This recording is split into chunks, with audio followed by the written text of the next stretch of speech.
This is the third session of Tyranny of Dragons. I apologize, our broadcast was broken last weekend and I didn't realize it.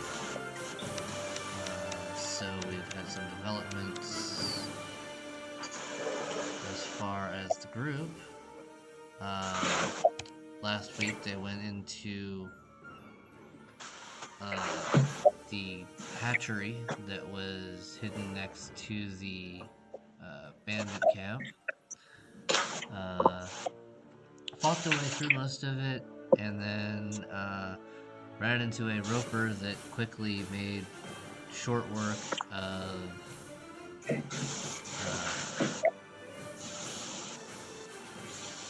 Atheros, or whatever his name was, and Crowfeather.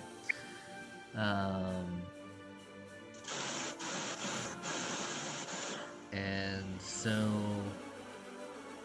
Angus made his way back to town, had a statue, a pair of statues commissioned, and bought himself some gear and is now in the process of looking for some new companions.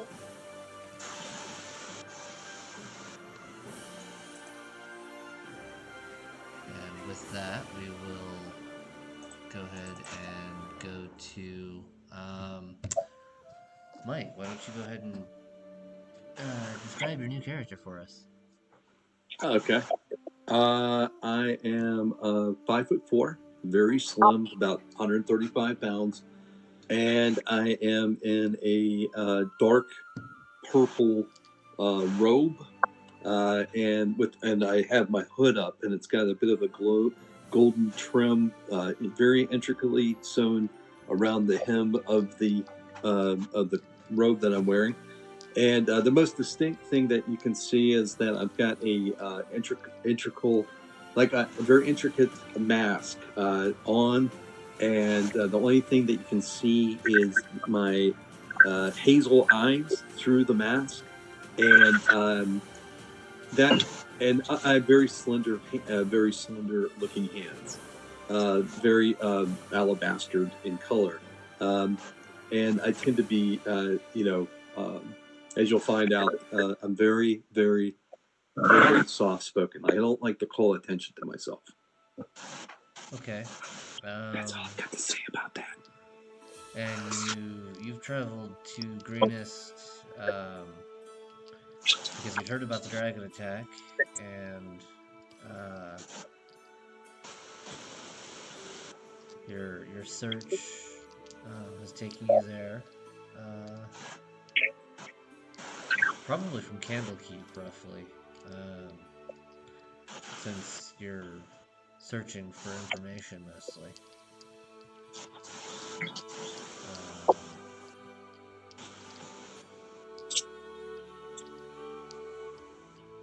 Yeah, I barely speak over a whisper. Okay, that's really fun. But as Mike, the player, I'll talk in normal voice. But my character is in a whisper. Okay. So you arrive at the keep, and you see these two beautiful bronze statues. Actually, no. As much as he paid for them, they're probably gold statues, actually. I thought they were just stone. Look at me go.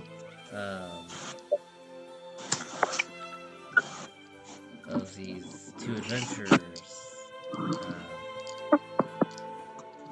I doubt they're gold. I paid $200 each, and 200 gold coins wouldn't even make up a gold statue.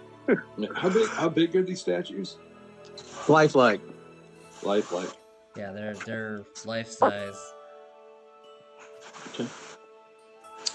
Well, so Angus, the statues that you commissioned probably would have been stone, except that the people of Greenest were so thankful and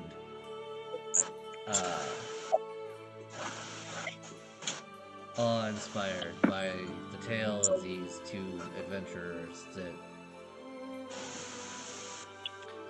they banded together and created these gold statues. Probably just gold-plated, honestly, but I mean... Okay. Either way, Mike, we got gold statues, baby. Mm-hmm. That's golden. That's big pimping right there. Yeah. We're in the big time now. It was the least I could do for you, my fallen brethren. Well, as Kane comes up on these two statues, he definitely takes a elongated amount of time appreciating the statues. Like almost like a 30 minutes just taking in all the detail. Okay.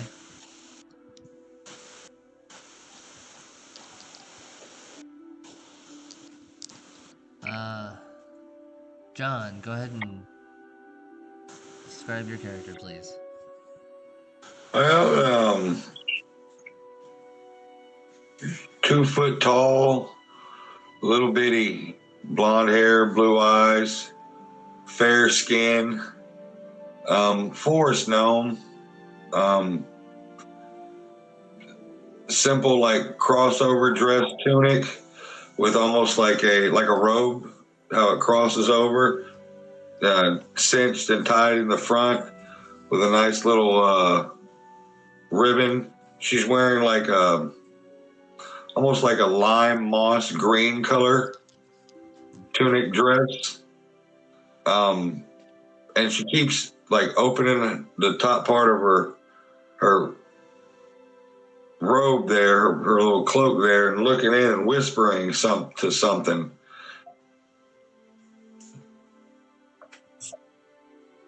Very quiet.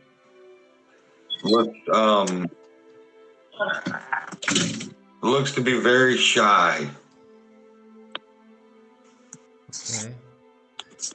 You came to Greenest after the dragon attack because you'd heard about the dragon attack. You were like, "Oh, I want to see this."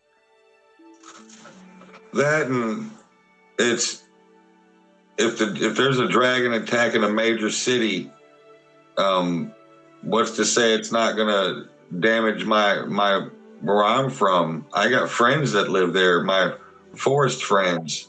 I speak with a lot of the squirrels and, raccoons and beavers and things such as. I don't want to see none of them harmed. Okay. So yeah, you two arrive at the keep roughly at about the same time. Probably just as Angus is getting ready to head out. He's got a horse and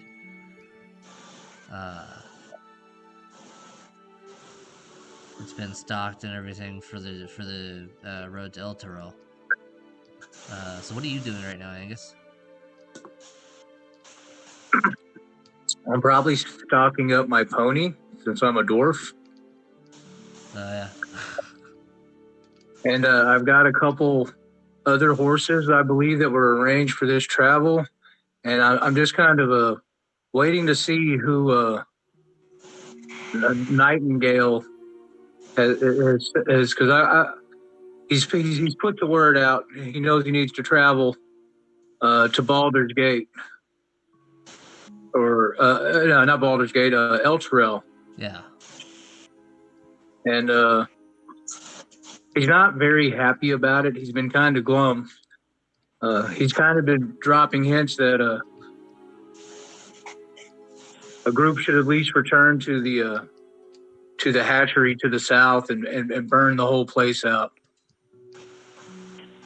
But he wanted to go himself, but he was convinced otherwise, that he was needed more in Ultrarel. So he's put these words out that he's looking for heroes, the hero type, that are ready to track these cultist dogs down and get some right justice served.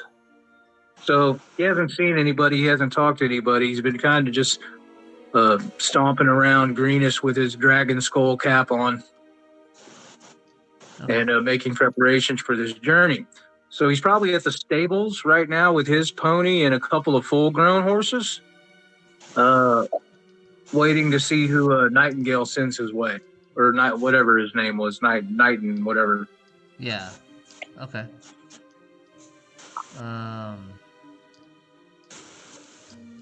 He hasn't been in a fair mood, Right. just to put it lightly. Give me a perception check. 9 plus 13. Okay. Yeah, so you're going about your day and getting ready for your preparations, and you look over and see this. Would you be able to tell you're a half elf, Mike? Only maybe by my hands. Everything else is covered. Okay. So you see this man, well appointed in a mask. Seems to be admiring the statues of your fallen friends.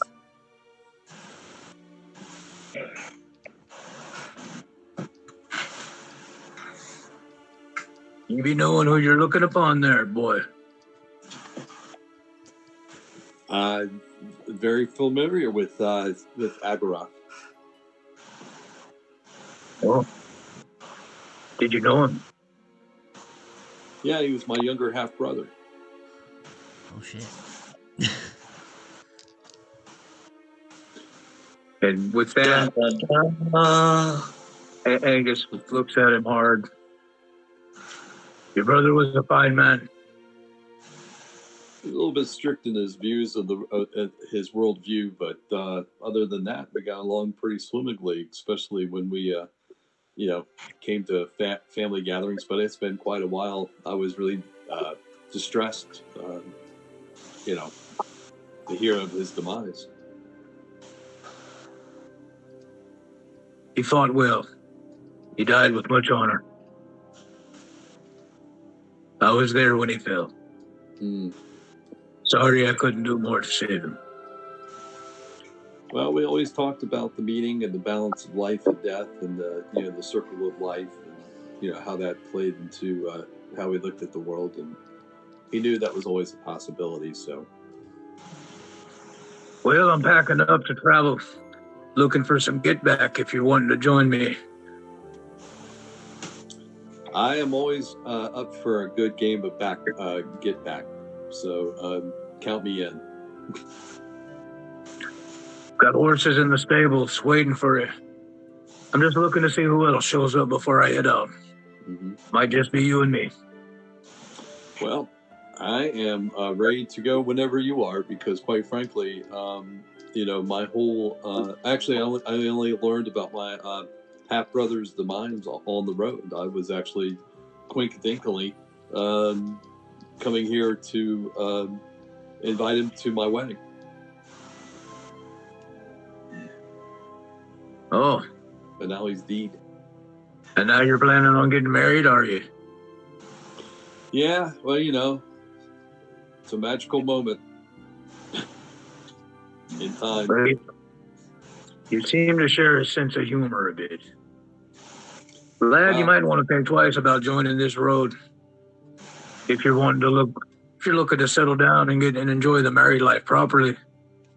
Well, this road here is going to take us against some of the devilish dogs in the realms. Mm-hmm.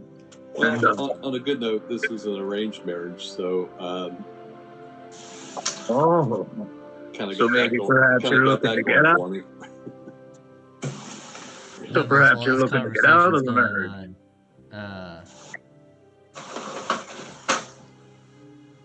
Go ahead and give me a perception check.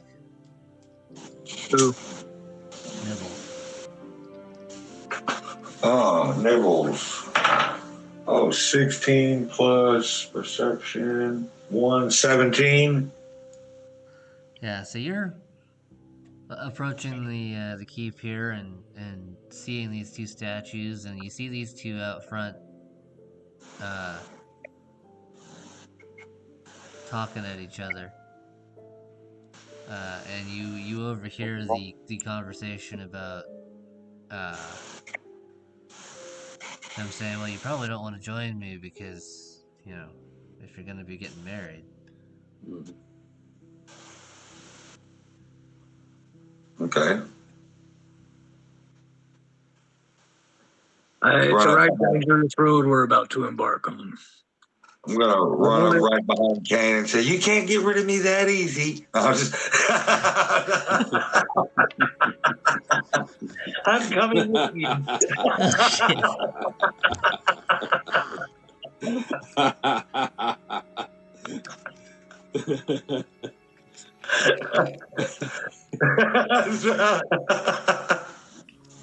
It works. I thought you were still back at the end. Yeah. That's why nobody pays for you to think.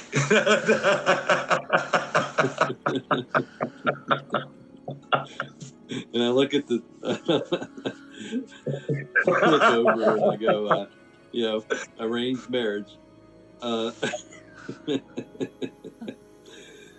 Guess who did the arranging? And I look into I pull my tunic open and say, he's gonna grow on us bits. It's okay. He's gonna grow on us. Oh, that's who you're arranged to be marrying, then.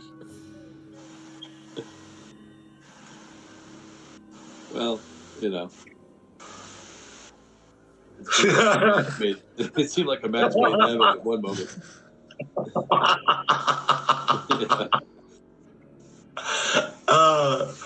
So elven wine is no joke. Too funny. No. I'm thinking this is a right bad idea. Being is that my Kind sir, my I'm needing warriors to be going with me and not newlyweds to be. I can't. as my personality trait, I am very and horribly awkward at social situations. So as you start to say that, I say, I'm sorry. I must confess, I'm not the one he's supposed to marry. I just wanted to join your group, for I have my own special interests. And she starts to blush and kind of hunker down. Well, I'm guessing I feel a bit better about that. And he's looking at her up and down, well, mostly down. And he looks over at Cain. And he's, I won't deny a brother his means of vengeance, but alas, this is quite the dangerous road we embark upon, and I just don't know if my conscience could bear losing one so young and so little. I just don't see it. And then he looks up in the air, and as if to nobody, and says, "What do you mean, don't judge a book by its cover? When did you ever learn to read?" And as you look up and start to talk, I'm gonna send Nibbles up, and I'm gonna have him bite you in the groin. Which You gonna get Nibbles killed this quick in the campaign, John? What the hell are you thinking? Hey, if you want to roll Nibbles' him. attack. If you bite Angus, he's gonna bite him back. Okay. Bye, Nibbles. How many voices does Nibbles have? Hold on, Nibbles is the gnome. The gnome's gonna bite my balls? Wait a minute. She really wants to be in the group. Okay, lass. Well, since you're going to convince me like that, I guess you might as well come along the road with us. Never mind. You have a place with us after all. I assure Mr. Angus that I am quite capable of taking care of myself. He's looking you over. Does he see any weapons on you? I'm carrying a rapier, but it's kind of like, I like to think of it, since I'm so small, it's kind of like a needle from Game of Thrones. Okay. You know what I'm saying? Like a child's rapier. Okay, that's fair enough. He says, okay, lass. If you're wanting to come with me, I at least need to know that you can use that sewing needle you got there on your hip. You up for a little spar? I mean, if you think it's necessary. It's necessary. It's killers we be hunting here, not dolls. Okay then. So don't you worry. I'll go easy on you.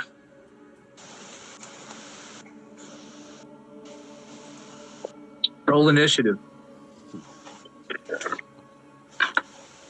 I start backing any type of citizens that might be, or anyone in the general area. I start swishing them away from the. A 16. Oh, what? 16. Okay. I have a 17, 14 plus 3. All right. I'm going to, since I'm taking it easy on her, I'm going to attack with disadvantage. No lethal damage. I'm just trying to tap her in her weak spots, so to speak. Okay. So at disadvantage, 9 plus 9. Does an 18 hit you? Yep. All right. I'm going to shield. All right. It looks like a pretty clean shot heading into the hip area of the little lass, and it bounces off a magical shield, catching Angus's attention. Now I'm going to shove her with my shield, push her 5 feet back from me. Athletics check, John. Athletics check. I think I get an advantage on athletics check. Acrobatics checks, never mind. That's with something else. Drop my dice. That's a nat 20.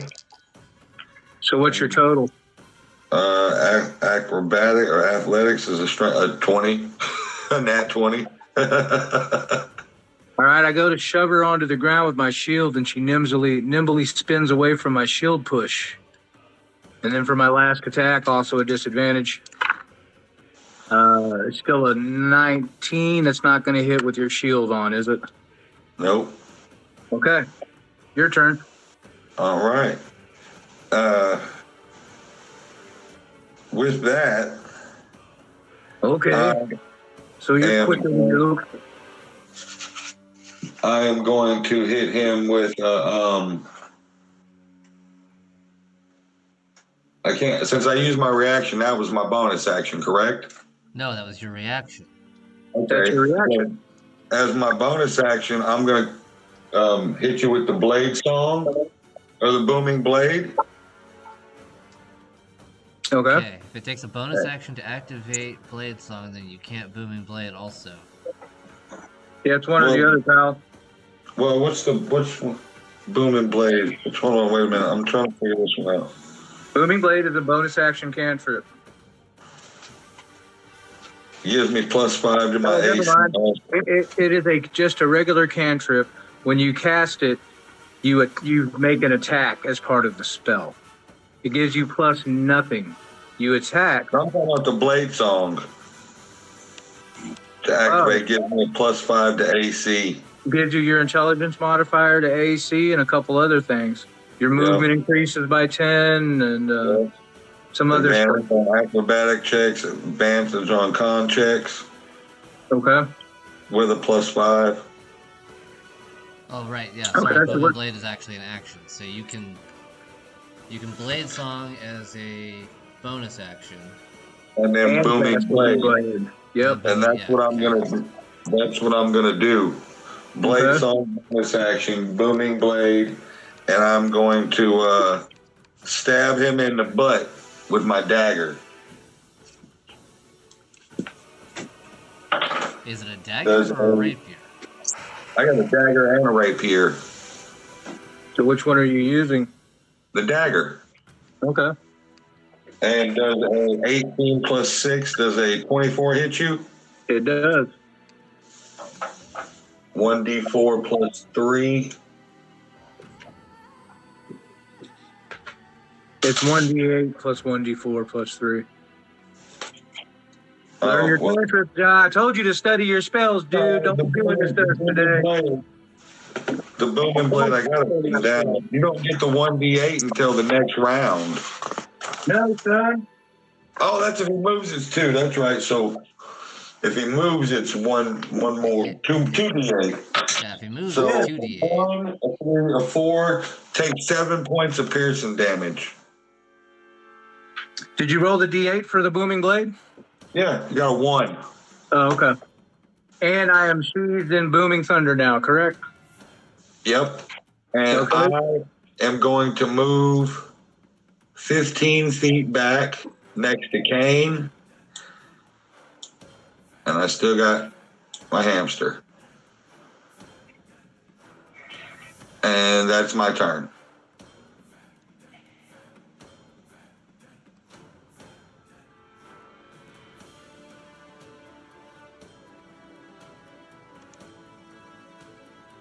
Everybody still there? Yeah. Okay. I feel this humming sensation through my bones and my body. And I don't understand it. I don't know what it is. I do see that she's, oh, you're a fast one, are you? Okay. Okay, that shows for you. Where are you at on the screen at? I don't, there you go. And I'm back going up behind Kane. to move forward, close the distance. Go ahead and roll the booming thunder damage. 2d8. Oh, 9 points. So a total of 16. And as the thunder damage goes off, I realize I'm in for a bit of a scrap. Oh, neat trick you got there, little one. And now I'm,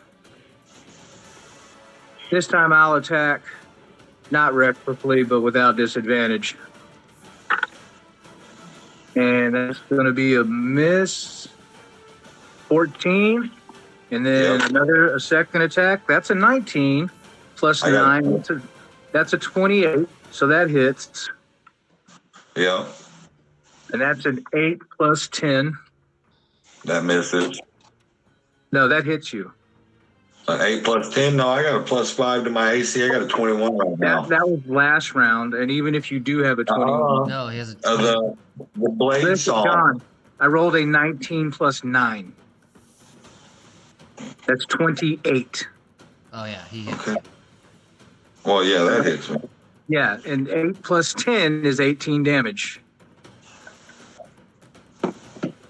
And now another athletics check, sir, as I go to knock you on the ground.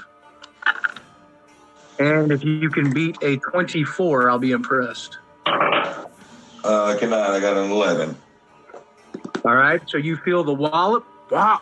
I wanted to see how you take a shot, and then I just knocked you on the ground. And I look down at you and go, how you feel? You still up for some more of this? Yeah, I cast Fireball. Nice. Okay. Nice. Do it. So plus 3. A dirty 20. What are you What rolling are the you 20 for? You roll damage. Everybody else around you, though, including you, needs to go ahead and roll a dex save. Since you're casting it right on top of yourself. 18 plus 3. I got a 21 on my dex save. Okay. I got an 18 on mine, and that means I take 0 damage. Yeah, I'm not even near these guys. Like, I'm like in Yeah, crowd he control backed mode. up to let the fight go down. Yeah, I'm not even on the scene. Okay. So, The fireball goes off. Yeah, roll your. Yeah, roll damage, John. However many d6s it is. I mean, he can put it outside of his range to where he's not. Yeah, where are you gonna put the fireball at?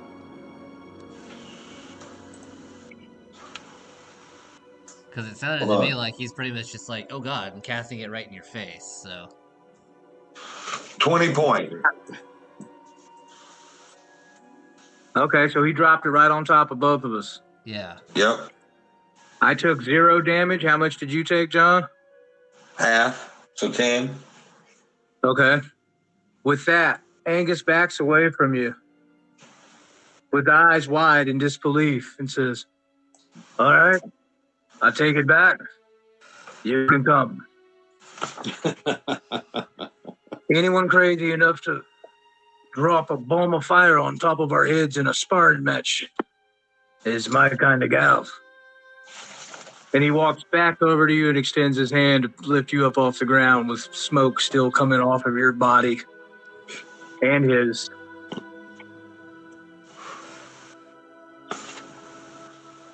I'm pretty low to the ground. I'll accept and then kind of back away.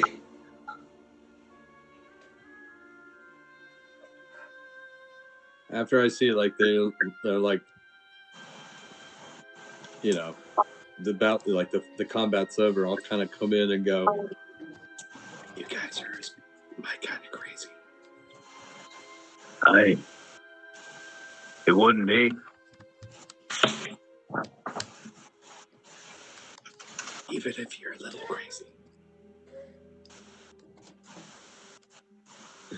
And I just look at the little gnome and look over my shoulder and nod to nobody who's not there and start laughing to myself. Well, let's go get you cleaned up before we hit the road, guys. A meal, an ale, and I guess I'm going to have to trade one of them horses for another pony. Unless you mind riding on the back of a horse of one of us, it doesn't matter. Him, not me. I'd like to have my own, please. Thank you. Well, the stable master will arrange it. We'd like to take a rest and recuperate. yeah.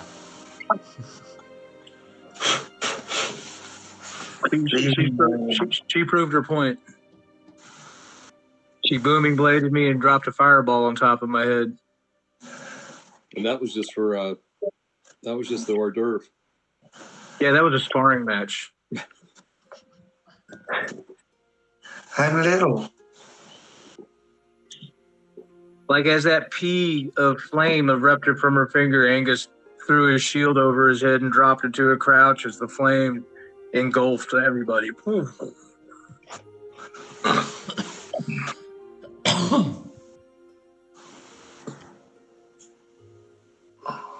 She may be little, but she's ferocious. You ever like seen a video of like a mongoose getting trapped by a king cobra or something?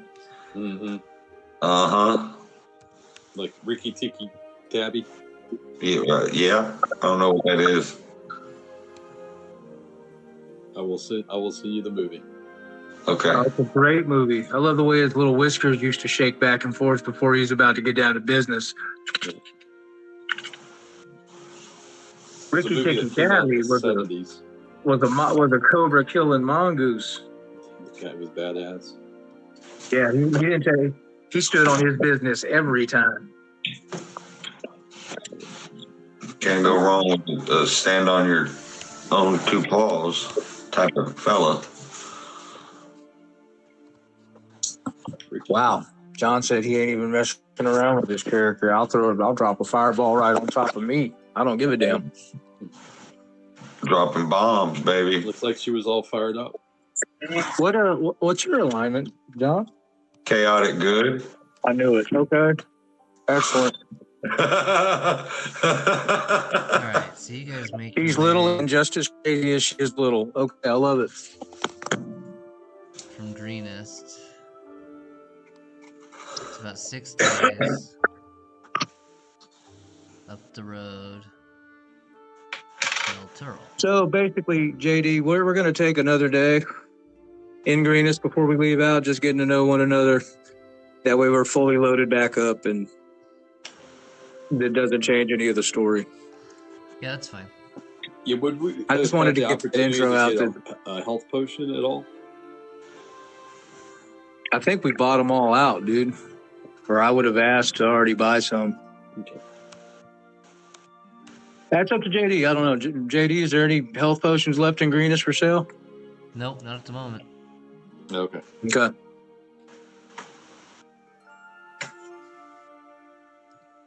Well, I've got one left. I don't have any. I'll give it to the both of them over dinner. Let them figure out who wants it. Well, I guess we could gamble for it. I don't gamble. You can have it. Okay. I'm like the guy at the, like when you go out with someone and the bill comes at the end and everyone's supposed to play the game. He doesn't play the game right. It's like, oh, I'll do it. No, you'll do it. No, I'll take it. No, I'll take it. He's like the guy. He's like, okay, you'll take it. I got it. Yeah. Thank you.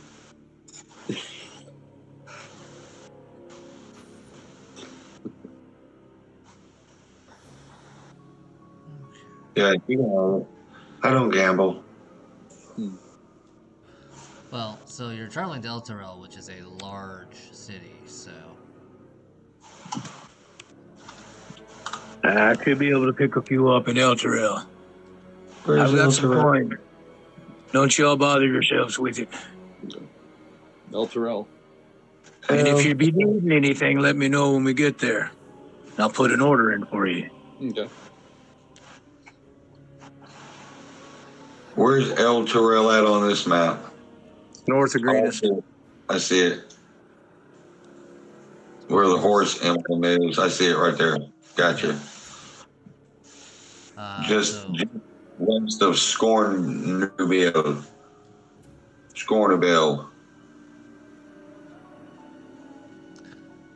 El Terrell, a large, orderly city overlooking the River Kyanthar, filled with merchants, traders, and farmers markets. The most distinguishing feature that you'll all notice as you're approaching is a brilliant magical light that hovers above it, illuminating it day and night.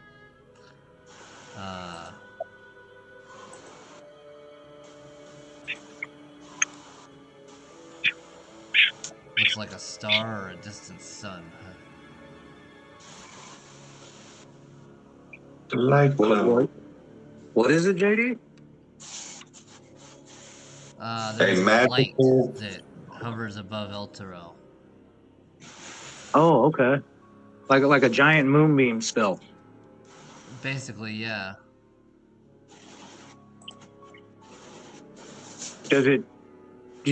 Is it like a defense mechanism of the city? Like, do we got to roll saving throws to get in here?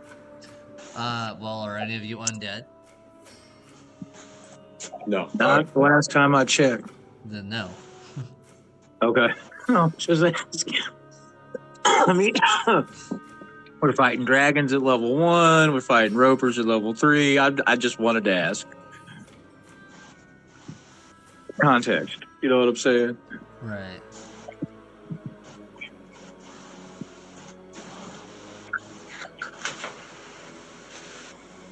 head there. I ain't ever seen nothing like that before.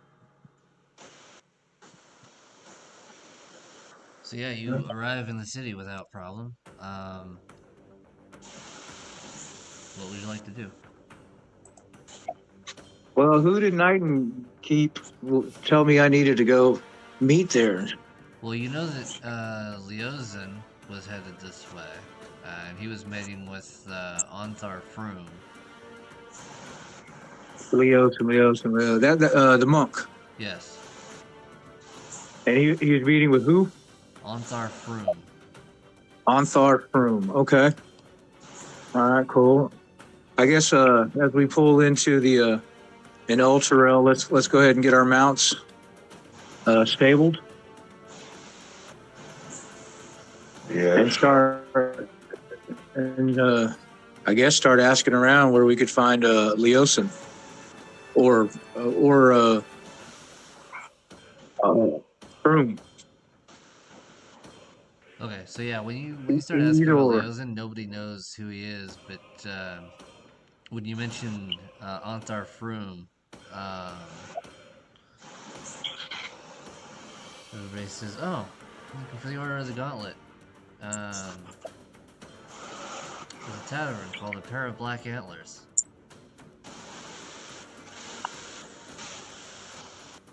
House Baratheon?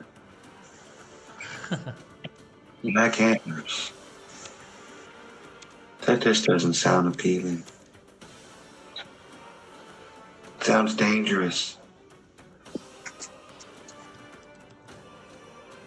Like, this whole trip probably be looking that way, Les. It's okay. I'm ready.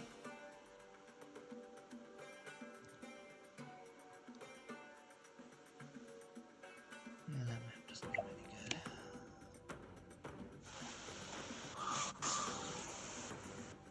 Well, I'm guessing we best be going to this tavern then. Maybe we'll find Leosin there. That sounds good. That's really creepy when you do that. Just say. Yeah, you're strange. I know. Believe me, I know.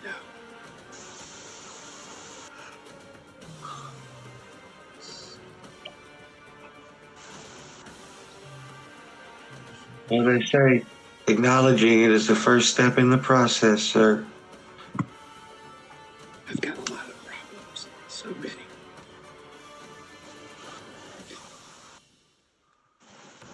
Okay, I'm so sorry. you guys. What the hell? Let me see.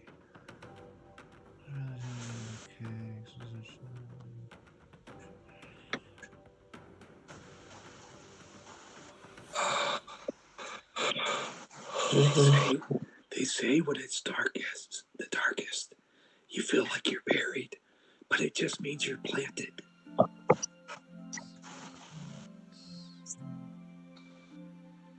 I know a lot of plants. I grew up in the forest. Not too far from here. The wood of the shark teeth. It was a rather dangerous place. I used to lay and hide in the bushes and listen to adventurers tell stories in the camp.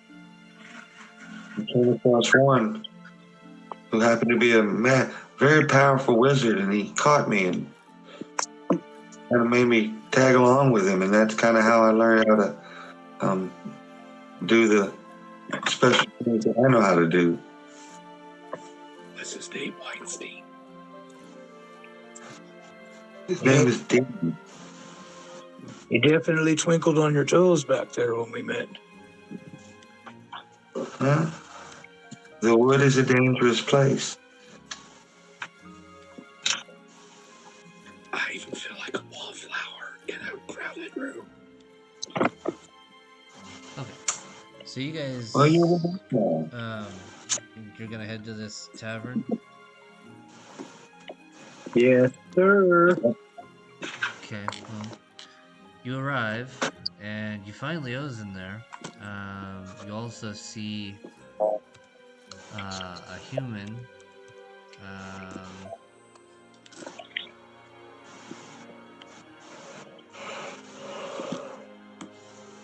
Huh, it's more dwarven than human, but okay. Who's in full plate.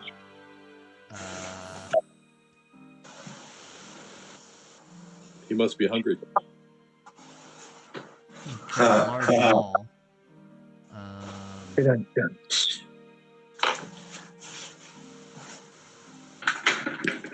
Bearded, bald.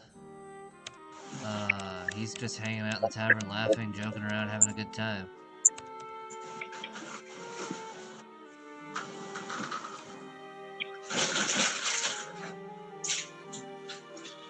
I'll approach Leosin. Yeah, and you're the only one who knows what it looks like, I think. Well met, friend Monk. We just arrived from Greenest, and I've got a few folk with me. I'm not sure if they're of the same metal as my last companions, but something tells me they'll do fine. Ooh. What happened to the others? Well, we learned that the cultists, they had a hatchery brewing down south. And we attempted to clear it out. And we were ambushed by a roper. It was fast. I barely got out of there with my own hide. And you hear a little bit of a sniffle behind the mask of Kane. He said, that one back there with the mask, that's Aragoth's brother. And the little lass, she's well, I'm not quite sure what she is, but she's tagging along. She's agreed to help. So tell us, what do you want from me? At that, Leosin signals over to the human.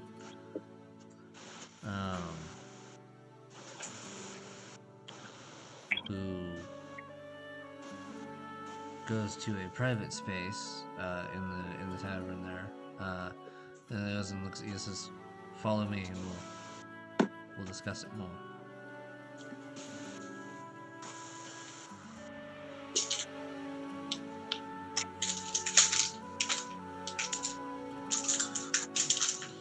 On the table in this common room are pitchers of dark red wine.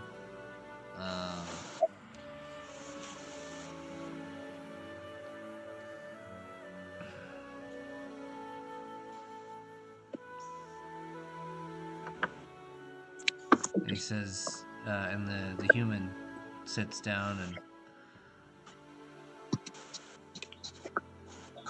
looks at Leosin and says, "Are these the ones you told me about?" Which Leosin responds, "Well, one of them is." He looks at you and says, "Angus, I'd like you to meet Ontar Froom." Wait a minute. My name's Angus Anvilite, of the Brugnor clan.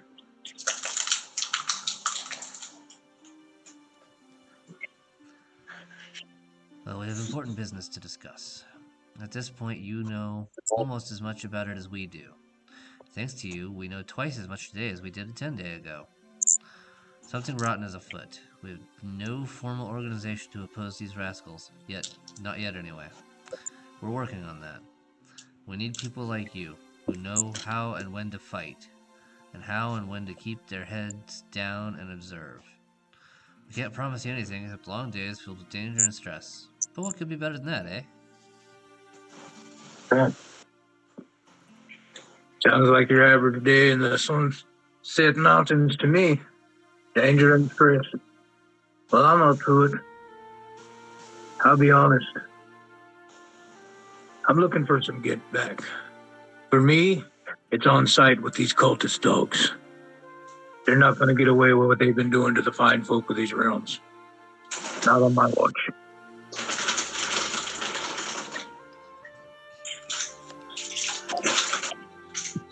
So what do you need to be knowing about them that you don't already know?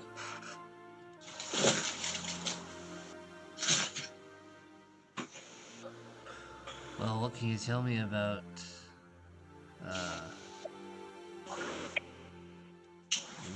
what was your experience with them? Well, they tried killing us, and we killed a lot of them. Could you be more specific?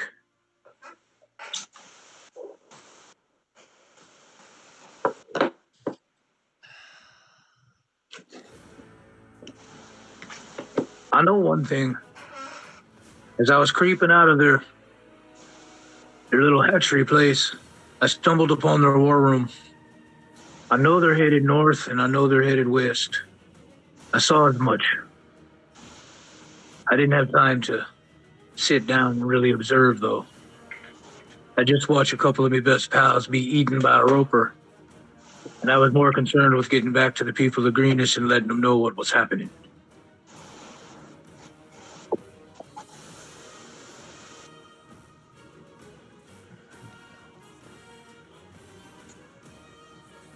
Let's see.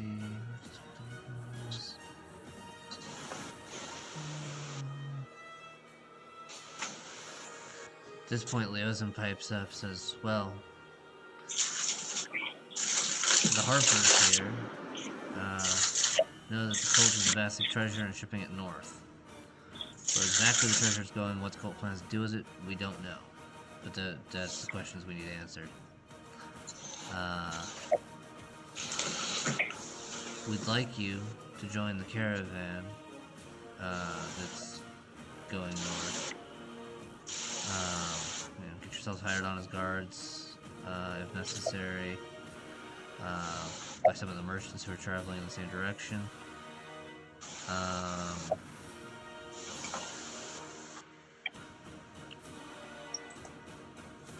Onthar here has connections that can help with that.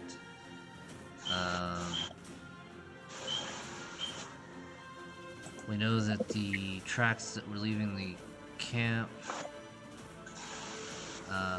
and the map that you mentioned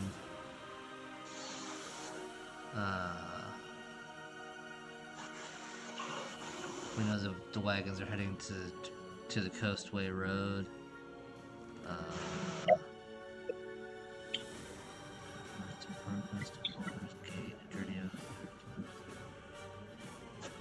It'll take them approximately 25 to 30 days to make the trip north, depending on the conditions.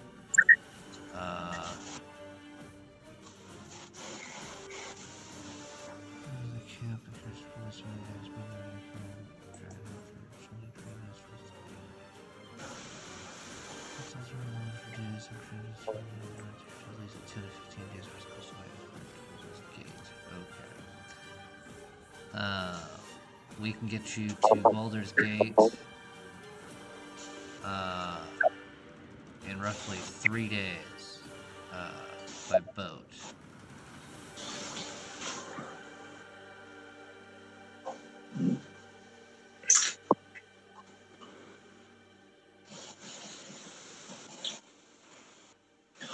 Three days by boat's better than 30 days walking.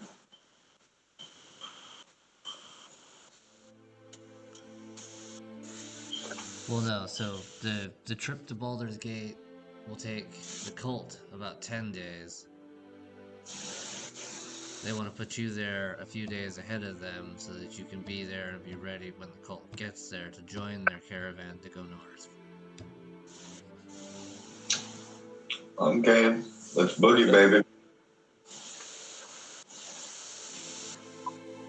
Well, seeing as I'm a visitor to this here city, there's one thing we could all use. Is we've got good coin for it. We're needing some healing potions. Of course, I'll see to it that some healing potions can be provided. Good ones.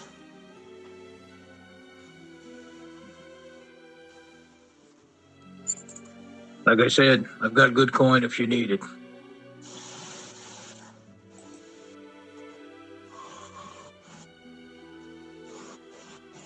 So what merchant wagon you planning on tying us to?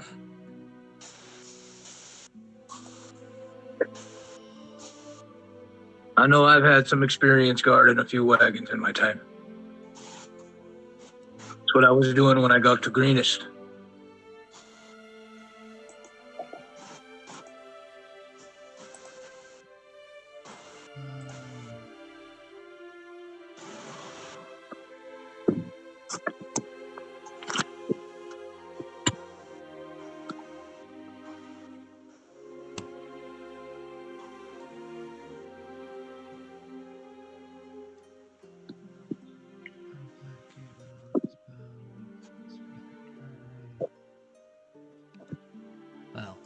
We'll worry about that when you get to Baldur's Gate. For now, rest, and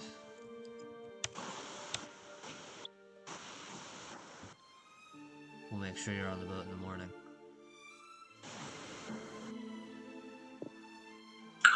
Sounds good to me.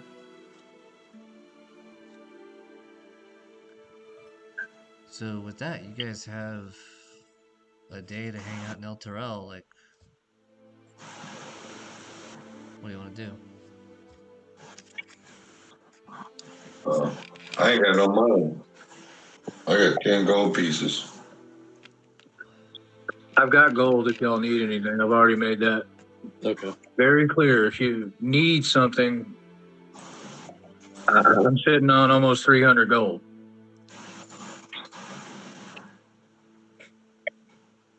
You need some armor? You need a sword? I'm trying to buy some healing potions already. Like, let me know.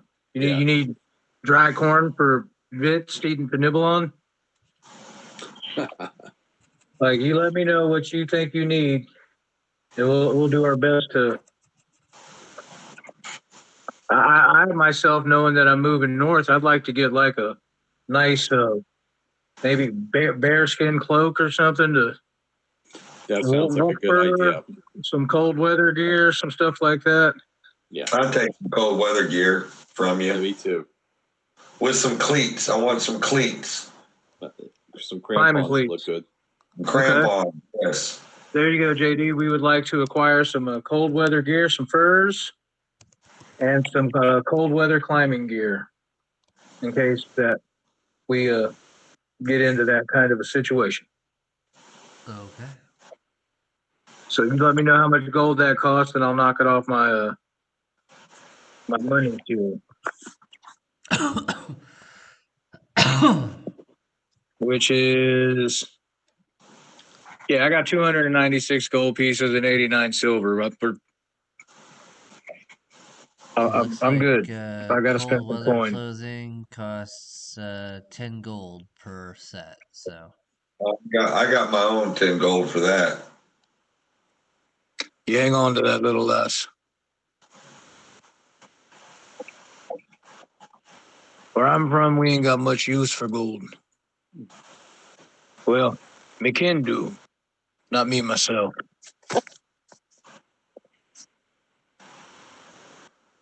Okay, cool. I paid for the gear. I did want to ask Leosin and Froome, but when we join this caravan, does he want us to keep a low profile? Does he want us to actively find the cultists in the caravan and smash them out? Like what? the idea is what for is you our? to join the caravan and go north with them. To smash them. Okay, so he left that pretty open ended. Okay, let me talk amongst my my newly found acquaintances here. Should we discover the cultists in this caravan? For me, it's on site. I Just think want to that let you know. I think that what we need to do is if that we discover some of these people are going to be cultists, then we should follow them. See where they go, see what they do, see who they talk to. I wasn't thinking about that. That's pretty smart of you. Okay. Then maybe not on site then. But if I get a bead on one, I'm going to stay on them. Well, yeah, and then we'll get a lead on another one and stay on that one until we get to the big picture, to the one. There's got to be somebody in charge. There's always the head priest of any church. Well, there was a few in charge back where I just came from. I'm wearing one as my skull cap. Well, see?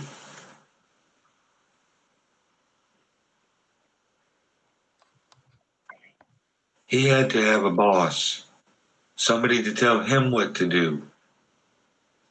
Aye. Now I'm seeing what you're putting down. Or now I'm lifting what you're putting down, I should say. Okay. You know what? I've decided. I think I'm going to let you do the thinking, little lass. You seem to have a brain that's bigger than your body. I've seen a lot of things, and I've done a lot of things in the woods. This one time in band camp,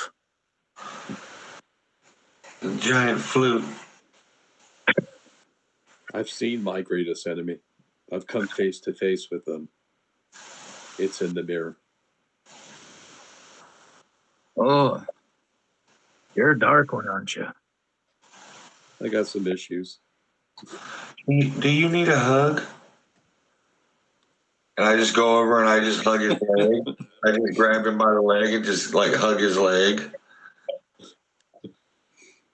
Well, at least you're not booging my brain with all those horrible puns like your brother used to. Oh, do I have a couple of good ones? And I actually pretty much recite because we go to used to go to a lot of family reunions. You know, some of the really bad puns that Agaroth used to do. I regurgitate them because I actually thought they were pretty funny. Yep, there they are. That's Yeah. the ones I was talking about. Yeah. Okay. Okay, so later that evening, a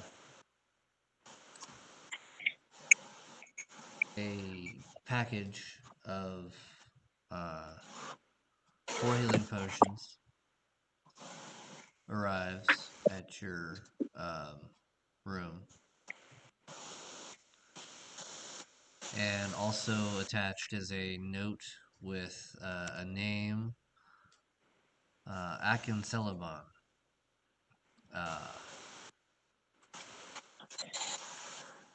Well, can you spell the first name for me again? Ackyn. Ackyn. Akin. Okay. What? Cinnabon? Celeban. Celebon. Celebon. Okay, Akin Celebon. I got it. Thank you. Yeah. And how many healing potions? 4. Okay. Note I'll just take one and give one to Kane and then the other two to Nibbles. That way they both have 2 and I have 1. okay. Well, thank you. Are these regular healing potions? Yeah. Okay.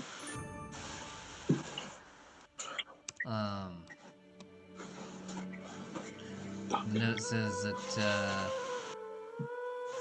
this is Froom's contact. He operates an equipage business outside of Baldur's Gate in the outer city north of the city wall. Sorry, in the outer city, which is north of the city wall, in a district called the Black Gate. He can help you That's cool. guys get on with the caravan. And that's where we should go. Meet him. Yep. So 3 days on a boat and then go to the Black Gate. Correct. North of the city. Oh, we're getting on a boat? Yeah. Okay, awesome. Sounds like a good boat adventure. Well, in that case, I want to, before we leave, our ponies and stuff, can we bring they them can go on the with you. boat? They're on? Okay, cool. I was going to say, if not, I got a pony to sell.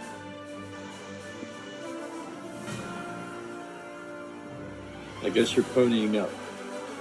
So yeah, the next morning you guys go and get on a boat that travels down the river, the Kyanthar River, for 3 days.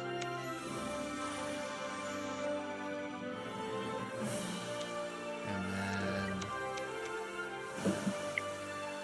you come to Baldur's Gate, which is also a very large city.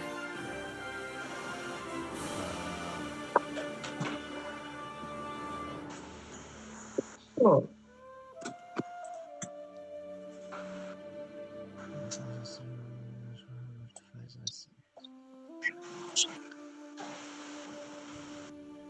So coming in from El Terrell on the river,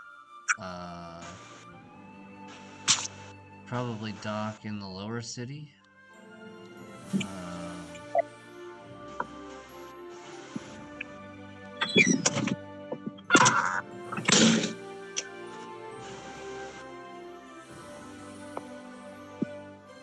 Which surrounds the harbor.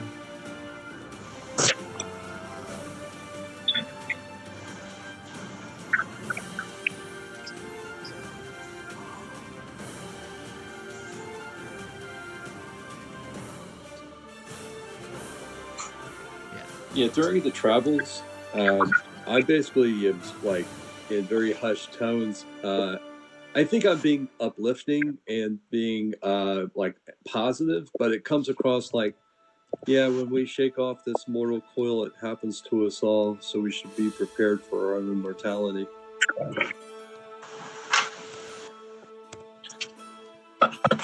That's kind of like my uplifting speech for the day. Okay. I come to grips long ago. I'll see Clangett in holes when he's ready to bring me home.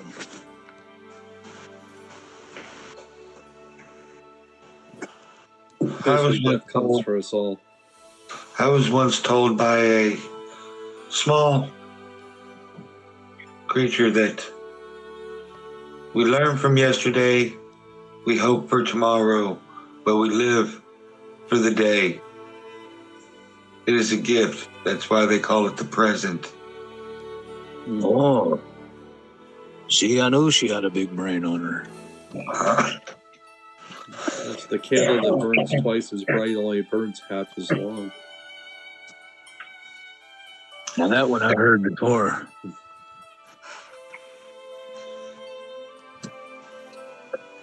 Because Angus, you Hey, burns JD, also out of bright. game.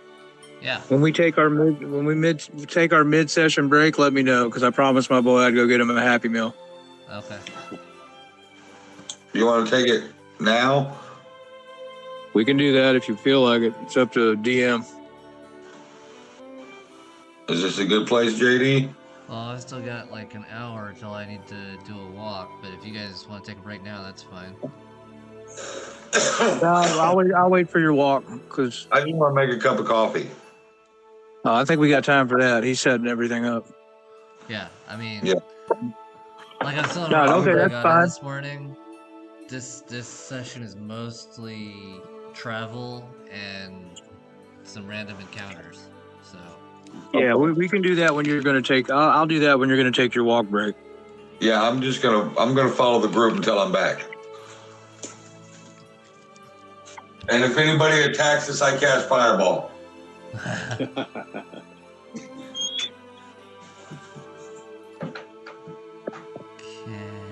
Now here we go. Here's the river right here. So you guys will probably dock.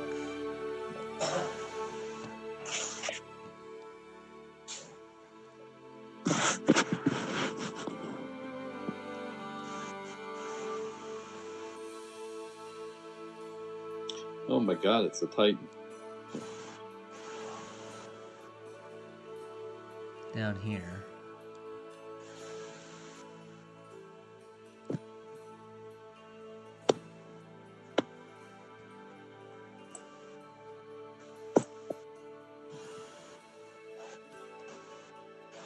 And where you need to go is over here. Somewhere.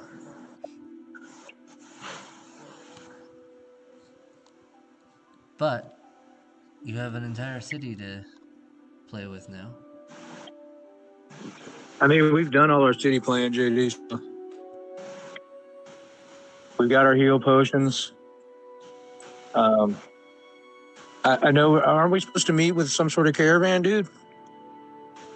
Or did Froome arrange that? Like, don't we have to get hired on by the caravan? Yeah. So, but you'll need to make your way to Black Gate and like. Okay. Well, then we're gonna do that. How many I days ahead suggest. of? I'm sorry, Rocky. How many days ahead of the caravan did we arrive in Boulder's Gate?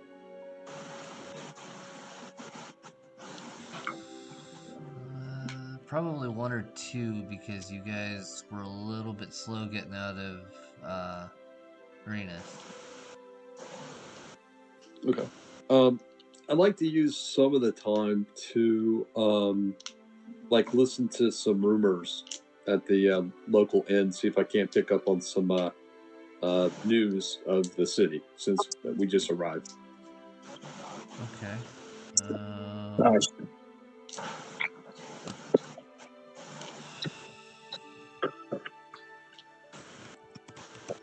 Okay, we take our break in an hour. You get your McDonald's. Okay.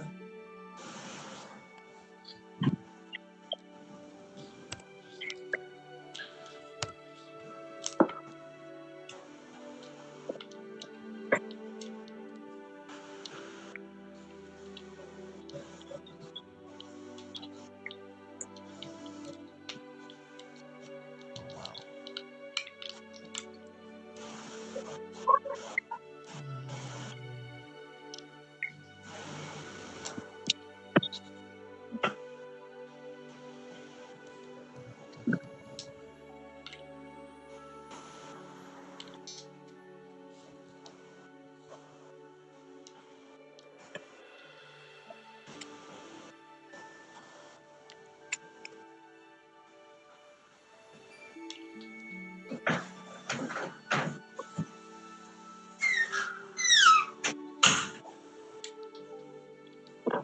All right, I'm back.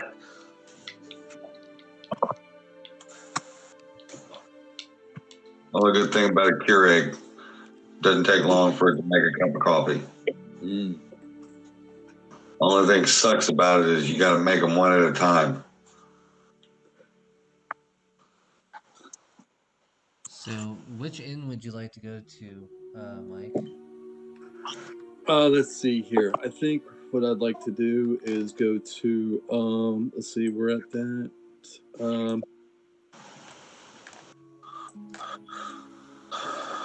About Boulder's Mouth. Is that an inn? Or how about, I'm sorry, Elf Song Tavern. How about we go there?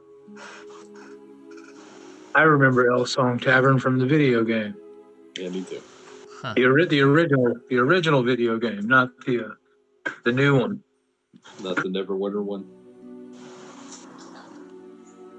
Oh, you mean the The one that got all the hype on the internet that everybody was playing. That's Baldur's Gate Except 3. Baldur's Gate 3. I got 1 and 2 for my Xbox. I remember playing 1. I think I even remember 2. Which one had Dritz in it? Where you can All meet of them Dritz. did. I never got to that far. He wipes out like a whole party of orcs right in front of your eyes as you're moving through this forest. You just get to watch it go down, and it's like, holy moly. What's the kiddos say nowadays? They was blazing Dritz on that one.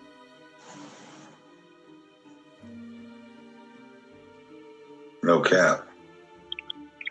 He was bussing. It's dog water, yo. He Rich has Riz. Okay. So yeah, you make your way southeast towards the eastern gate of the city to Elf Song Tavern.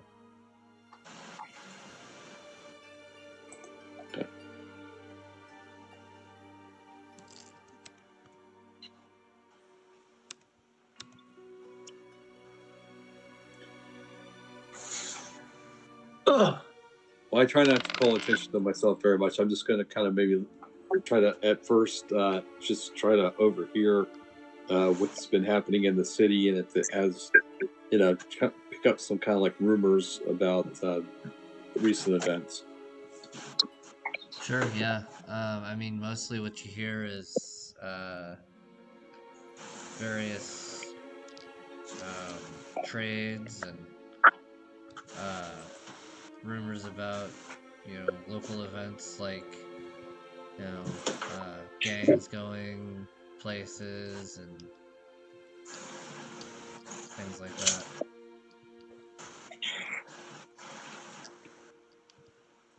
Okay.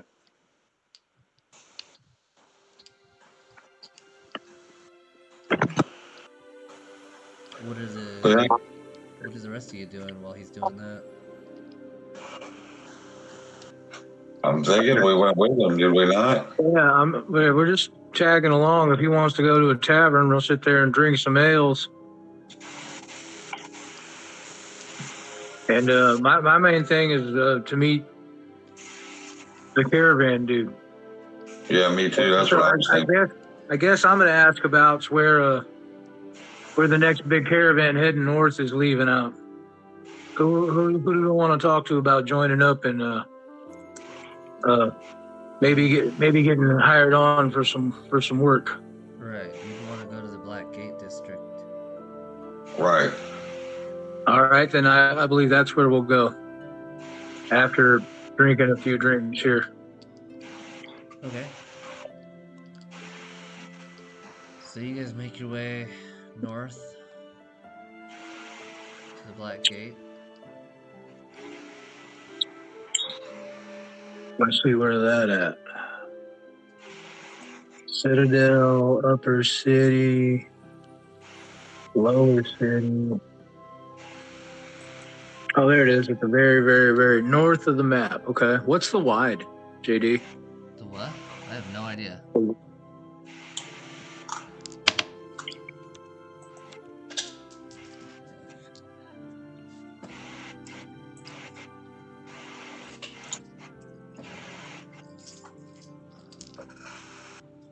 Black Dragon Gate.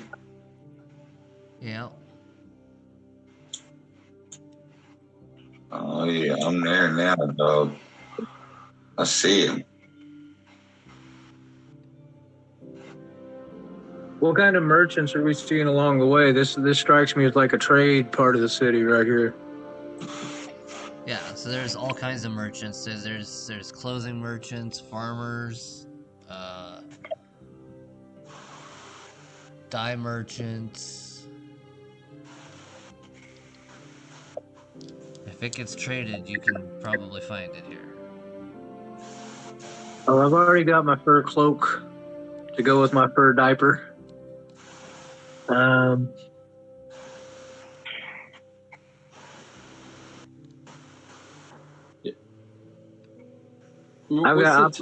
What's the temperature like? What's the weather like now here in Baldur's Gate? Is it like fall time chilly, or is it like springtime sunny? I mean, what's kind of like how's that? Like, will we be putting on that winter gear now, or is that just something we're gonna stow till it's still it's fall probably. Okay. So I mean, it's not super cold, but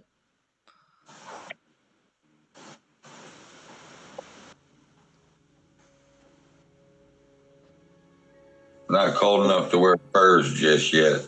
Oh, okay. Well, I don't want to be unfashionable, so.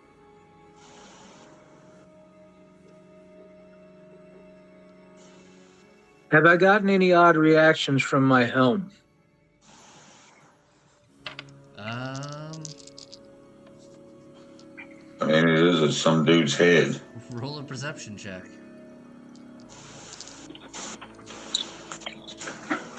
That ain't bad. 20, 16 plus 4. You definitely notice some people noticing you. But for the most part, I mean, this is Baldur's Gate. They've seen lots of shit comes through here.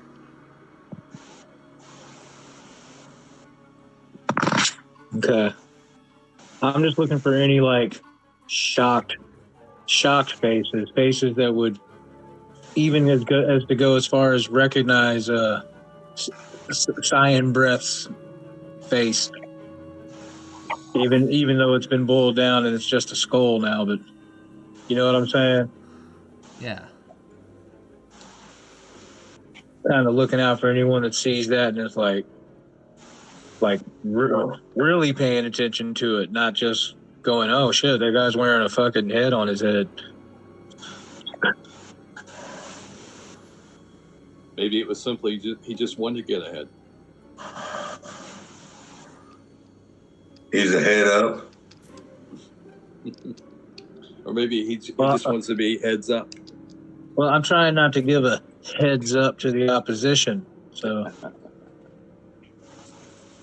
But I wear it with pride. Okay, so while you're in the Black Gate looking around, walking, you eventually come to basically a wagon yard.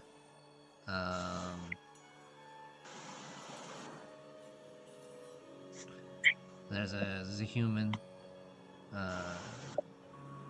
directing things around it.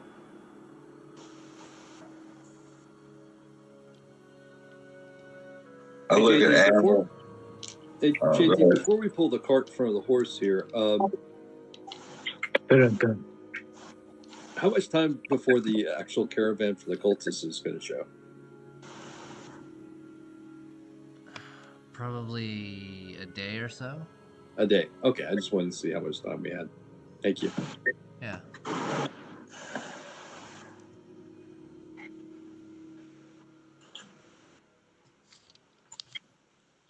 So anyway. You think that might be our man right there? And I point to the human who seems to be directing. As I talk to Angus. Your guess is as good as mine, little one. Only one way to find out. Let's go ask him.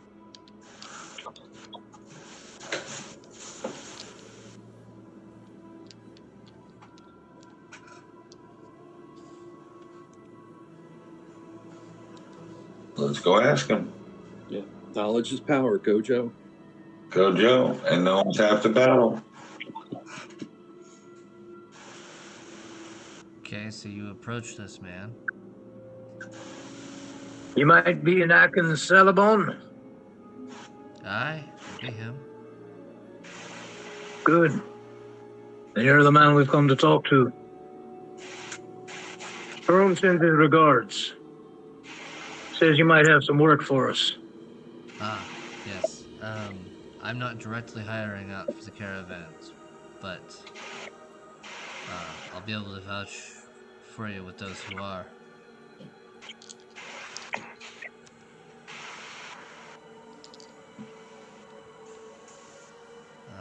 Well, then who would we be talking to then?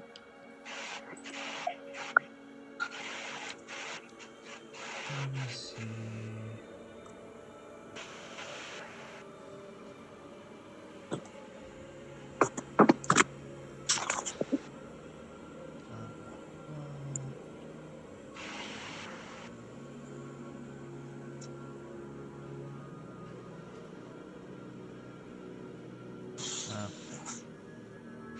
Just hang around.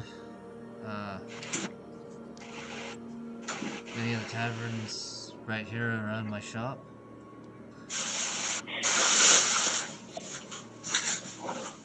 Sure you'll see somebody that's looking for guards to hire on. Okay, thank you. I guess we'll just, sit around and wait.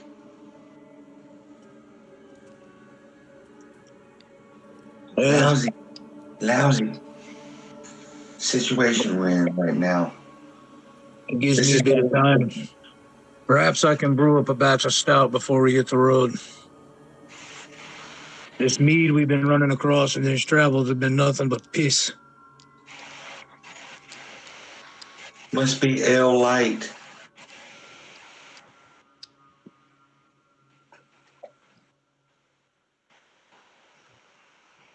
So, while you're there, you do see Resmir and her bodyguards show up and purchase 5 wagons and supplies. Oh. Who is Resimir? I'm sorry. Resmir is the black dragon. Or black half dragon, yeah. Okay. I don't think we ever saw her, did we? No. Maybe we should ask her if she needs help protecting her caravan.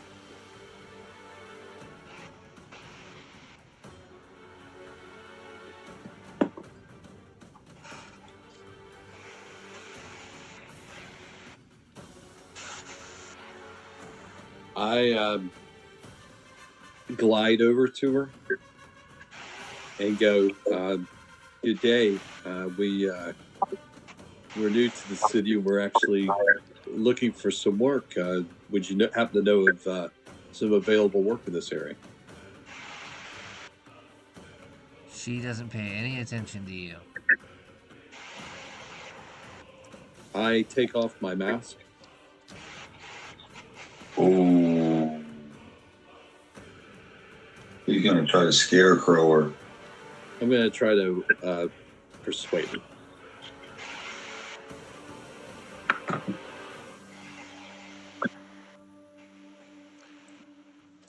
What is it that you're doing to try to persuade her?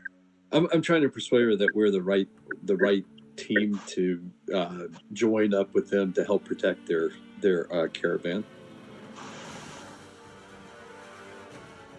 That we're like the dream team. As she turns and looks and gazes at his beautiful skin and sculpted, magnificent face. Yeah, he's like a Grecian, almost like a Grecian god, but but in his mind, he thinks he's like the ugly duckling.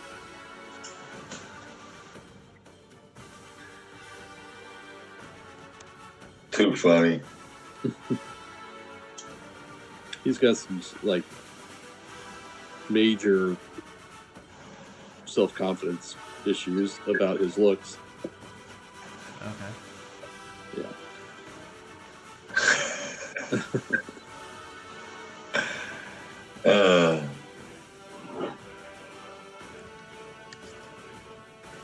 Yeah, don't you hate those guys? You're the ones that are the highest guys in the room, but they don't really know it, and so they just kind of act like they're just casual, which makes them like even more sickeningly more attractive. No, I don't know anything about that. No, I'm just saying I've seen those guys in the room.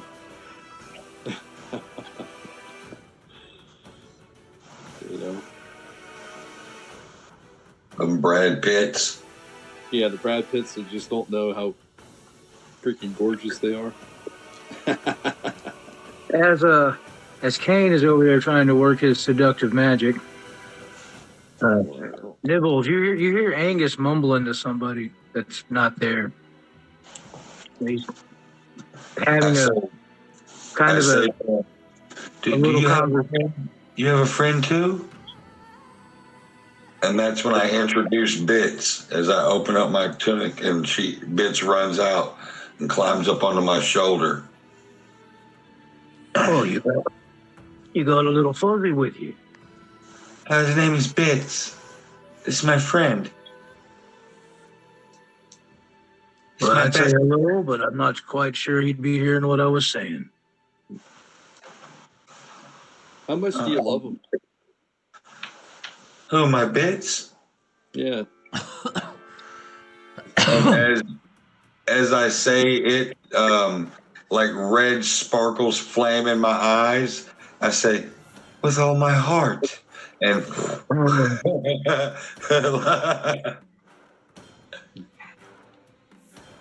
Yeah, Angus goes back to his mumbling, and it's something about whether or not her head would make a good helmet to someone that. No, I mean, I have got friends. I'm just chatting with me, kid. It looks It's like okay. Nibbles really loves that hamster so much, he loves him to bits. It completes me. I'm really thinking about charging over there and smashing her right now. So anyway, they gather up all their equipment and move on. Yeah, don't give us too much time on our hands, JD. This is This just chapter tier is one. nothing but time. Like, I don't have anything for you. Okay. Well, then So see what us was? through it, dude. Yeah. So how about what was the result of me going to the half black dragon? She completely ignored you. She completely ignored me. Okay. Do I notice what's being loaded on the, like, can I observe what the objects are being loaded on the carts? It's just standard equipment for traveling. I lean over to Nibbles. Direction they went. Hey, is there a way you can mark their wagons, kind of inconspicuously? Something that we can see when we're out on the road, but maybe won't be noticed to the casual observer. I don't think so. I can cast minor illusion, but I think that goes away after a certain distance, does it not? I was thinking more along the lines of, I thought I saw a dye shop back down the road there. Maybe I'll go pick up a little bottle, and we can put a little dot somewhere on each of the wagons, somewhere that if we're looking for it, we'll see it, but not that's just going to be noticed. Like marking a deck of cards, if you know what I mean.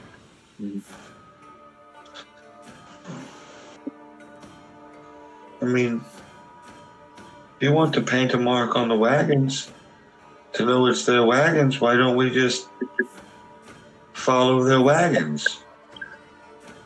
Because the road gets long, little one. Have you ever not traveled the road? Wagon trains move forward and back and switch places often than not. Need to pull over, fix a wheel, one of the horses breaks a leg.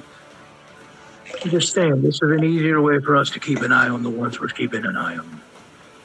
Here, take this gold. Go get me some paint from those dye merchants back there. I do, and I get. I'm gonna look for just regular black paint. All right. When I get the paint back, I want to find Kane, since he's already walked over there and didn't draw much attention, and let him know my plan to mark all those wagons. With just a little dot. Take your little paintbrush and just put a little blot maybe on one of the wheel wells or something.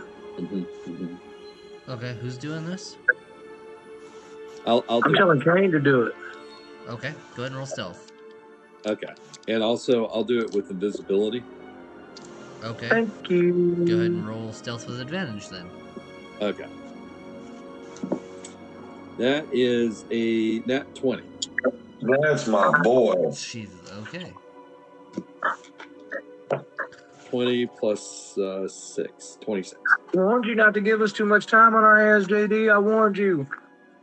You was warned. Okay, so you move you through did us and mark each of these outside of the wagons. box. It's on.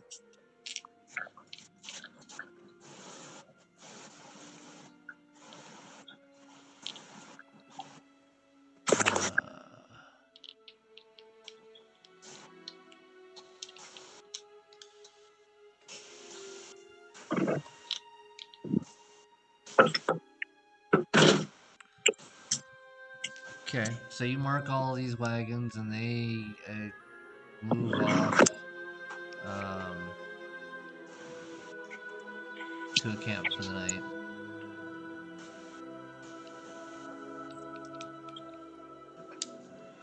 What are you guys gonna do to try to get hired on to Well, a old boy caravan? said he'd help us out with that, didn't he? He said he wasn't doing the hiring, but he knows who to set us up with. True. I mean, But or we we could just won't. walk around randomly. Hell, I don't care. No, let's talk. We need to talk to him again, anyways, because we need to figure out which way they're going. You know what I'm This whole saying? caravan, we already know that. This whole caravan's going north. That's why I bought the cold weather gear.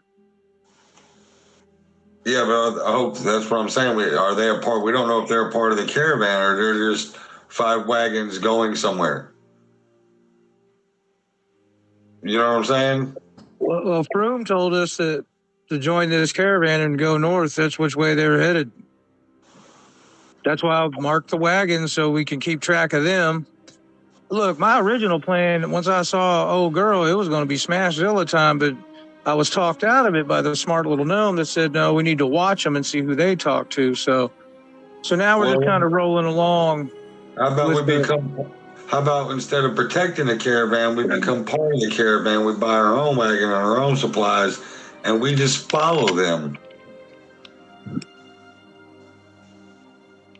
Yeah, I mean, I've got the money to do that. Why don't we do that? Okay.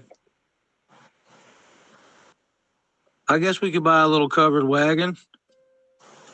And We already have. We already have horses. Mm-hmm. Yeah, we become part of the caravan. You know what I'm saying? Okay. And let's grab a couple of. We need merch to move though. Something. What are we gonna? Or are we just gonna grab some empty barrels? Yeah. Grab some empty barrels. And I'll whip up a. I'll bust out my brewer supplies and gather some ingredients and bust a couple batches of some Sunset Mountain Black Mead. And we That way, can if anyone wants to barrel. sample our goods, I'll give them some of the hard stuff. Mm-hmm. There you go. Okay, let's do that then. All right. Since I'll we be have right this back. time. Okay. So Angus is going to gather up materials for brewing. We'll bust out his brewer's kit while we're waiting for this caravan to head out. We'll purchase a couple of empty barrels. I'll brew a batch of some Sunset Black. That way, if anyone wants to inspect us, we can show them what we got, give them a taste, watch them pass out or puke, Okay. and then we'll just migrate into the caravan. I like that. Okay, cool. We don't need to hire on with anybody. Don't let anyone know we're even in here. Yeah. I like big. Check out the big brain on Nibbles. All right, JD, that's what we're doing with the rest of the time before this caravan sets out. Okay. Let's see. It's got to be a small wagon because they're going to have the ponies pulling it since there's 2 of them, mine and Anvil's. You would probably sell the ponies. And get some mules. Yeah. Yeah, that's true. You're Or right. That works for me. Some That'll actual work for me. horses some draft horses. Hey, taking that fighter level, I should have gotten land vehicles as a proficiency. I think. Okay. Well. So the next day, the caravan heads out.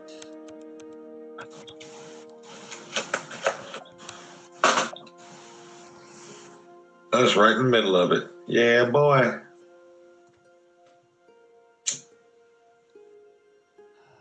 Let's see. Let's go back to the area map.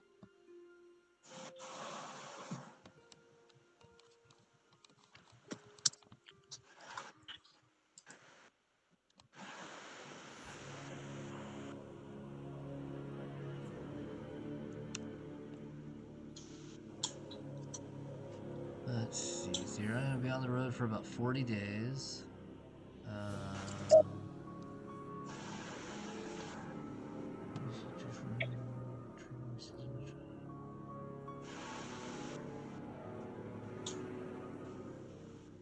Okay, somebody go ahead and roll me a d20 for the first day. I rolled a 1. Okay. Nothing happens on that day.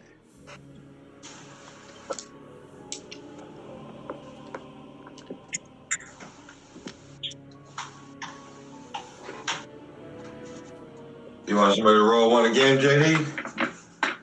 Give me a second. All right, buddy. Huh. Is that what you put on the wagon, Michael? That's what I put on the wagon. Love it. Small towns.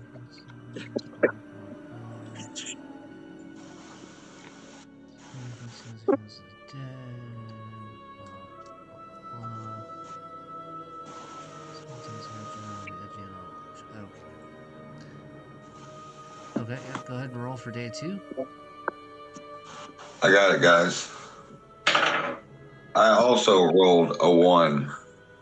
Wow. Let's get those out of the way. I guess it's my turn. Hold on. Let me get back to my table.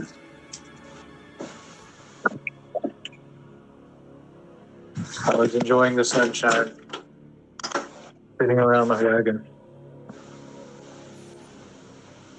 All right, let's see what I roll. Do do do do do do do do. I rolled a 5. Okay, nothing happens on day 3. All right.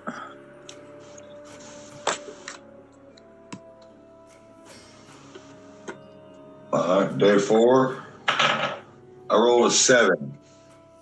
Okay, nothing. Michael. Okay. I rolled a 15. Still nothing. Because you guys are coming through this place known as the Fields of the Dead. Oh. What's the word on this spot? What's up with the Fields of the Dead? Not much, it's dead. Yeah, exactly. During the nights, through all these days, have we been mingling with anybody, talking, or are we just kind of keeping a low profile, following their wagons?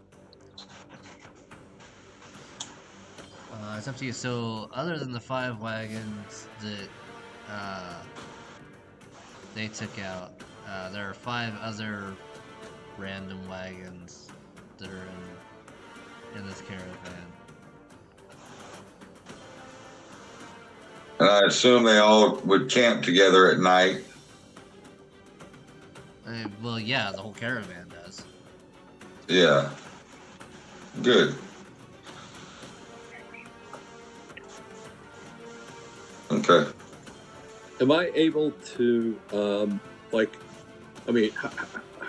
long is it? Like 20 days? Or how many? It's going to be 40 I think days. it's 40. 40 days. Okay. During that 40 days, I would like to kind of spy a bit on the Black Dragons, half Black Dragons group. See if I can't get some kind of recon information about what they're up to and where we're going. Would I be able to do that stealthily and while I'm invisible? I mean, they don't really. They're not even like grouping up normally with each other, so like there's not really anything to gather. Okay. Well, All right. I report that back to the group. Doesn't seem Okay, to what's be. the They're very social with each other. I just rolled a 17. Okay.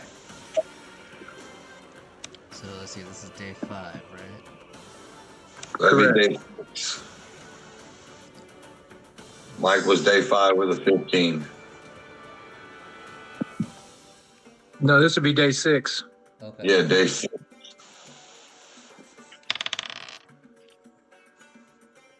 Ultra bad. Okay. So you guys are, as you're approaching a difficult corner, of the road, one of the cult wagons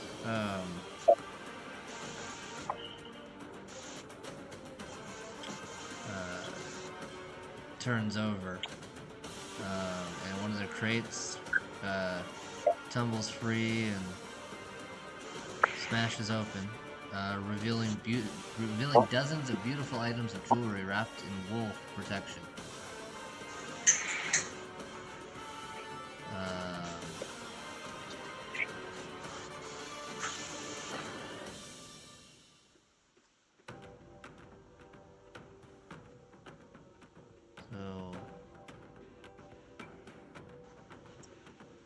Do I notice any discernible markings on the jewelry?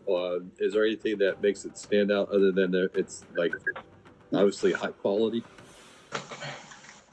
How closely are you gonna stop and look? Oh, they look like they might need some help, boys. I'm gonna wheel our wagon and our ponies in behind them. Yeah, look at it. Y'all need a hand there. I'll hop down from the wagon and start to approach like I'm going to help them get their wagon righted. I'm not even walking by what tumbled out of the back there. Okay, yeah. So as long as you don't go like towards what tumbled out, they welcome the help, and you can. All right, I want to purposefully be that over helpful person who, like, unintentionally not helping them get their wagon tipped up. You know what I'm saying? The guy that's trying to help it just a little too hard and it's making it more difficult. I'm that guy. Yeah, When we go to, You're Mr. Bean in it. yeah, they're all pushing and you're pulling. Yep. With all your might. Go ahead and give me an athletics check. Okay, 18. Okay. Yeah, so even though you're trying really hard to not help them, you're somehow still managing to help them. Like you're overly helpful. While they're doing like that, I said, I want to be the point of resistance. If they said push, I pulled. Okay. If they said pull, I pushed. Okay. That's what I'm saying. I want to make it look like I'm helping, but do the exact opposite of whatever they're intending to do. Like I'm dense. I just don't get like, no, you gotta lift. You gotta lift. Oh, I thought you said so. Yeah. I'm sorry. Back up. Use your legs. Okay. We'll try again. Well, their While athletics they're doing checks that, all JD, sucked, so. yeah, while they're doing that, you're distracted with Angus and everything. I'm gonna like go behind our cart, turn invisible, and go take a look over at the jewelry. Okay, well, because you're invisible, go ahead and roll stealth with advantage. Okay.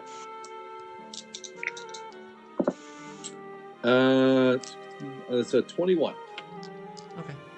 Yeah, so you go over and look at this overturned, smashed crate.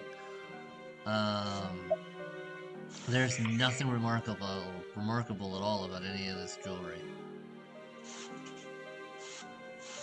Nothing remarkable about it. No insignia, no blazon. Nope, it's all just various treasure stuff. Mm-hmm. Okay. All right. After I give my guy time to do whatever he's got to do, I'll go ahead and help him get their wagon upturned. Okay. Yeah, I go up and like tap, like, just almost like tap Angus on the shoulder. Just whisper in my ear, buddy. Oh yeah. There's nothing notable. Hey. All right, let's try this one more again, boys. And then we get the wagon righted, I guess. I don't know. If not, then, oh, well, I gave him a bit of shot, and I'm going to go back to my wagon, whether they get their wagon righted or not. Okay. Gave it a shot. Whose turn is it to roll? That's 1, 2, 3, 4, 5, 6. I rolled a 15. Okay, nothing Day happens on the 7. next day. So we're on day 8. Mike, it's your turn. That is a 10. Okay, nothing happens. I also rolled a 15. That's day 9. I rolled a 2 for day 10. Okay. Rolled a 3 for day 11. What'd you roll? A 3. Okay. There's an 18 for day 12. Okay. 1, 2, 3, 4, 5, 6, 7, 8, 9, 10.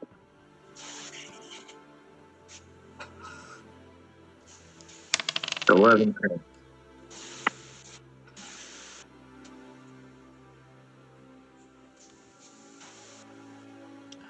Wake up, Mike. I'm just trying to crack my neck. I got like a bit of a crick. You were snoring, dude. We've been here for 5 minutes. I saw you. You were asleep. You know what? I was just checking the back of my eyelids. Right, making sure there wasn't a hidden message. Yeah. No holes in the lids. Perfect UV protection. So the afternoon of, what was it, day 12 or whatever? Yep. Yeah. You guys have all noticed, as you guys have been traveling down this road, a noble that's been regularly mistreating his horses. He allows their collars and girths to chafe, sores in their hides, skimps on their feed, whips them when they're aching. They're not pulling fast enough, hard enough or fast enough to suit him.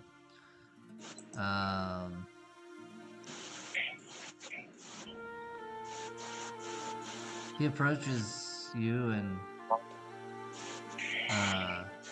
asks if he can buy one of your horses to replace his useless nags. No, not if you're going to treat this one the way you treat yours. No wonder they don't want to do nothing for you the way you beat on them.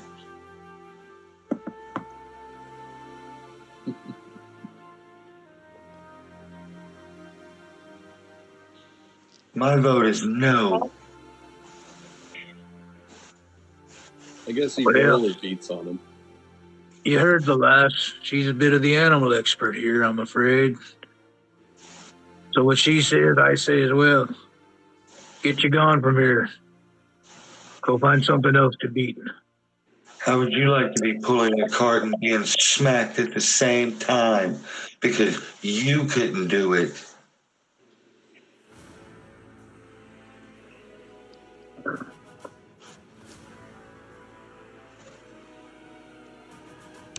Okay.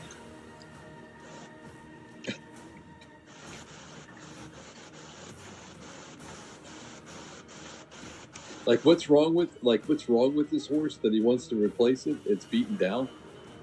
Yeah. Sword vibes. It's been Where abused. he Yeah. Been abused. Yeah, he beats the shit out of it.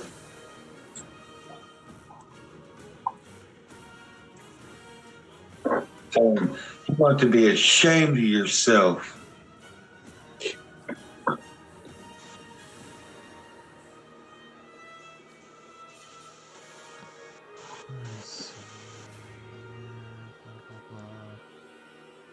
I'd like to try to persuade him to sell us the abused horse.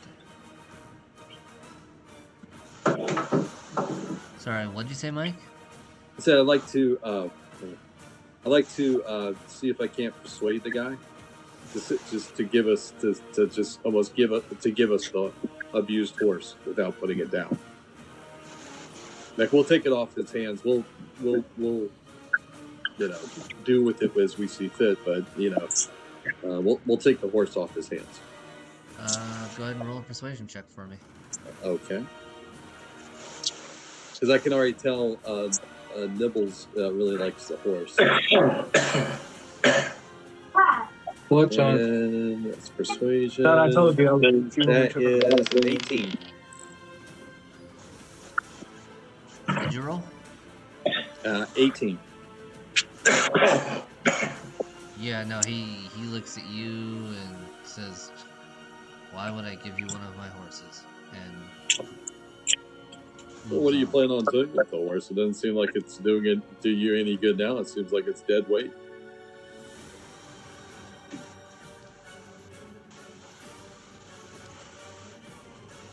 I tell you what I'll do. Am I able to use that ability to give myself advantage? No, I don't think you can use it to give yourself advantage. Okay, so it's only if I have advantage or I have disadvantage that I can make it neutral. Yeah. Okay, gotcha. Okay, well, that's a good. I appreciate that.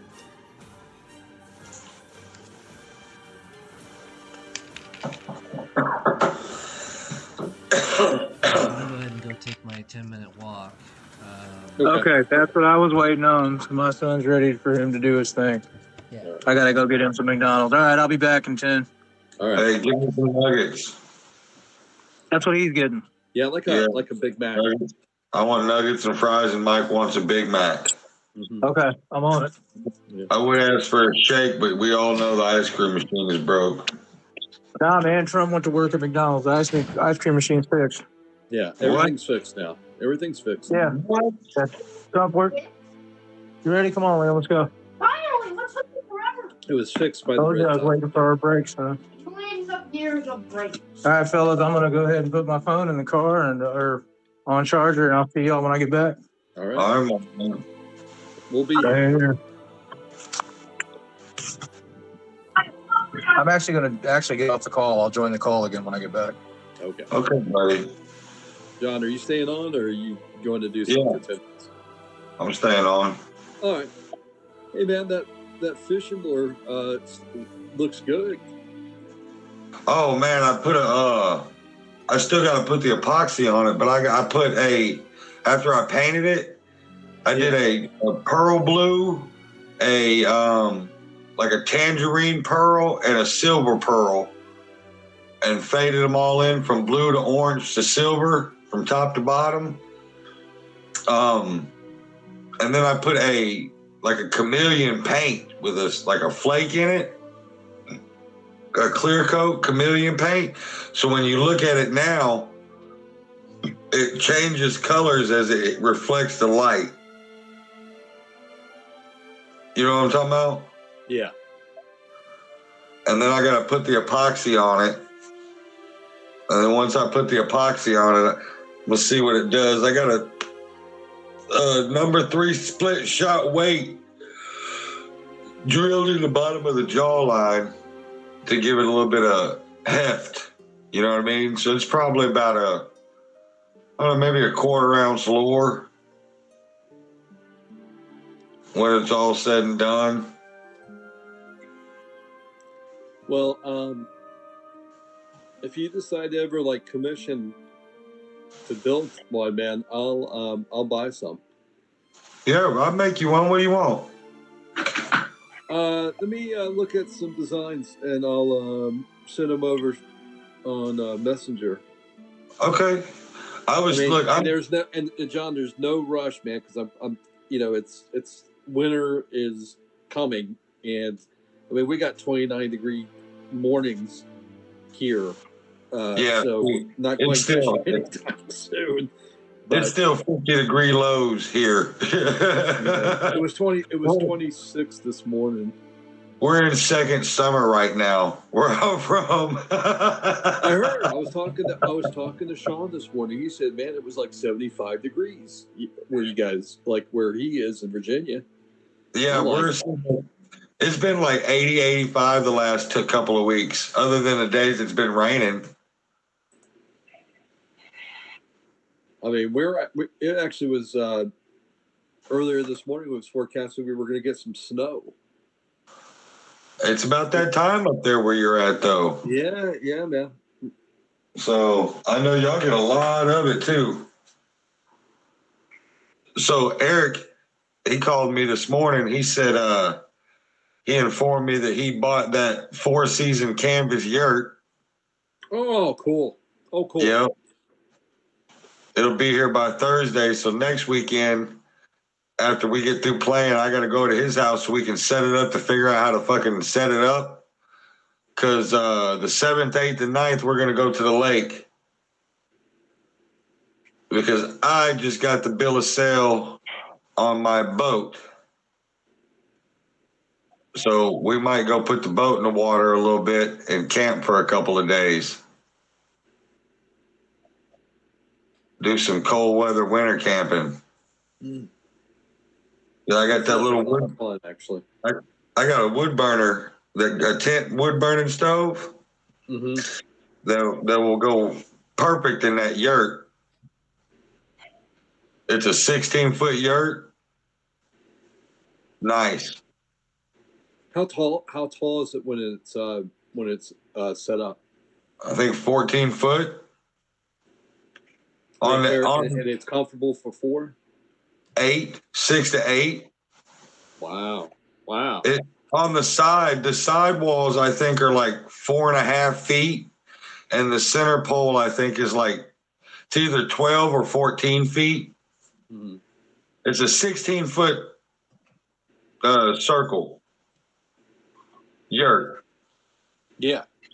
And then it's got a cover, that goes over the top of that. You know what I'm saying? Mm-hmm. And covers some more of the edges. It's got. So if there were 4 of you, how long would it take you to set up the yurt? I don't know yet. Me and Eric would probably be able to set it up, and once we figure it out, that's why we're going to set it up next weekend. Take it down, set it up a couple times. Yeah, but I'm let me know how that goes, because I'm been sure. looking at yurts for years, man. I'm sure it's not going to take long. Once you get it all pulled out and spread out, I know the first thing you do is you fucking run that center pole. Mm-hmm. So you get in there and you put that center pole, and then you adjust the cords as off of that center pole. Imagine it'd be like you pick a spot and you just go clockwise until everything's, dimensional or whatever. Mm-hmm. I would imagine. Wow, man, that sounds like a cool way to go spend some winter days. Man, and he got it was only $450. He bought it off Amazon, and it was going to be like $100 and some a month for like 5 months. It was like $450 plus tax. Well, when I guess he ordered it. Right, that's cheap as fuck for one of those. Yeah. When he finally did order it, he ordered it yesterday. It was another 25% off. So he ended up only spending after tax $388. Wow. Yeah. Snatch that one. Dude, that's almost the price of like a 4-man tent at REI. Oh yeah. Well, I got all my tents, all the ones that I own are all like 2.5 seasons. You'll get spring, summer, and some of fall. You know what I'm saying? Yeah. I got a 3-man, a 4-man, I got a 1-man, like a backpacking tent, and then I got my hammock tent. Yeah. You know what I mean? So, but is that like EMU or EMO like hammock? Yes. Okay, yeah, I've got one of those too. They're awesome. Mm-hmm. It kind of sucks when you get even with a pad in there, though. I noticed because I got an inflatable sleep pad. Yeah. And I put my blanket down on the bottom part of the hammock, and my pad, and then another blanket, and then my sleeping bag. But when it gets to 50 degrees outside and the wind's blowing right off the lake and it's coming right up underneath of you. Yeah.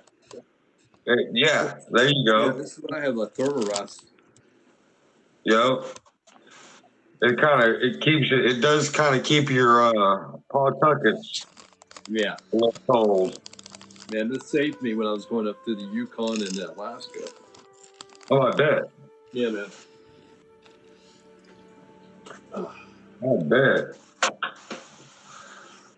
Yeah, so the first full weekend in December, that 7th, 8th, and 9th, I won't be here to play. I'll be at the lake testing out my boat.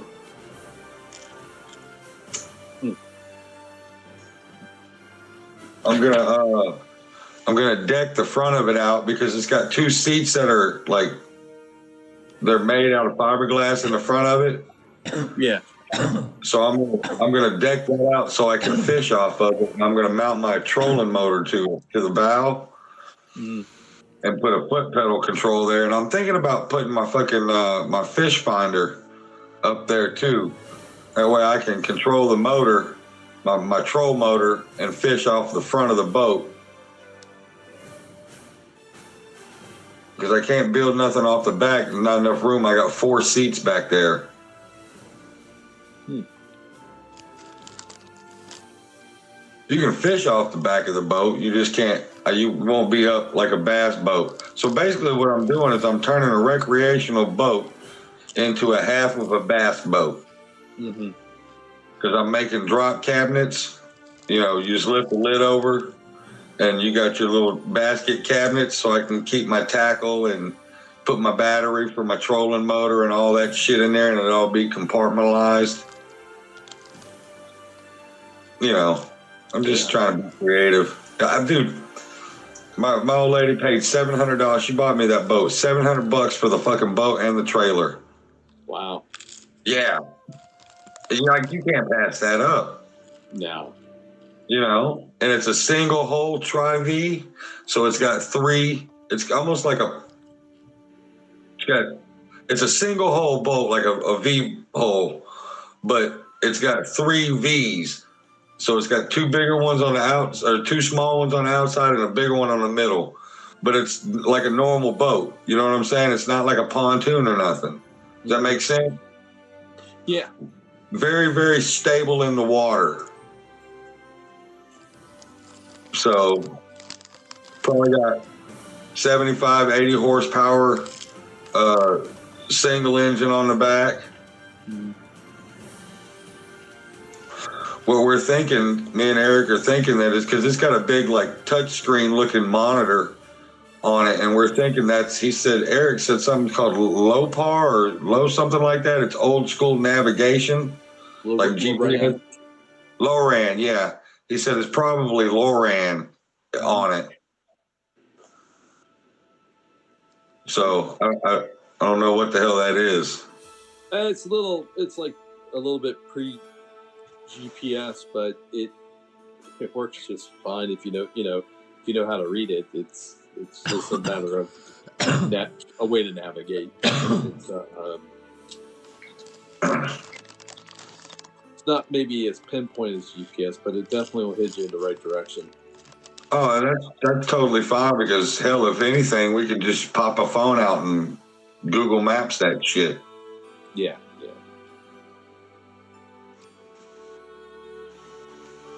I got Google Earth on my phone, so I like to get out and try to find little inlets and outlets when I'm out in my kayak.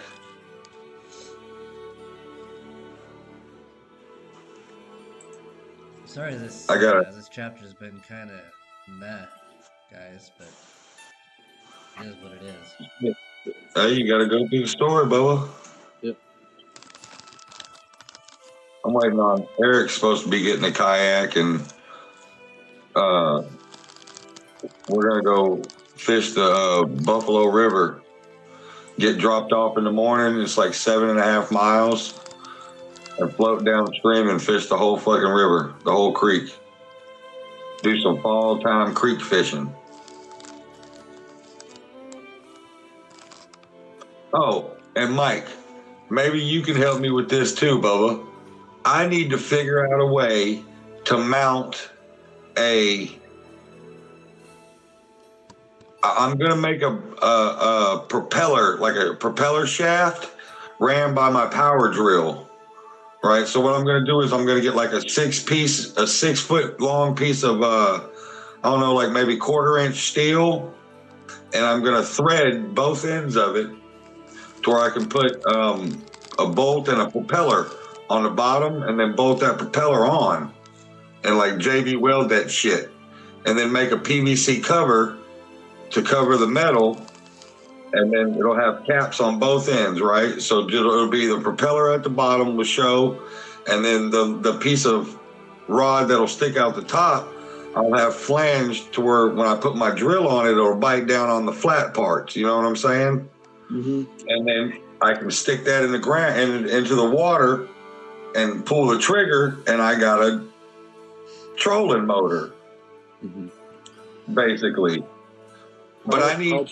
How powerful of a drill do you have? I mean, that. Oh, it's a number. It's a number one. It's got some serious settings on it.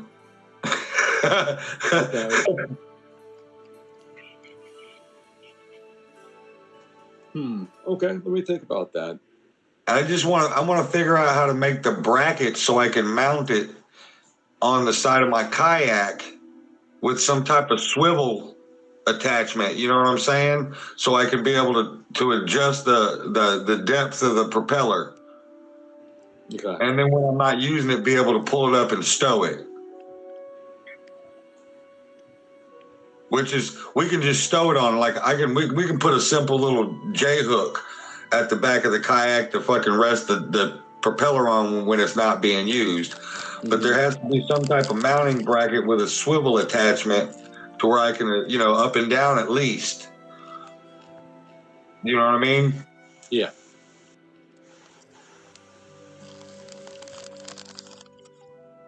Does that make sense? Yeah. I'm trying to picture it. How you could once you pull it and then you try to just stow it. How long is your kayak? 10 foot. 10 foot. How did you Well, how did foot. you come up with the length that would be? You said it was going to be 16 foot of steel rod. 6 foot. 6 foot. Okay, I was like, holy cow, man! No, 6 foot. Yeah, 6 foot on the 10-foot kayak. I'm sitting about 4.5 foot, 5 foot from the nose. Okay. So that'll give me 6 foot. That'll give me 11 from where I'm at. That'll put that propeller about 2 foot behind my kayak, 1.5 foot behind my kayak underwater, or at least 1 foot. Okay. You see what I'm saying? Because I need to be able to hold the drill from the cockpit of the kayak. I don't want to be turned around, like. Yeah, I don't want to be turned around in the middle of my kayak trying to press the drill. You know what I'm saying? But I need it to at least be at least a foot away from the back end of the kayak. So if it does hit something, it's not going to come up and smack the bottom of my kayak and possibly, tear some shit up. Okay. But still give it enough room for propulsion, because that type of outboard motor, it's going to have to pull it in from the front and suck it through the back. That's how it gets its work. Mm-hmm. You know what I'm saying? Yeah. We're talking about making a mounting bracket for a drill powered outboard motor for my kayak.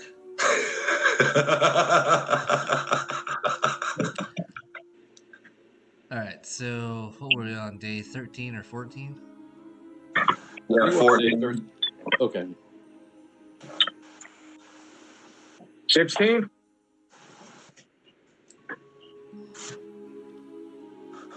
Are we done with the merchant and his horse? Yeah. Okay. Yeah, we don't want none. We don't want none. Bum ass dude. I rolled a 16 with advantage. Hope y'all don't mind. I'll roll.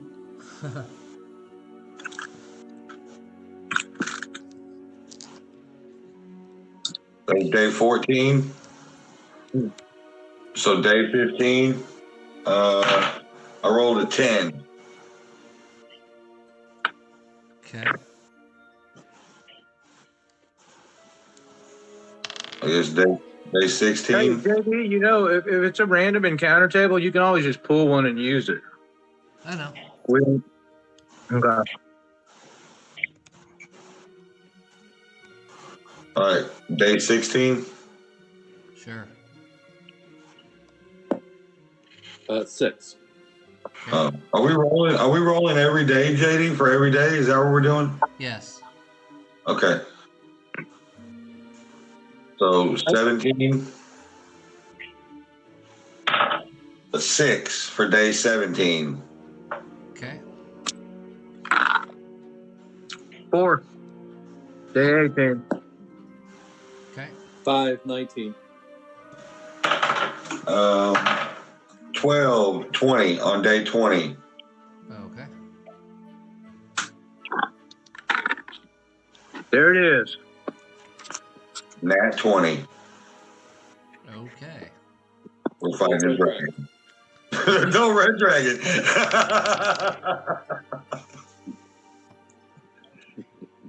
Fireball. Right. Blowing up immune to fire.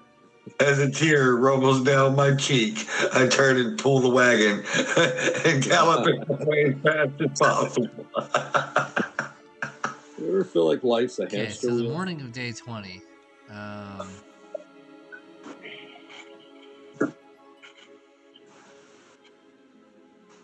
As the caravan comes around a bend in the road, a human head can be seen sitting in the middle of the road, 100 yards ahead.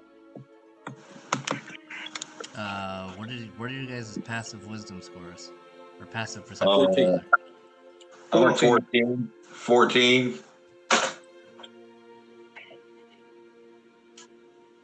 Nobody has a higher than 15? Nope. Okay. No, we lost him. He got ate by a roper. Yeah. Yeah. Okay. Swallowed whole. I don't think he was that wise to begin with, though. So Wiser than us, though. that's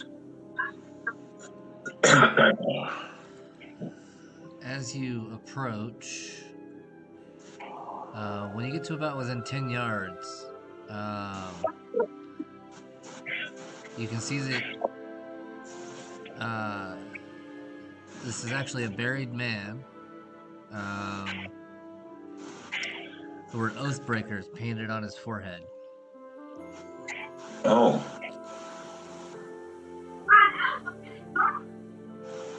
You must have done something wrong to make somebody mad. You said Oathbringer or Oathbreaker? Oathbreaker. Breaker. That's not good.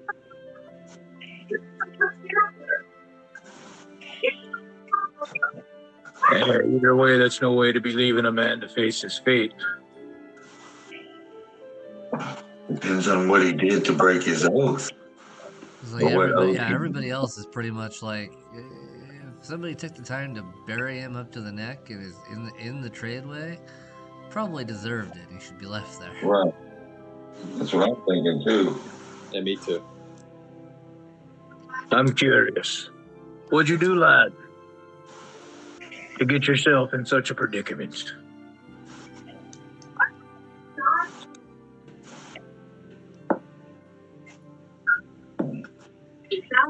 I thought he was dead. Oh. It's obvious he can be trusted. Good point there, little one. I made a promise to marry a woman, but turned out that her and her family were all bandits. That don't seem like any reason to stick you down in the dirt. Is he lying to me?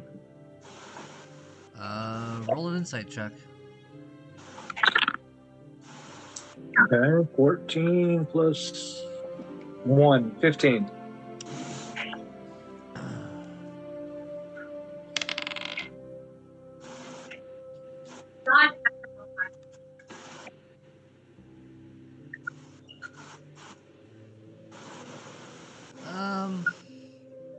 He's not lying, but he's not exactly telling the truth either.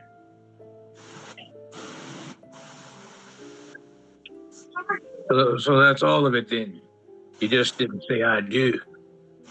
Yeah, exactly. You think you could unbury me here? If you'd have been more honest with me, I'd have thought about it. Something tells me you're not telling me the whole of the story. Let's start with that first, and then I'll decide if I want to dig you out or not.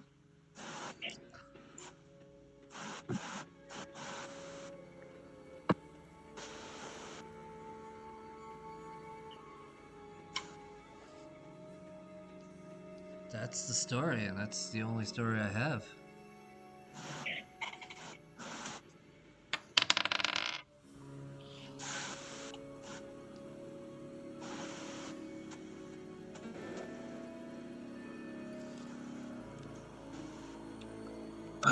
I say leave him there. He's there for a reason, and it's not because he didn't marry somebody.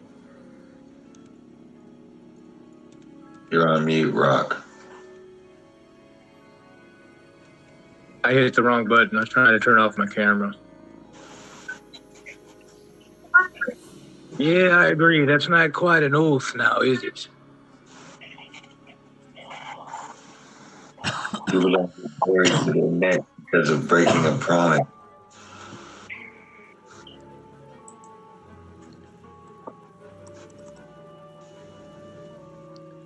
Look, if you'd be so kind as to unbury me. I think before I do that, though, I think what I want to do is cast a charm person on him. Okay.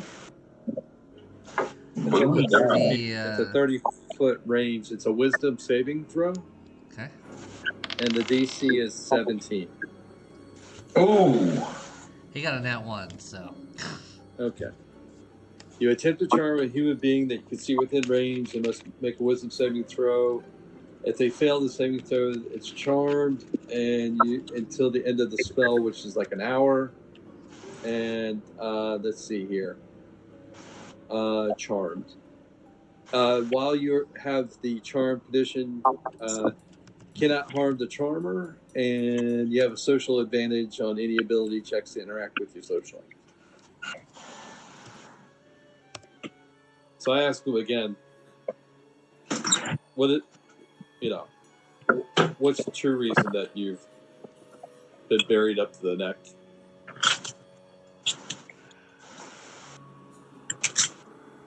Nope, he has nothing he can do to resist. Okay.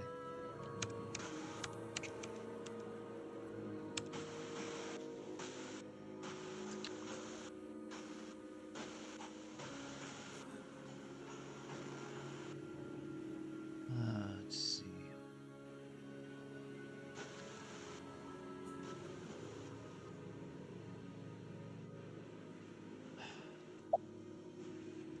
So what I'm really doing out here is tracking some smugglers. Sure that they're members of the Cult of the Dragon. You tracking some smugglers that have dealings with the Cult of the Dragon? He thinks they're members, yeah. They became suspicious of me.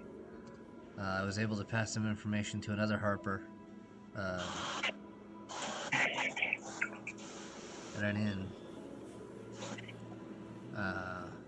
Members of the caravan witnessed me doing so.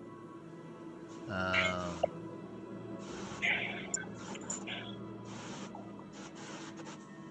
so the merchants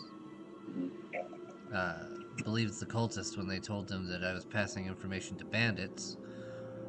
They were unwilling to kill me outright, but they buried me here in the road. How far ahead is the caravan ahead of us now? That caravan, probably several days, but How about the caravan that we're in? it's right there with you. Oh, okay. Well, lad, you see, an honest man always earns a second chance. And I'm going to hop down off the wagon and dig around for a tool. And I'm going to start unburying this gentleman. Okay. Does anybody else And I'll help. I'll Okay. help. I don't got a shovel that small.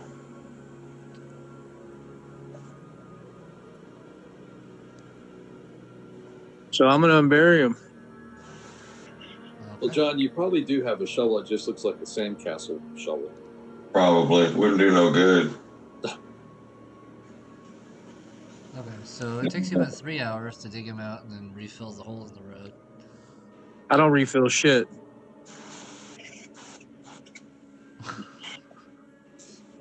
And in fact, once I've dug him out to where he's about waist deep, I'm going to go ahead and see if we can just pull him free of the dirt, the loose dirt. And make him refill it. I'm not putting him whole. Once he's out of that hole, I ain't wasting another single time filling it in. You know, a rut like that in the community road. I don't work for the city.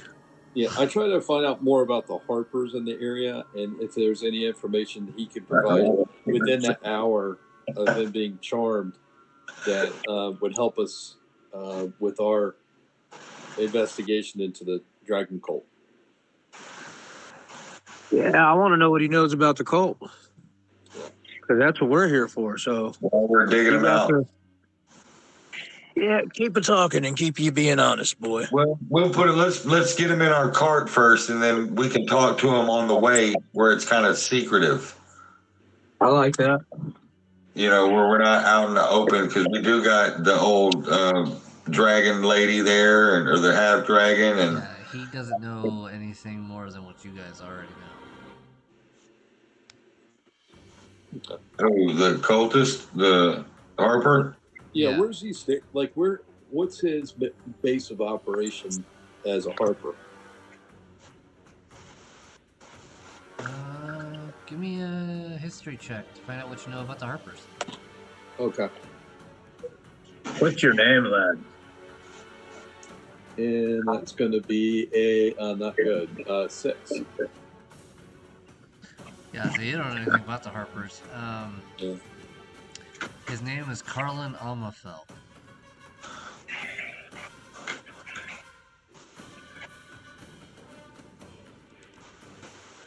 Almafel. He's also Okay. completely naked, other than the loincloth. He's also what? Completely naked, other than a loincloth. Oh.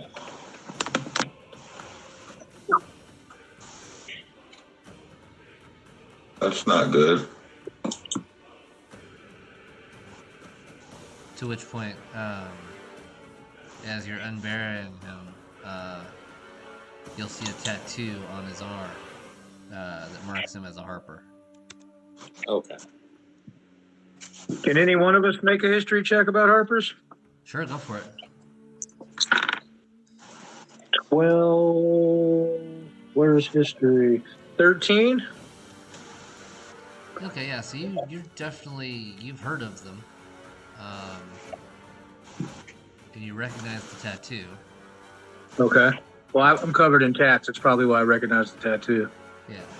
Okay, cool.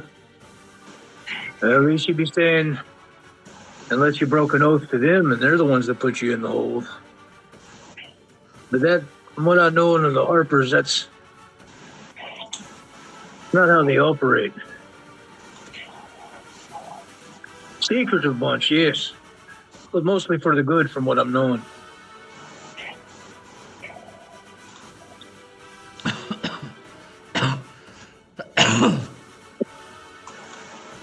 Well, Carlin, if you'll be riding with us to the end of this journey, I'll see to it. I'll get you some clothes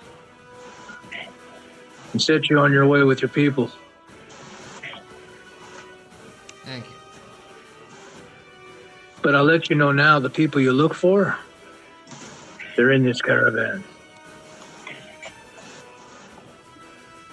If that does you any well knowing.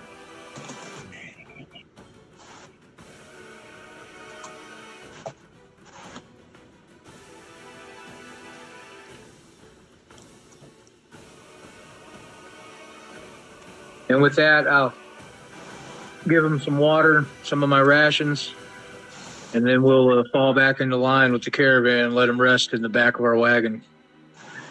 Okay. Then later that night.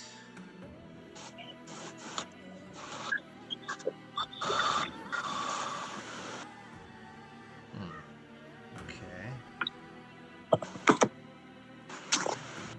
This will be interesting.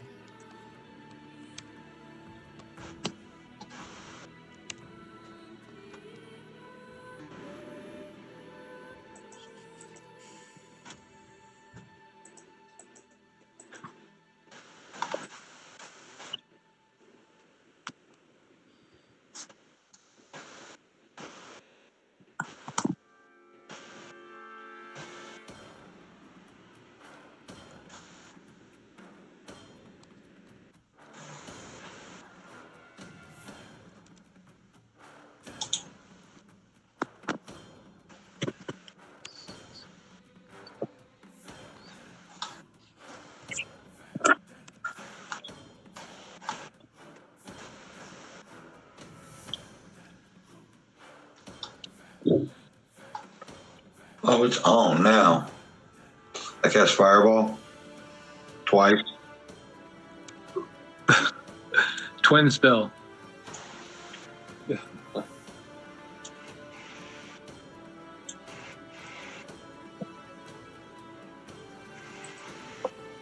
Oh. Yeah, I want to have a love this hand for. Yeah, dude, I got it to where I can if I cast that that blade song lasts a minute, so that gives me +5 to my AC. That puts me up to a 21. And then if I shield and react until the start of my next turn, that puts me up another 5. That puts me at 26 on my AC. Lovely. Absolutely lovely.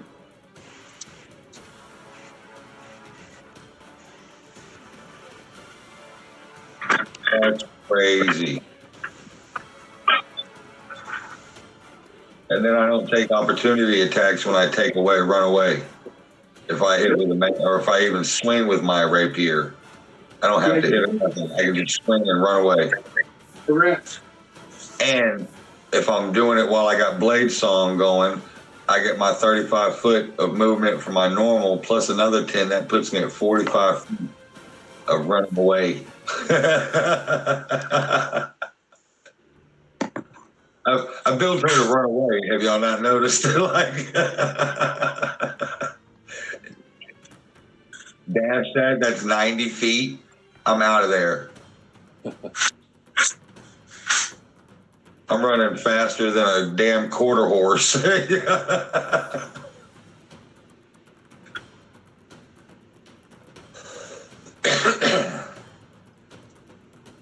A little 2-foot legs, it's like Speedy Gonzalez. So, as you guys are pulling along for the night, you come across a fight where a freight wagon is stranded on the road. Its draft animals are dead. And a merchant and 3 guards are sheltered under the wagon, with crates dragged between the wheels for covers.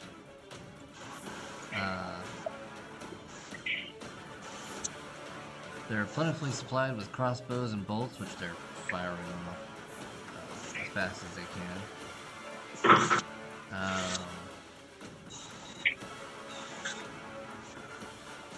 But what you see is 6 hobgoblins basically sort of just waiting. I guess 7 actually, sorry. Let me see. waiting for the darkness to assail these guys.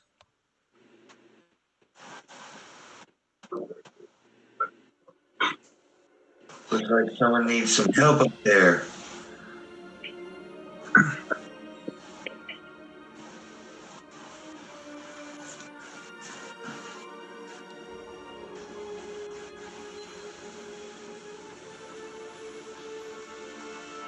So what do you want to do?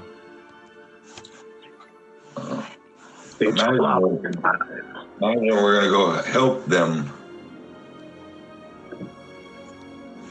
Sam, let's go help them. Okay. I am gonna cast invisibility on myself.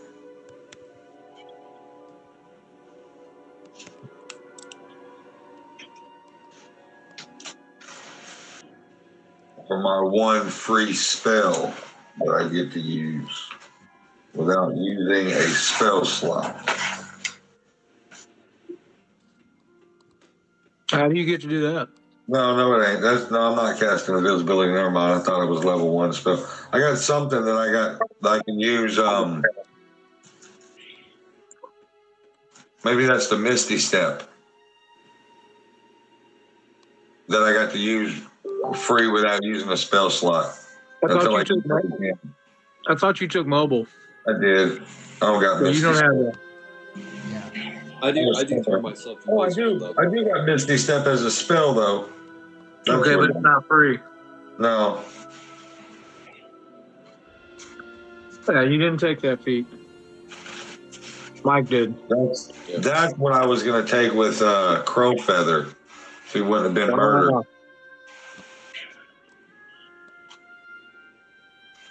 Just so that ambusher would have been nasty. But that is what I do, is I turn myself invisible at this point. Okay.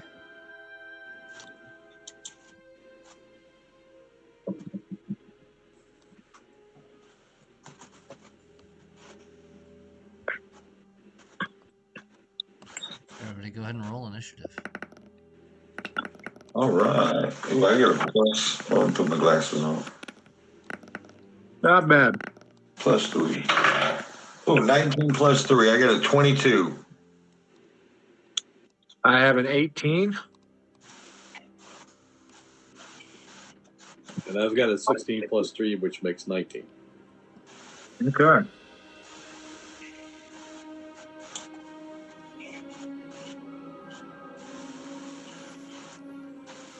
Looks like we're ready for some action, boys. JD, I think your map is not as locked or unlocked or. Is your screen moving too? I'm moving it. Yeah. Oh, yeah, it's locked. Yeah, it's freaking out a little bit there. Yeah, I just locked it. Okay. There we go. Now I can expand and see what I'm looking at. Okay. No. Somebody just keeps moving it. That was me. I was just making it bigger. So Yeah. it's obviously still unlocked, though, because I could. You're doing it on my screen too. Yeah, so John, what JD was needs to lock it.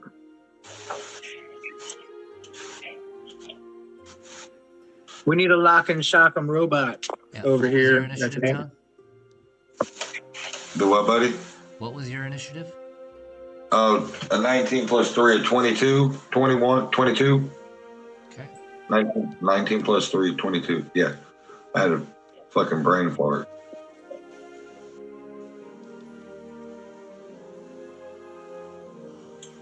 Okay. That puts you at the top of the initiative. Ooh. Well, as a bonus action, I am going to go into a blade song, Okay. which gives me +5 to my AC. It lasts a minute. I got 45 feet of movement, so I'm going to go 5, 10, 15, 20, 25, 30, 35, 40, 45 right there. And I'm going to cast Firebolt on this one right here as a cantrip. Wow. Okay. And a 19 plus my spell attack modifier is it is an 8. So 27. Yeah, you hit. All right. So he will take 2d10 fire damage. Okay. Because I'm 5th level. My d10s. There's one. There's my blood splatter. All right, here we go. Big damage. Ooh, a 9 and an 8. 17 points of fire damage. You burn his face off. Oh, melted him like hot nacho cheese. And that is my turn. I still have my blade song going, though. Okay. It lasts a minute. Last a whole minute.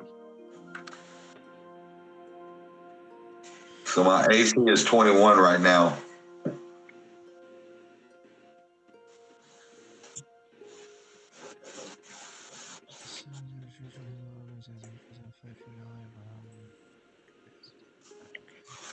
It's 30 feet of speed, so let's see. 5, 10, 15, 20, 25, 30. He's gonna shoot you with his longbow. Is he at disadvantage because he's so close? No, I guess- that only happens within 5 feet, John. Yeah, I know. I'm thinking something else. What's going on, buddy? Leave me alone. Alright, Kane, it's your turn. All right. I take it he misses me with the longbow? Yeah. Word up. I'm short. All right. So I'm gonna. Hang on. I'm not able to move. I'm not able to move my character now. Oh, sorry. There we go. Now try it. Okay. So 1, 2, 3, 4, 5, 6. And I'm invisible. 1, 2, 3, 4, 5. I'll move up to here. And that's my movement and action. And then as my bonus action, I don't really have one. Not that I want to spend sorcery points on. And that's my turn. Okay. Were you attempting to be stealthy while you were moving over there? Yeah, absolutely. Yeah, 100%. Yeah, go ahead and roll a stealth check for me, please. Okay. Would I have advantage since I'm invisible? No, because this is about the sound you're making. Oh, okay. Okay. Well, then that would be a 13. Okay. Anything else from you? No, that's my turn. You pretty much burned it on movement. Alright, Angus, it's your turn. 5, 10, 15, 20, 25. Bonus action rage. And for my action, as I'm running up, I draw my 2 hand axes, and I'm going to throw both hand axes at this guy. Okay. 16 plus 7 is a 23. That hits. Oh, I rolled a 1. Okay, so 8 from one hand axe. Oh, and 18 plus 7 is 25. That's much better. And I rolled 13 with the second hand axe. Okay, so you just chuck 2 hand axes at this guy and he drops. Nice. That's a bonus action, action, and movement. Okay. Let's see how the characters movements.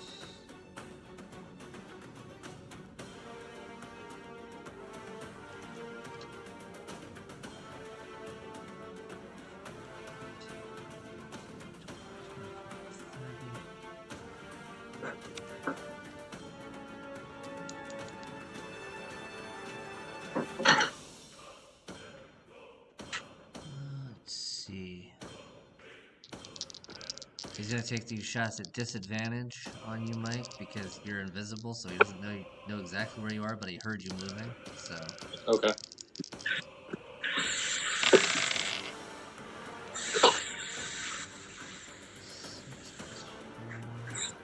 what's your armor class? 16. Okay. First great sword attack misses.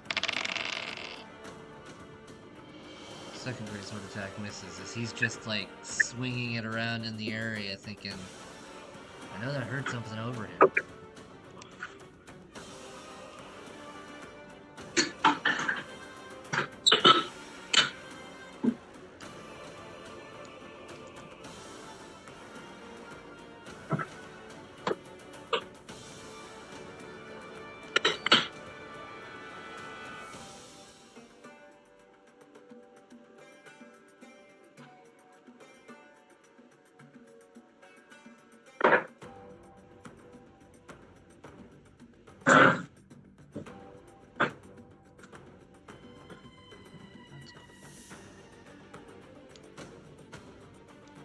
The other one, taking his lead, is going to take out his long sword and wave it around in your area there. Okay.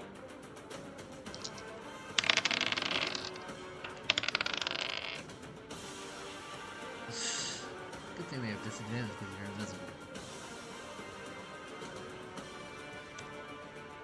He misses. Okay.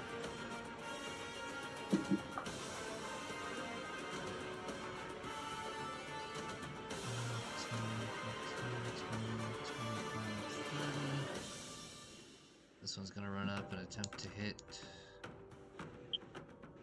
Mr. Envelhide. I think he did. You hit a 20? No.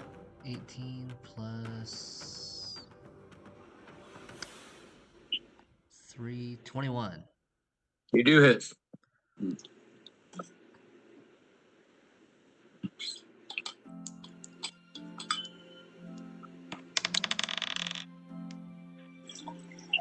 For a whole 3 damage, cut in half because you're raging, so 1. All right, lad. You're gonna have to try better than that. 10, 15, 20, 25, 30.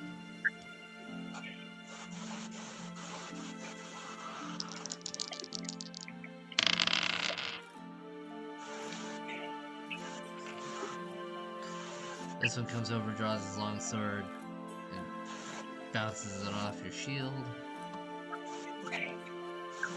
That'd actually be my hammer arm side. I just deflected it with the old sledge head. Ding! 10, 15, 20, 25, 30. He's going to take a shot at Kibbles here.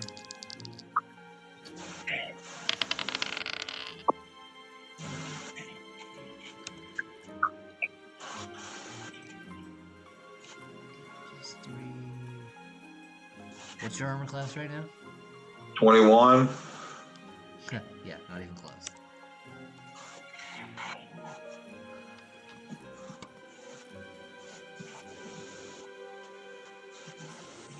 Top of the round. I haven't. Oh. Okay. Yeah, you went, Mike. Used it all in movement. Sorry. Yeah, you're right. You're right. Kibbles, it's your turn. I am going to go 5, 10, 15, 20, 25, 30. I'm going to go 25 here. And I'm going to rapid zap zap firebolt this one here. Okay. That can be a shit. Come on, dice. Stay on the fucking thing. 14 plus 8 is a 22. That'll hit. All right, 2d10. We're at 8 and 8. 16 points of fire damage.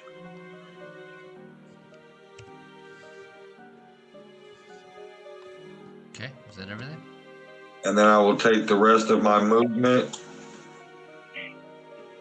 That's 5, 12, what, 20, 25, 30, 35. Right there. I'll just stay right there behind that rock. Okay. And that is my movement. And that's my turn. Now it's your turn, Mike. Okay.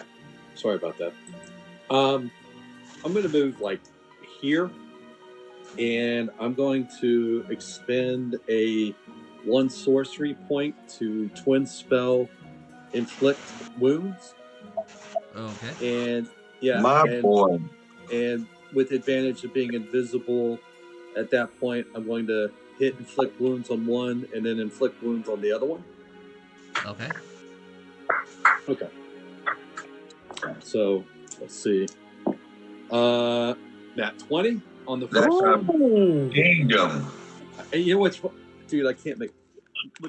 Let me just show the audience and everyone else what I rolled here. So, whoa, hang on. Beautiful. I rolled a 20 Nice. and a 1. Ha! Oh, love it. So that just shows you, you know, how probability works for those kids out there trying to figure it out. Yeah, that's the difference between advantage and disadvantage. Right. Disadvantage, he'd have zapped himself. And then on the second one that's next to me, I roll an 18. Okay. Okay. So let me do the first one, which is what? Well, it's 30. That's 30 plus what you roll. Yeah. Well, hold on. What level are you casting it at? At first level. First level. Okay.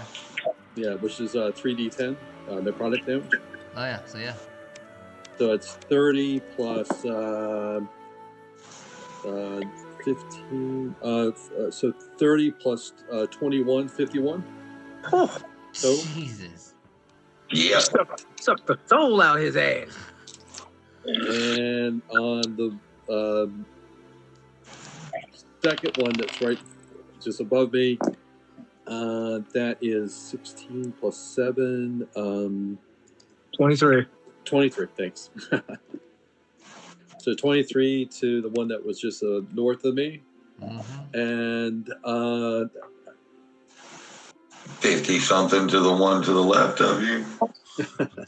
Jesus Christ. I'm like a Vulcan death grip. is the one that I did 21 points still alive? No. Neither one of them are still alive. Okay. The reason I'm asking is because Actually, this this one is point- still alive, but he's stunned. stunned. Yeah. Okay. He just took 50 points of damage. That's bad, dude. Well, the fact that he's stunned and now I'm visible because I attacked, I'm going to go 1, 2, 3, 4, 5, 6. I'm going to go to here and crouch down behind that cart. And I believe that is my turn. Bam. Okay. That burper. Holy shit. Mr. Impolite, it's your turn. And I'm going to hit the one right in front of me. Reckless. So that's going to be 23 to hit. Yeah, that'll hit.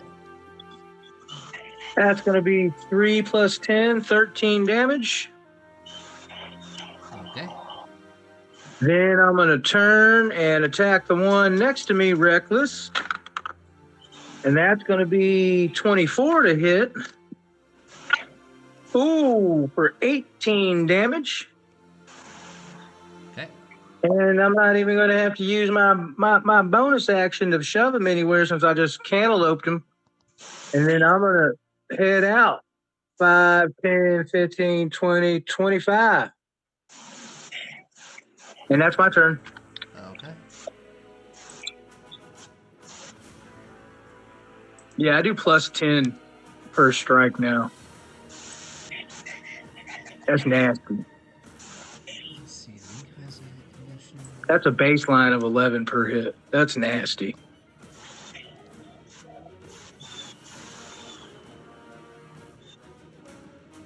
Top of the round. We're going to go 5, 10, 15, 20, 25, 30, 35, 40, 45. And I look at the hobgoblin stunned on the ground, and I look over at Anvil I give it a slight head nod. and firebolt it. Okay, roll at disadvantage. Okay, that's a 9 plus 8 or a 6 plus 8. So 6 plus 8 is 14. You miss. And I'll go ahead and change his advantage to his disadvantage to normal. Okay. Or do I have to do that beforehand? Yeah, you could have. Okay. Yeah, Okay. Sorry. announce that. Remember that happened. I'll announce it beforehand. Sure. all right, so I miss with the firebolt. Okay, so but my familiar has an act. No, I can't do nothing because I've already used my action. No, but it's stunned. So I'm gonna have it can't take opportunity attacks then. I'm gonna have Bix run down, bite him in his testicles, and then run back to me.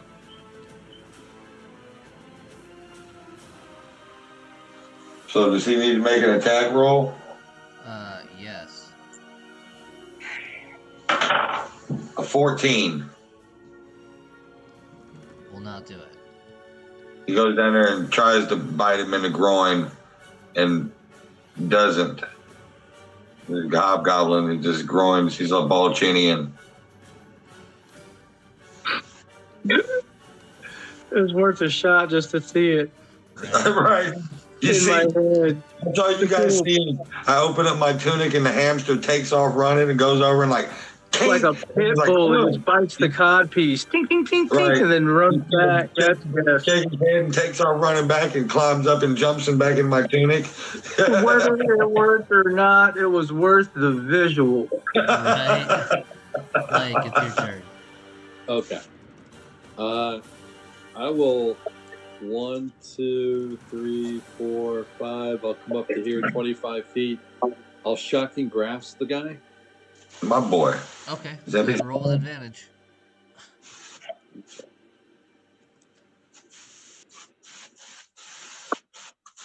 I'm using real dice today. All right, here we go. That is 14 plus 9. That is 23. Zap. Yeah. I believe that's 2d8. 2d8. He had 1 hit point left. You Yeah. reach over and just tase him to death. Well, I'm gonna shock him. I'm gonna shock him and see if and kill him, and then see if it comes back to life. Kind of like Clear. clear Zap. AED. And that is so. And then because he's down, and then I'll run over and high five everyone. Because in a very awkward social way, you know, the guy that wants to high five, but it's not really like no one knows that that's what he was like intending to do. Yeah, like, you know, hey man, high five, high five. It's like you walk up to Nibbles, high five, and she just looks up at you like, "Are you fucking serious?" Like, Not doing high fives anymore. We're not in the 1490s anymore. well, she's up to your kneecaps.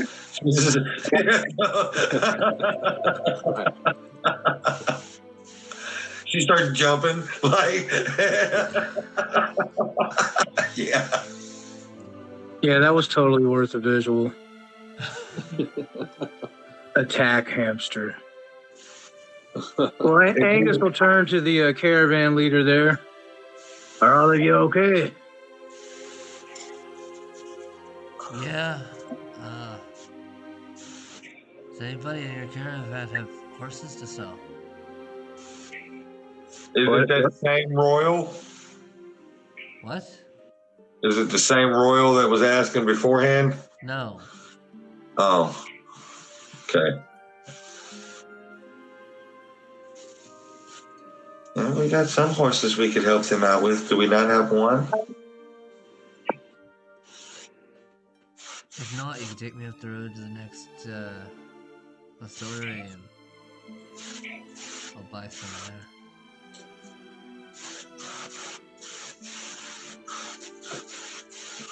If your men can protect your wagon, you can ride with us to the next livery.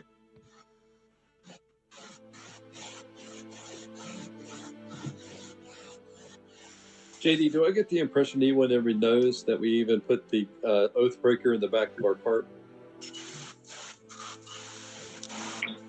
I mean, yeah, it's been several days since that happened. Oh, yeah. Okay, so people know. Okay. Yeah. Okay. Okay, while y'all decide what we're going to do, I'm going to go make a cup of coffee. My wife just got home too, so. All right. I'm brewing a pot myself right now. So what's your name be, lad?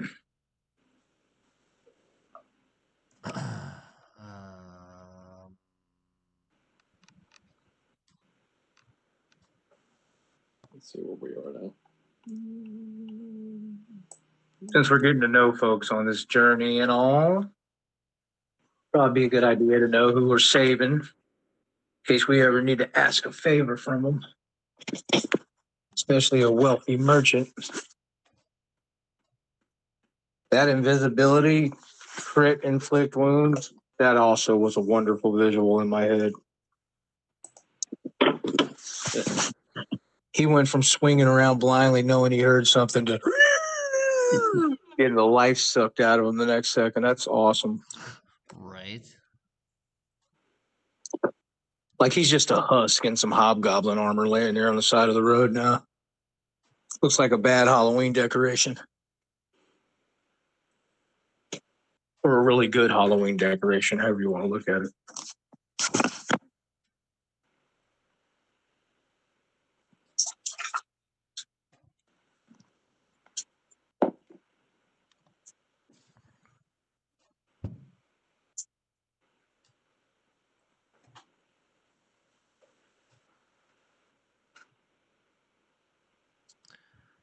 My name is Lisfiro.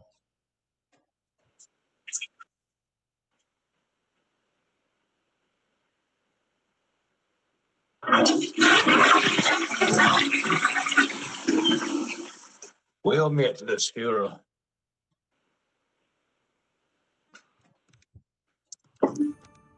Write that down, Lisfiro. Sorry we can't be helping you with a horse right now, but at least we know we keep the bandits off you.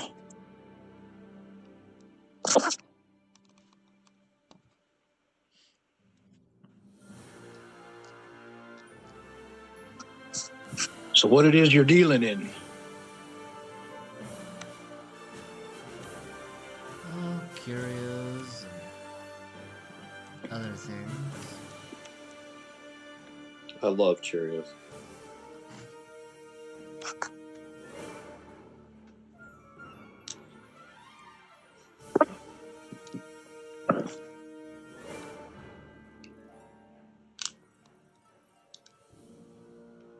Curios. Oh. I thought it was Cheerios. What be a curio? Kind of round, kind of weedy, kind of breakfast food. Alright, who's rolling for the next day?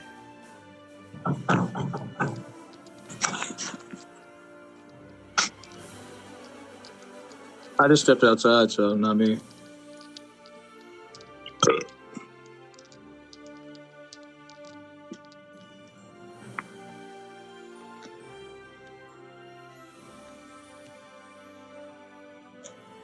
All right, what we decided to do? We going on the road again? On the road again? On the road again. What day are we? Like 21? Somebody needs to roll a d20. 2. All right. 13 for day 22. Okay.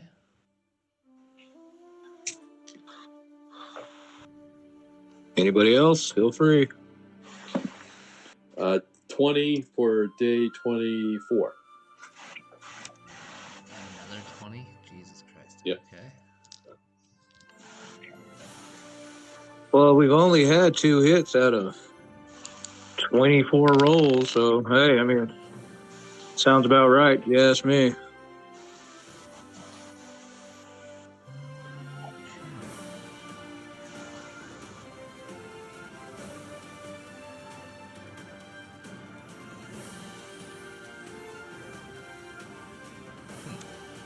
Okay.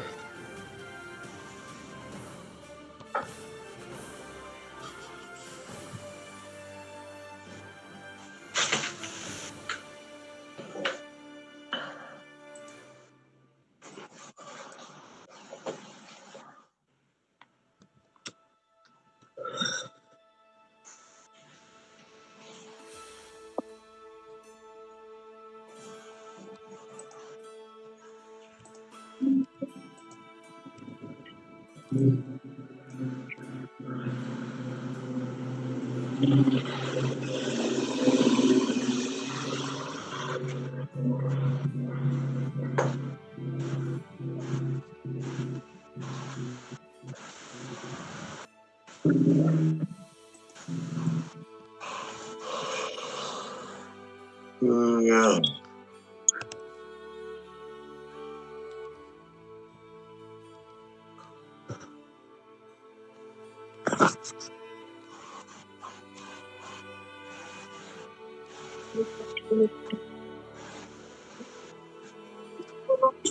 Early the next morning, as you're traveling down the road,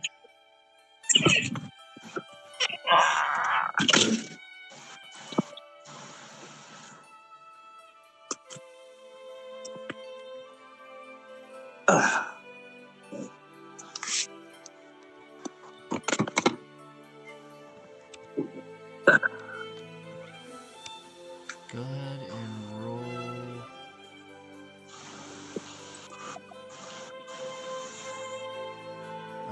nature checks for me, please. As you see what appears to be 2 eagles flying above you. Okay, I rolled an 18. What do you want to be done, David? Okay. I rolled an 18 also. I rolled a 13 just for perspective. Probably about an hour, son. What did you roll, John? 18, 13 plus 5. Okay, so John and Mike are not surprised.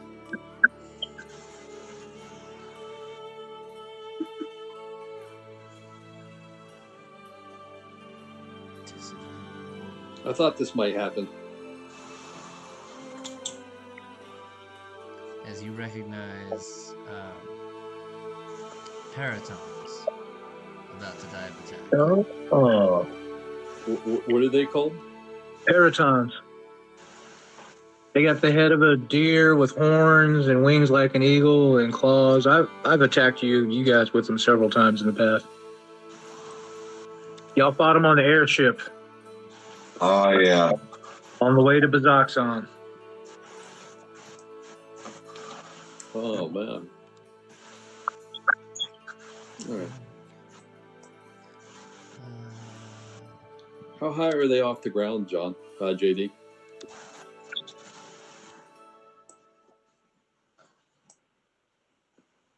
High enough for you to think they were eagles before you actually noticed what they were. Okay. So they're gonna take around to get to us then. possible. Go ahead and roll initiative. Okay. Oh, that is horrible. I got a whopping 8. 17 for me. A big old 11. The ones who notice it are like, hey, check that out. Yeah. Uh, I don't know if that's an eagle or Those are not. eagles. Oh, yeah, those are definitely not eagles. What is that? Huh? What are y'all talking about? Oh, shit, here they come. What did you get, Rocky? 17, sir. 14 plus 3. Okay. Let's see.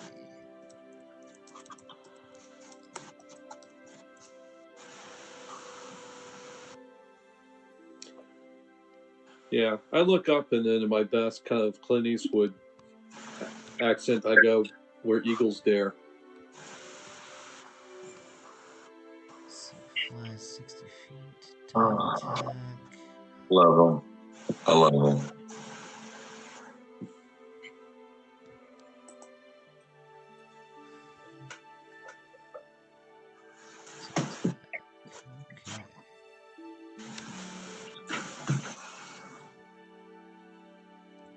Five, 10, 15.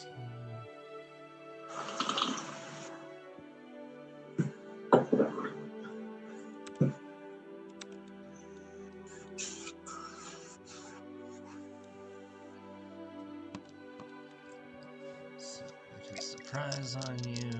So it's rolling with advantage.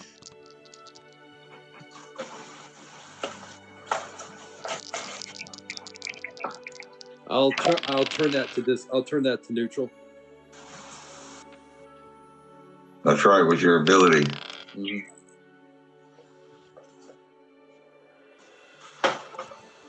Straight roll, baby. I can do that as many times as my proficiency bonus per day. Which I believe are we at 3? Yeah. We are at 3. Yep. Right. So this would be 1. 15.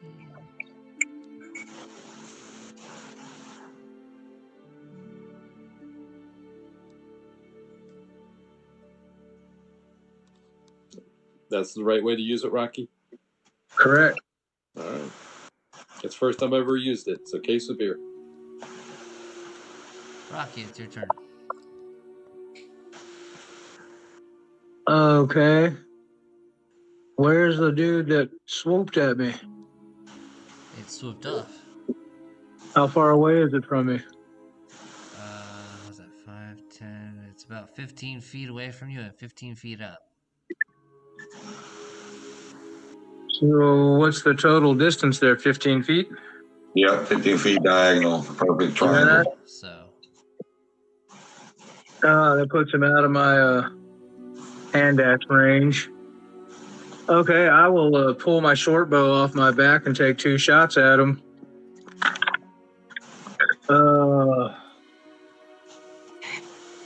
15.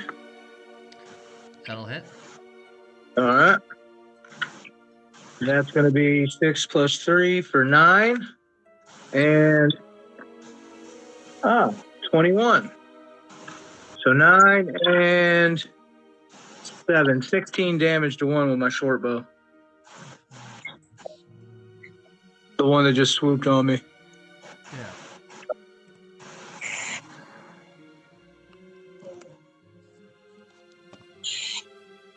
Okay.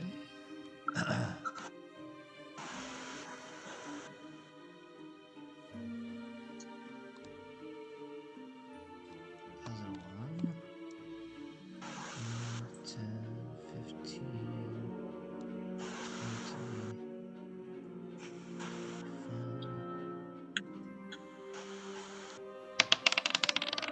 That's a D12. But point of fairness, 15 feet straight away and 15 feet up does not equal 30 feet. 15 feet.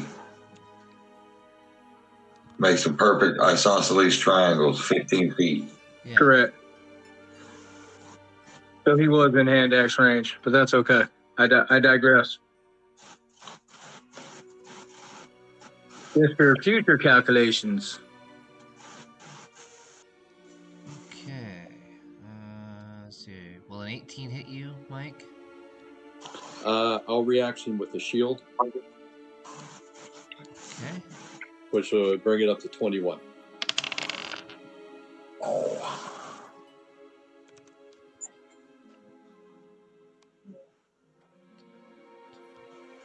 Now, since he was right there by me, would I get an opportunity to attack when it flew off? Nope, they have flyby attack. They do not provoke attacks of opportunity. Okay. Correct. Your turn, Mike. Okay. I am going to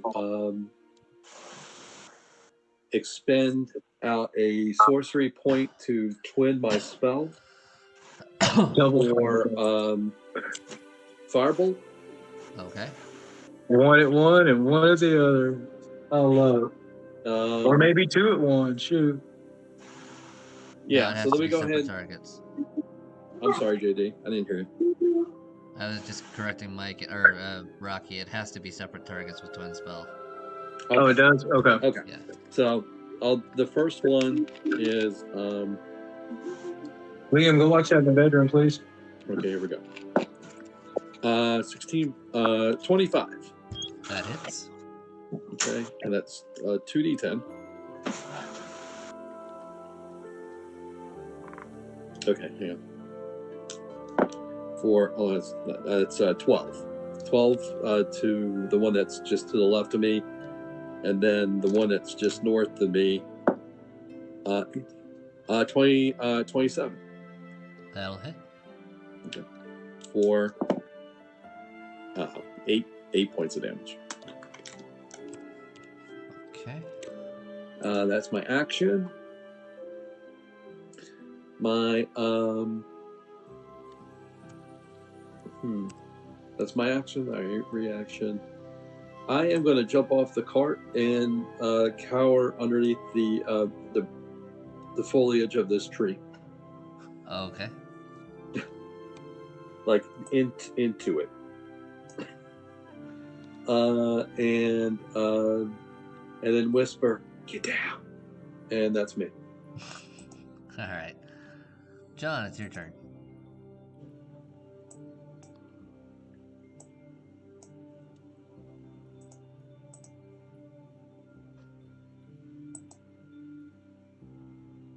Are you muted, John? Yes, I am. I'm going to hop down out of the wagon. I'm going to firebolt this one here. Okay. 13 plus 8 does that's what, 21? Yeah, that'll hit. 2d10. That's a 6 and a 7. Is it a 7? No, that's a 1. So 7 points of fire damage. As my bonus action, I'm going to go into a blade song.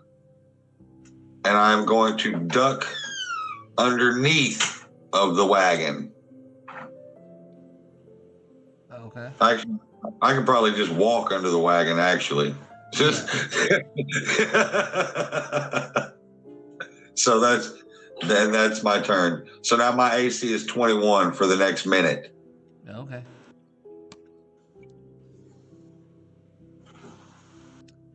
Top of the round. 5, 10, 15.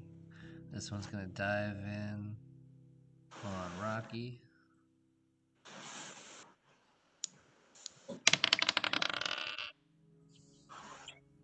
That'll miss. Second attack misses.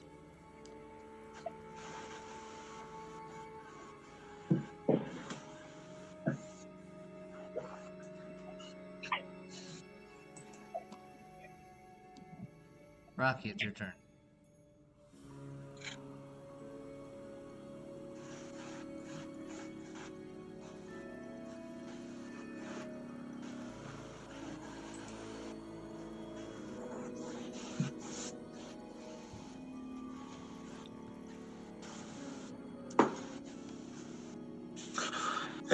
Rocky's muted. Yeah, I was just thinking that. Sorry, guys. Bonus action, rage. I'm going to ready my shield and hammer. And once any of the two come into melee range, I am going to use my reaction to attack. Okay.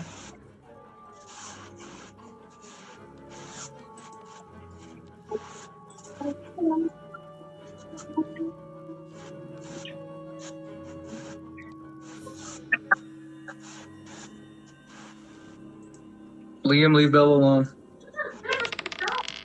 What did you do to her? Nat 20 on the first attack. Oh, Jesus. I want to cast Silvery Barbs as a reaction to make him re-roll that. Okay.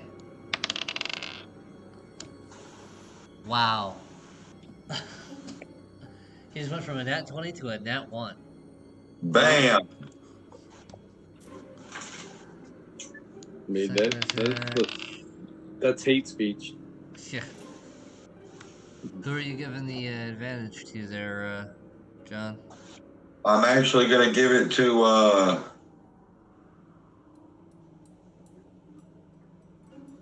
I'm going to give it to Angus. Okay. Since he don't really have any ranged spell attack or spells or ranged weapons. So Okay. Mike, does an 18 hit you?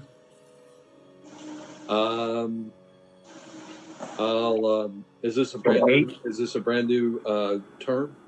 Yes. Okay, I'll shield again. Okay.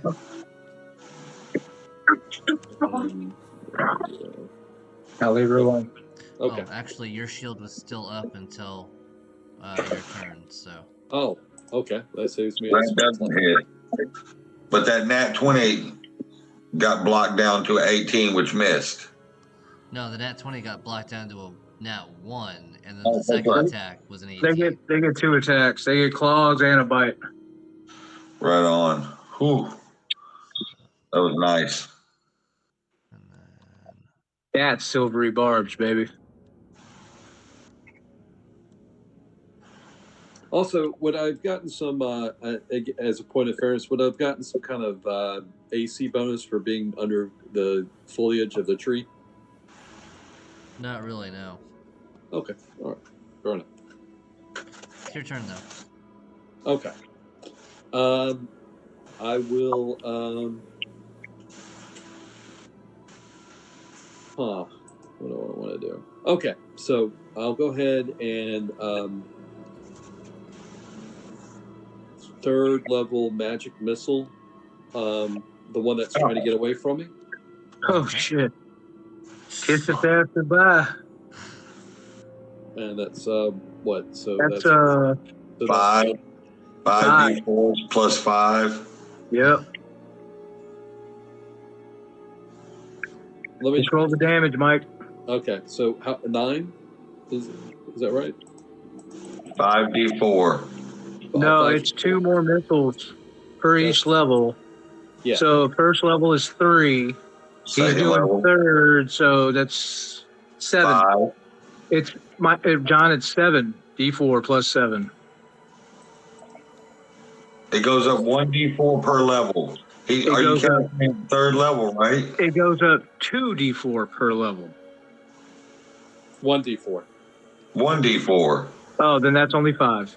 Yeah, 5 plus, it's 5D4 plus 5. Okay, so let me re-roll that again, because... I thought it went up 2. My bad. Okay, so... Oh, that's not good. 9 plus, that's 14?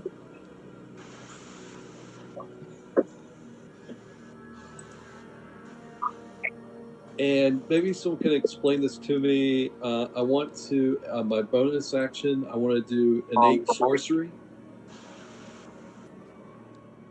And I'm trying, I'm looking for a definition of what innate sorcery does, but I can't. You're the sorcerer, bro. You don't have it.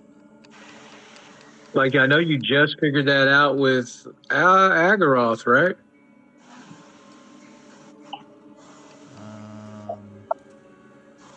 I know it gives you like a bonus to your armor class or some shit like that. Magical What are you talking about? Innate sorcery. It's a bonus action. I'm not seeing it as an ability for a sorcerer. It's a clockwork soul mechanism, Mike. Look at. Okay. Clockwork Soul sorcery. If it's specific to the Clockwork Soul, let me look at that. Okay, hang on. Now that I know where I'm looking. You talking about your restore balance? Nope. No.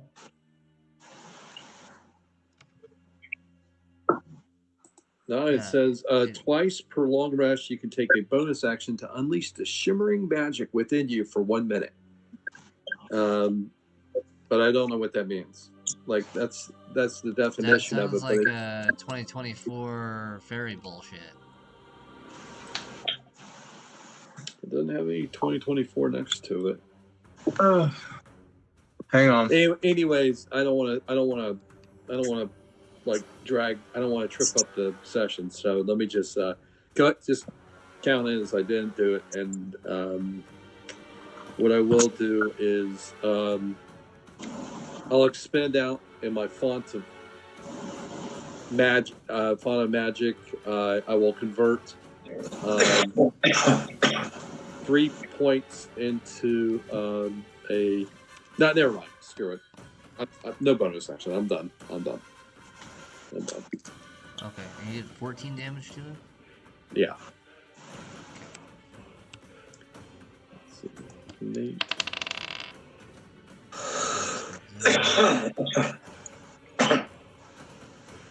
John, it's your turn. Seeing the one that just ran out and tried to bite my new friend, I'm going to pop out from underneath of the wagon here. I'm going to then cast Mind Sliver on it. Okay. So target must succeed on an intelligence saving throw. So that's What's the DC? 16. Okay, it failed. All right, so it takes 2d6 psychic damage.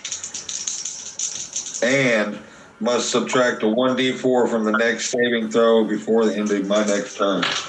So it takes 6 psychic damage. Yeah, so you come out from under the wagon, look at this thing, and it just kind of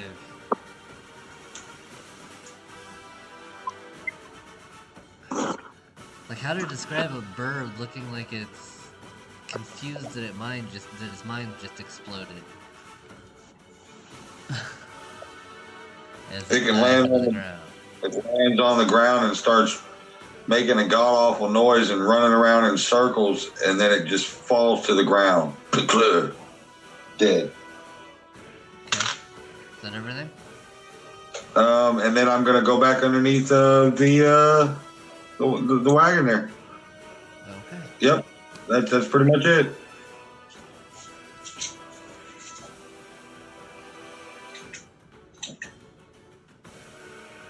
My turn. Boom. Reaction. Oh, I'll take a 17 plus 9. Yep, that hits.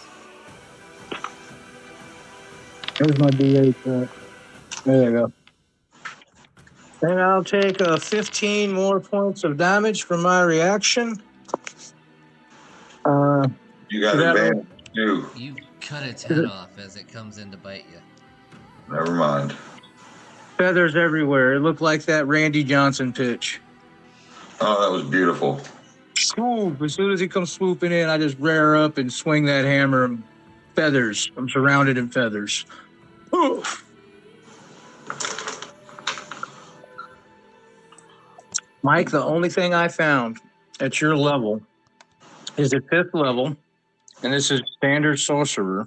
Mm-hmm. You can tap into your inner wellspring of magic and try to conjure success from failure. When you make an ability check that fails, you can spend 1 sorcery point to re-roll it. You must use the new roll. I don't Okay. see anything about that sorcerer thing that you would. Yeah, JD was right. It's a new thing for the 2024. Oh, I guess okay. that it just populates onto D&D Beyond, which is the character sheet that I use. Okay. But the innate sorcery is, so again, Dude, 2024. download the 5e character sheet app. Yeah. It's The way innate, better than D&D Beyond. yeah. So innate sorcery, you can use a bonus action to surge magical power for 1 minute. During that time, your spell DC for the sorcerer spells increased by 1, and you have advantage on attack rolls for sorcerer spells. Oh, that's what you were using the last week before you died. Yeah, before he Yeah, died. Yep. That's shit. No, you don't get that crap. That's 2024 stuff. Yeah. 5e character sheet, bro. It's the best app in the world. Gives you everything you need. Alright, let's see. Oh, and then we have another event later that evening. Because somebody All right. We're still on day 24. Yeah.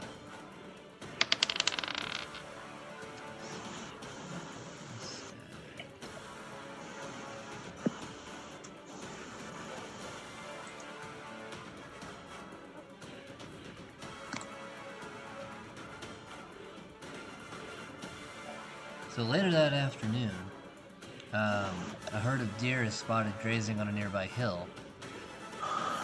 Everybody takes the opportunity to hunt.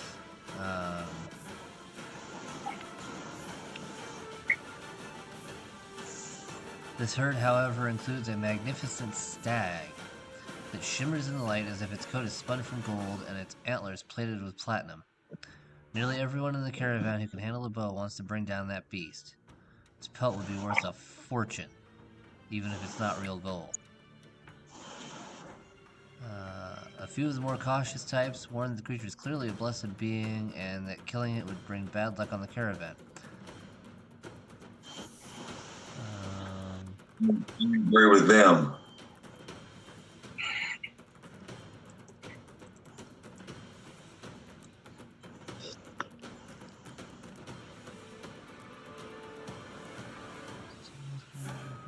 Forest.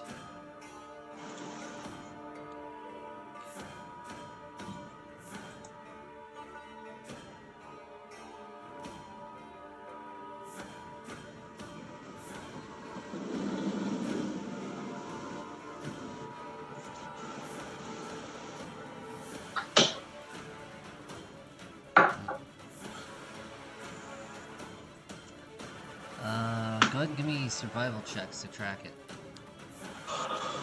All right.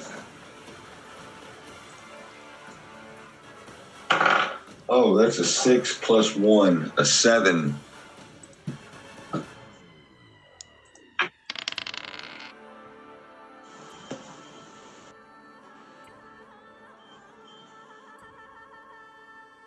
anybody else want to make a survival check?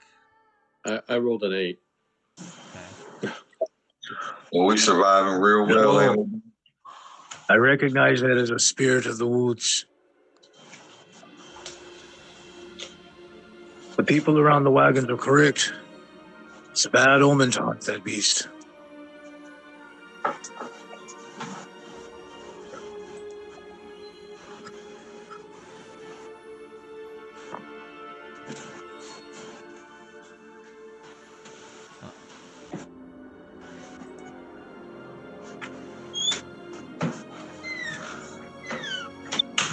Nope, you guys lose it in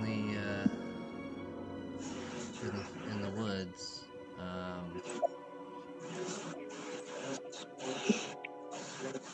And that's that.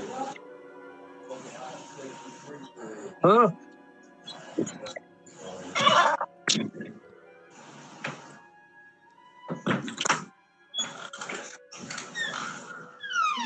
So is Harlan still traveling with us, correct? No, he. Wait, which one's Arlen? Carlin, the Harper. Oh, yeah. I'd just like to know more about these Harpers that he serves. Conversation tonight as we bed down. Yeah, And I'll go ahead and roll for what day it is. It's day 24, or nighttime of day 24. No, it's Roll the 7. day 25 at this point. Oh, okay. Rolled a 7. Day 26. So somebody else roll. 17. Day 26. 17. Okay, 17 gets you one event. First messed up. Jesus. What is that, day 27? Day 26.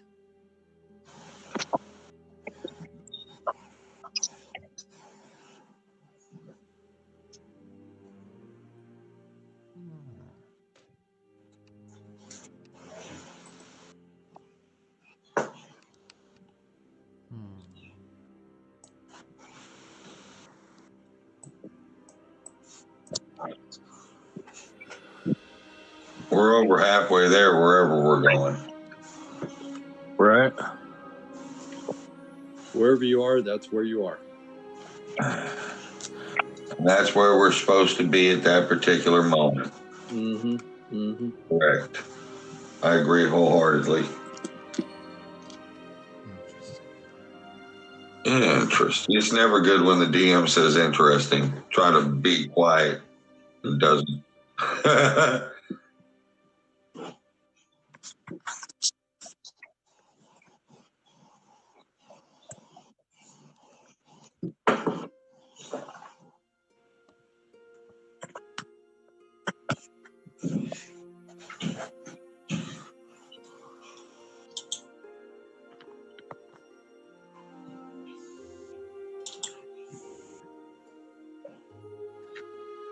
So that evening, when the caravan stops for the night, Terra Sisters joins the caravans.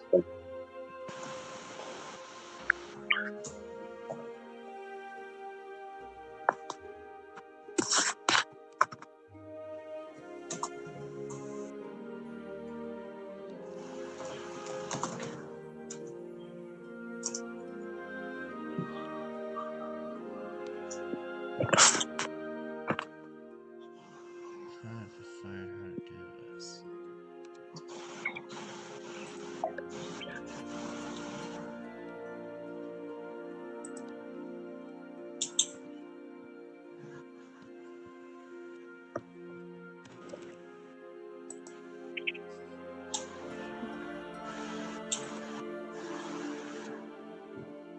Oh, shit.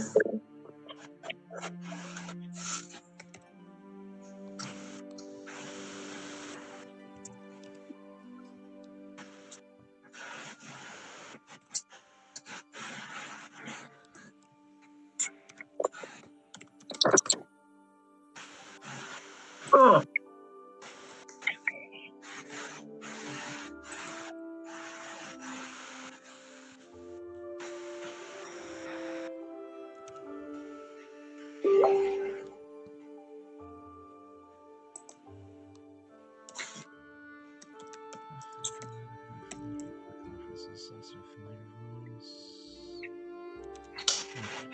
I don't know what that is, but they don't look friendly.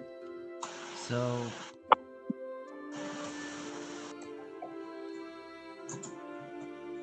later that evening, as the time wears on,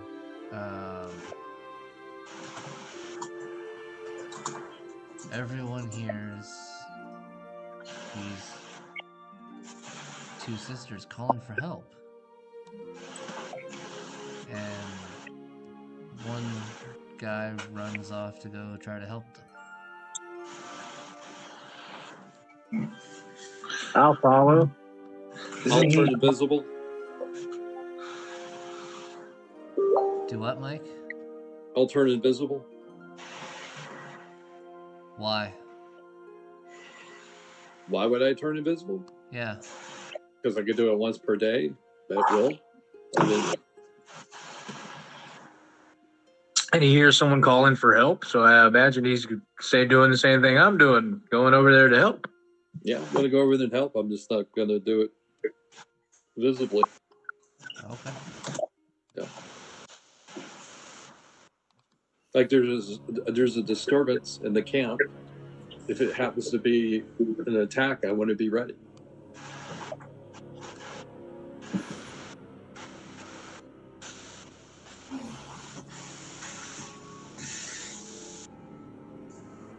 I'm an overly cautious person.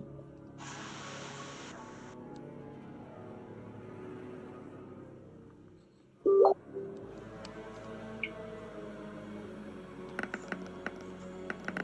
mean, it's kind of a win-win. I mean, if it turns out to be a mute, like, point that I just wasted a free with a spell that I'm not even wasting a spell slot on. If it happens to be a threat, then I'm in a better advantaged position to deal with that threat if it happens to be a threat. So that's kind of like my go-to, actually. Right? It's a free invisibility. Yeah. And I'm gonna follow, but I'm gonna bonus action Blade Song. My question is, why wouldn't I do that? Exactly. You know, there's no disadvantage to doing it. Yeah, I might as well use my bonus action too. I'm full. If I'm full, we had a day's rest in between.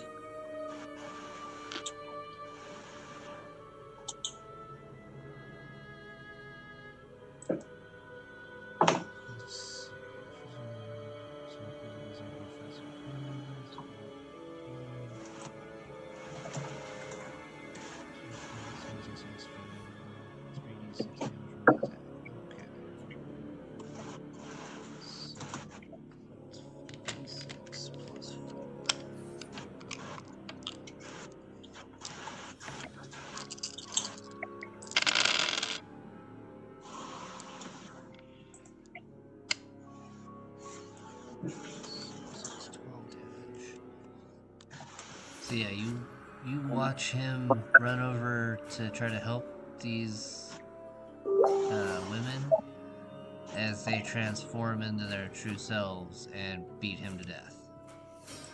Oh shit. Go ahead Okay. and roll initiative. Oh, there we go. 19 plus 3, 22. Ooh, 13 plus 3. I got a 16. I got a 14.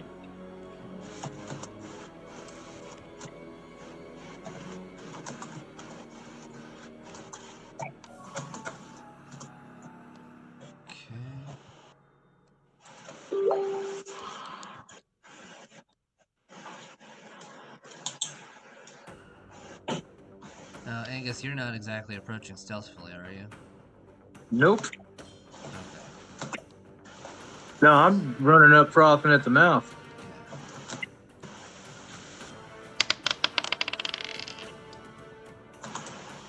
They beat a 22? Yeah, that one did. Damn. Okay. Your turn. This one runs up and it tries to hit you and like just bounces off your shield. All right. Reckless attack. Okay. Hold on. Hold on. Hold on. Hold on. Hold on.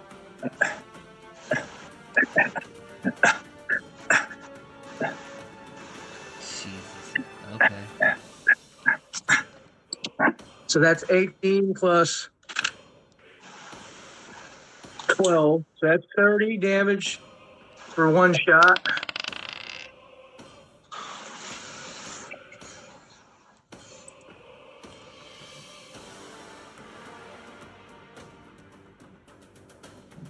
I'm going to need an athletics check as I shove her with my shield back 5 feet. And she's going to have to beat a 27.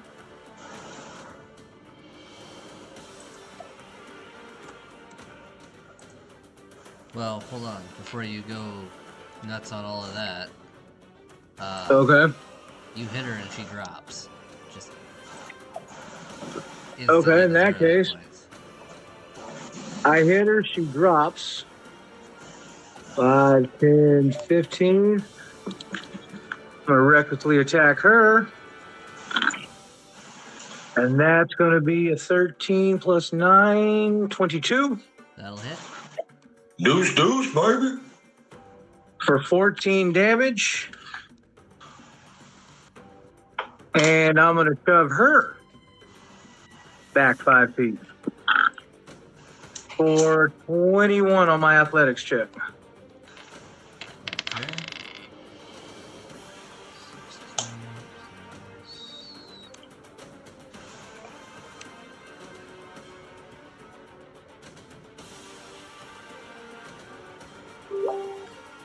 Okay, yeah, she's prone. No, I just shoved her back, not prone. Oh.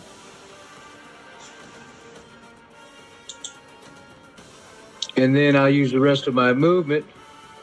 That was 15, so I've got 20 and 25 and take up a defensive position between the one I dropped and her just in case she gets back up.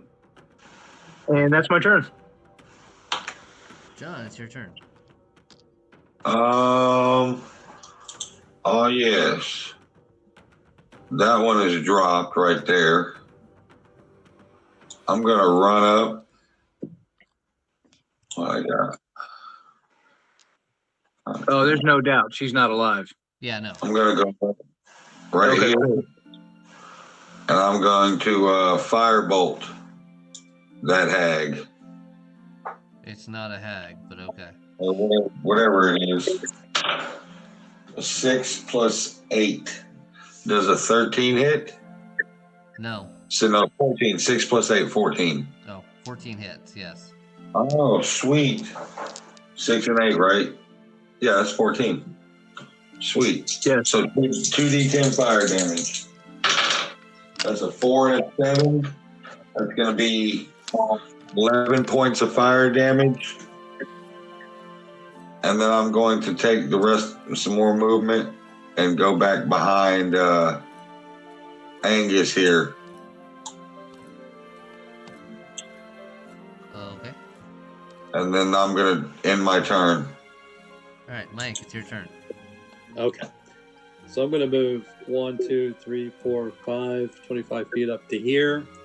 I'm going to go ahead and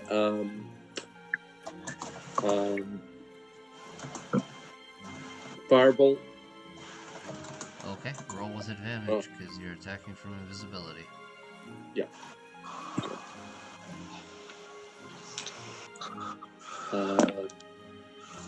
Oh, that's not good. 9. That's 18.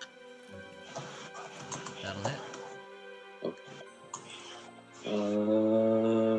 Oh, that is 11 points of fire damage. And anything catching on fire? No. Okay.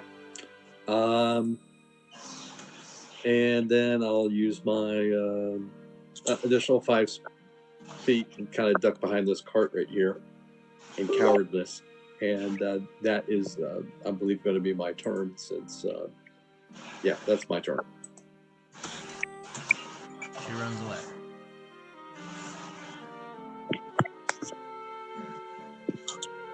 I yell, "Your mother smells of elderberries." Elderberries. Mm-hmm. Mm. It's a thing in France, I guess.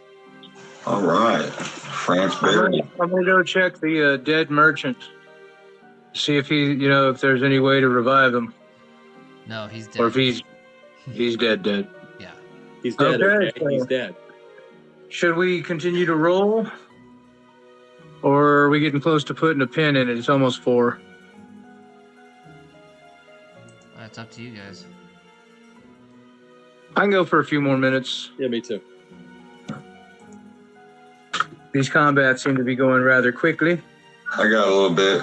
My wife just got home though, so we're gonna go eat. Yeah, I'm thinking like 420 or so for me. Okay. All right. There's an 18 for the roll, by the way. What's that, day 28? Day 28.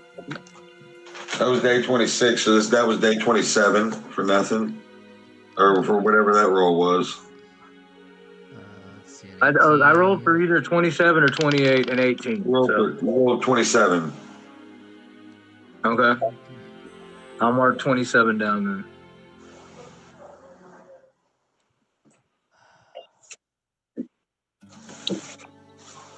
That's stupid.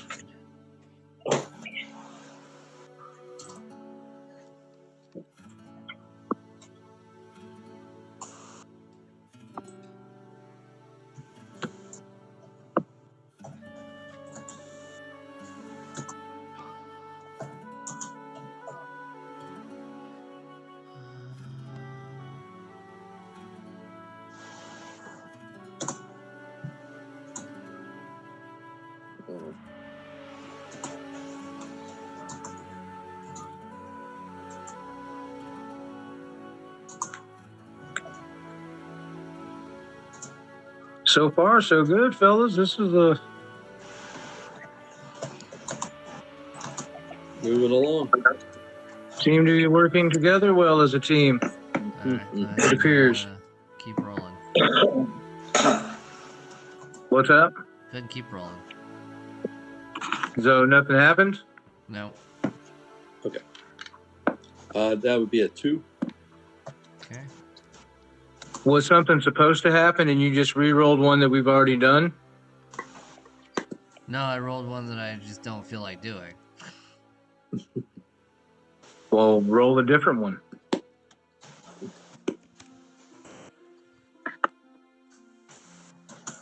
Hey, man.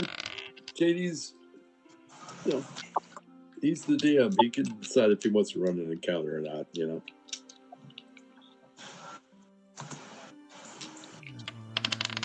You're right. You are correct.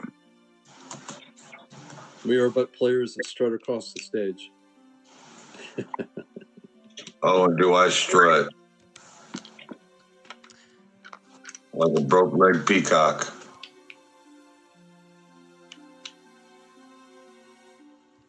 Okay, yeah, that was the next night.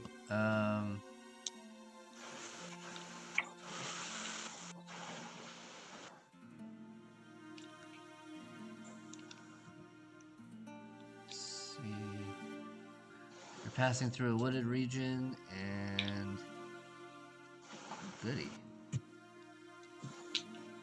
Was it day 28? Yeah, I believe.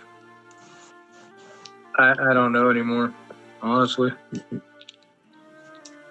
I think we're on 28. We'll say day 28. Yeah. When you're on the road, the days tend to bleed.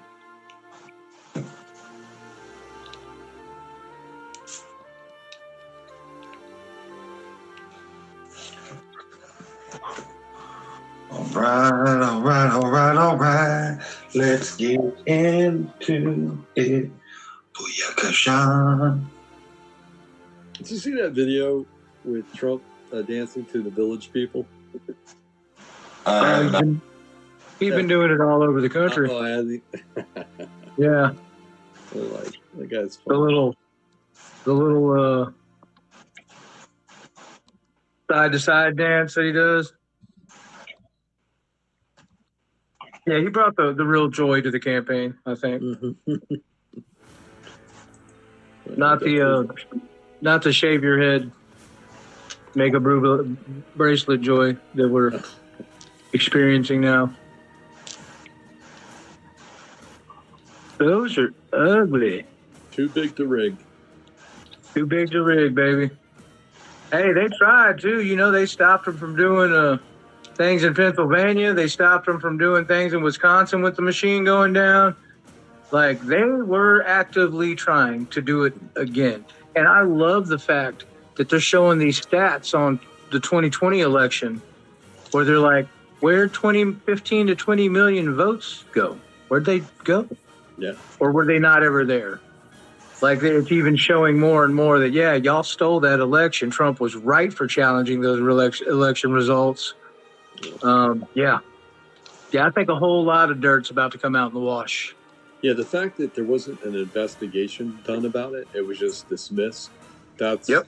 That's especially the way it was presented by the media as they were reporting it in 2020. Oh, they kept saying, well, he's already lost in court. There's no fraud. And it's like, no, he never lost in court. He never had a chance to present his case in court in multiple districts. The proof was there. They had the proof. I mean, did you watch the videos of the duffel bags in Georgia? I did. Where they sent everyone home and then pulled them 3 big duffel bags out from under the table and started running votes for the next 3 hours.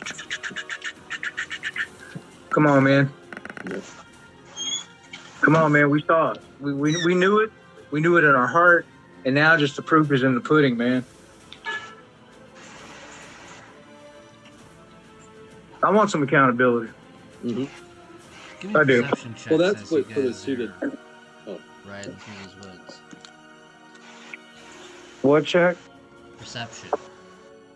Thank you, sir.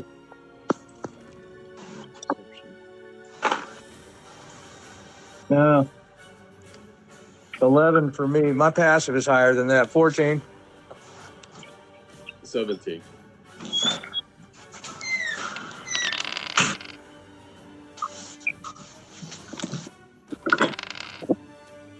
We roll an initiative. Perception checks. Oh, I 10 plus 1. I got an 11. Yeah, your passive's higher than that too, I think. It is. It's 14. Were those cockroaches? Oh, fuck. Giant spiders. Ah! They look like cockroaches on my screen. I'm tripping.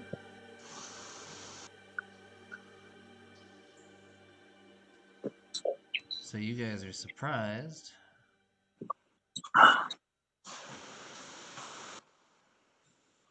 As spiders come down out of the woods Creepy arachnids. and enter caps start charging for the horses. Oh, yeah. Lovely.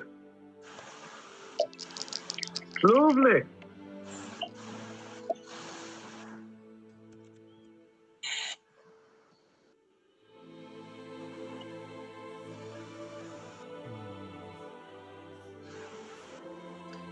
Yeah, so this one, I need you to go ahead and make a dex throw at disadvantage, Rocky. I'll check. At disadvantage? I'll make that just neutral. There you go. Yeah, I have advantage on dexterity saving throws of things that I can see. Yeah, you can't see him though. That's the problem. Okay, so just a straight roll there, Michael? Yeah, straight roll. Yep. Oh, I failed. 3 plus 6 ain't gonna do it. So 9. Okay, you are webbed. Oh, shit. Oh, okay. I can't wait till I'm the level where I can enter a rage to not be surprised.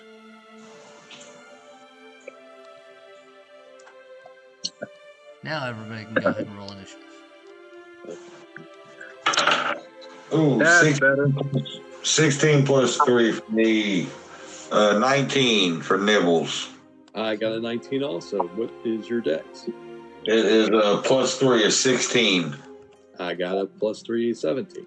Oh, you go first, sir. I rolled a 20. 17 plus 3.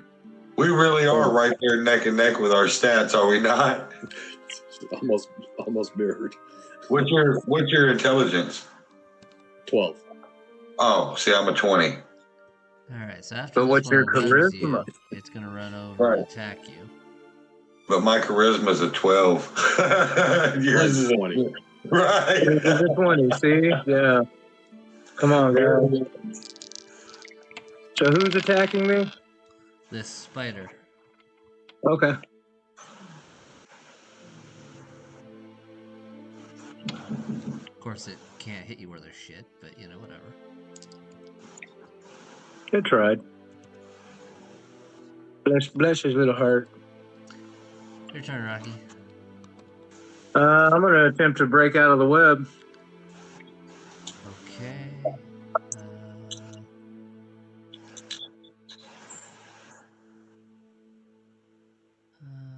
Weapon strays, he takes 500 really fire damage, no psychic damage.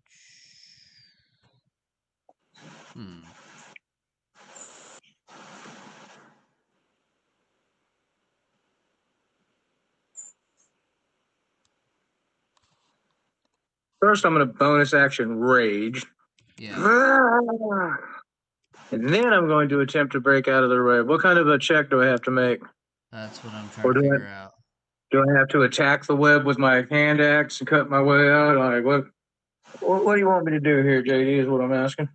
Yeah, it looks like you have to attack it. Okay. With my hand axe? Yeah. I'm obviously not going to use my Oh, wait. Hold sledgehammer on. to You can attack also them. make a DC 12 strength check. So you can. Oh, I'm going to make the strength check that I have with advantage. Okay. And that's going to be a 16 plus 8 for a 24. Oh, yeah, that'll do it. So I rage, and then I bust out of the web and just growl at the spider in my face. And that's my turn. Okay. Let's see.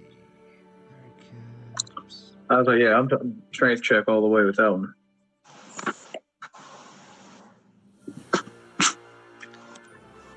Okay, so the other cap is going for some horses here in the caravan. If we lose our horses, I'm going to that merchant and taking his old beaten down mares from him by force. Mike, it's your turn. Okay. I'm going to expand out one sorcery point to make my so how this works, I guess, is I expend one sorcery point. I can make one per sorcery point per level a spell, my bonus spell. Oh, yeah, you're quick casting? Yeah. Okay, yeah, it's a point per level of the spell that you want to quick cast, yeah. Yeah. So I'm gonna make sleep a quick cast. So it'd be one sorcery point at level 1. Okay. And I'm going to go ahead and cast sleep. That is in a I'll look it up here real quick. It is 14 40-foot radius, right? Yeah, of 6 creatures up to his choice. No, it's not his choice. It's a 5d8 roll. Yeah, that's right. Okay. Honestly, the horses are going to go down first. That's fine. That's why I'm casting sleep. Taking otherwise HP. It goes from lowest hit points to highest hit points. Yeah, that's fine. The spell effects. Yeah. It's nighttime anyways. Yeah. So that is 16 points. 5d8. Okay. You affected absolutely nothing. Nothing. Okay. So then, as my regular is that I will come here. No, I'll stay up here. And I'll firebolt the first, this one right over here. Our firebolt. Okay. It didn't work out the way I thought. Okay. Here we go. That is a 15. That hits. For a total of 7 points.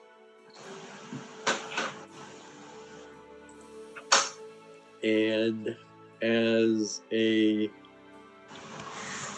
movement, I will back up 1, 2, 3, 4, 5.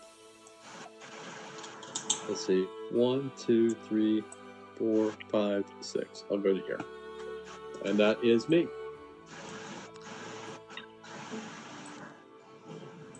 Okay, John, it's your turn. All right. I got a 20-foot blast radius.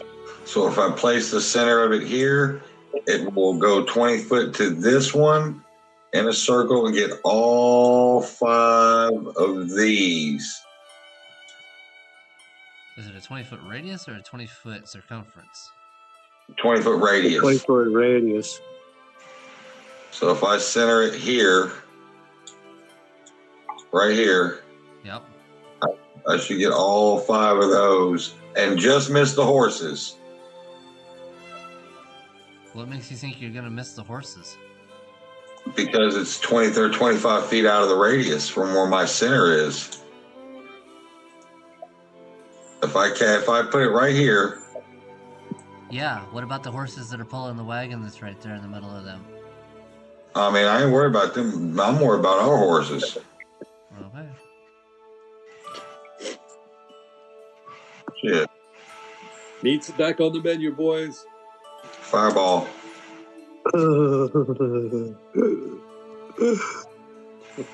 Yep, fireball.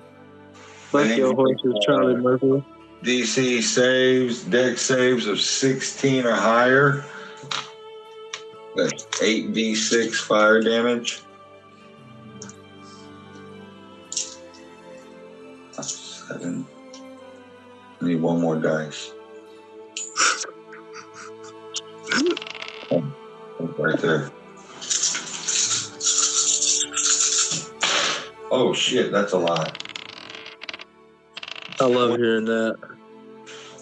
Oh, that's 30 points of fire damage total. That's a good fireball. That's a good fireball.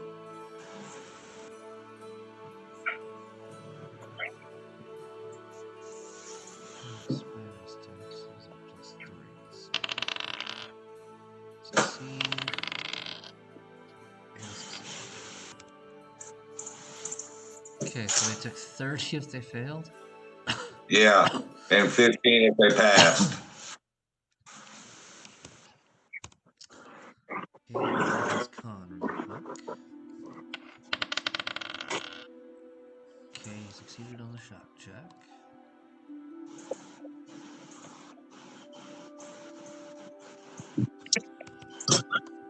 He did not.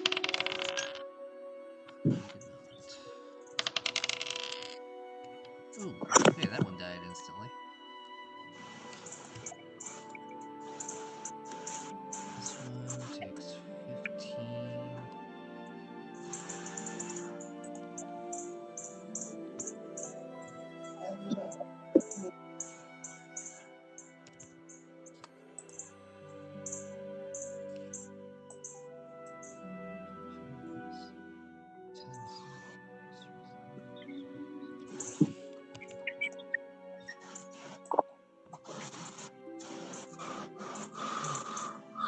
These two both succeeded. Jesus. 6 kills.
Alright, is that everything? Then I'm going to hop down and move 5, 10, 15, 20, 25. And I want to bonus action Blade Song. My AC is 21 now. Okay. And that is all for me.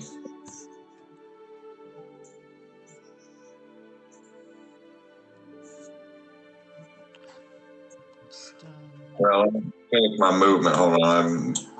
I'm gonna go down here, right here. Hide. Hi, Nibbles. This little nook. Oh, hello, Kane. It's nice to see you here. Well, it looked like you were having a barbecue. Well, you know, it's the only way to take care of those foul creatures is to burn them all. One thing I don't like is spiders. They are kind of creepy with 8 legs, and even when you call them like arachnids, it still doesn't sound good. They're just unsettling creatures, and they all should burn. Anything over 4 legs gets creepy. I agree. Let's see if this other cap can attack you. Just 4 to hit. 2 attacks, 1 little bites,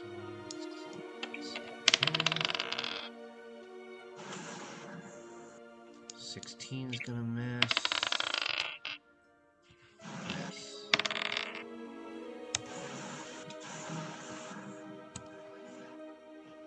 Stunned. This one's gonna continue to attack the horses. Mm-hmm. And we're back to the top of the round. This one's going to go ahead and try to bite Angus again. Fail. Angus, it's your turn. I'm gonna swat the other cap recklessly. 17 plus 9. Gonna hit. And that's gonna be 7 plus 10, 17 damage to him. Then I'm gonna turn and swat this other giant spider next to me recklessly. And that's gonna be a 10 plus 9. 19 hit. Yep. Barely. He's going to take 12 damage. And then I'm going to shove it away from me 5 feet. Athletics check. And that's going to be a dirty 20. To push it back 5 feet.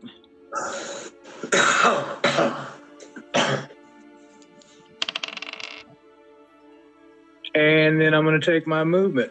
5, 10, 15, 20, 25. Swing up around behind this header cap up here who's chomping on the cooked horse meat. That's my turn. Okay, Mike, it's your turn. All right.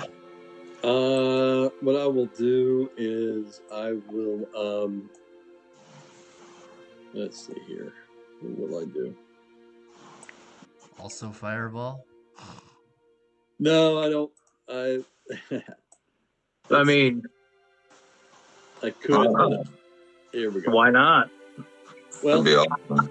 what I'm going to do is I'm going to cast here, Shatter at 3rd level.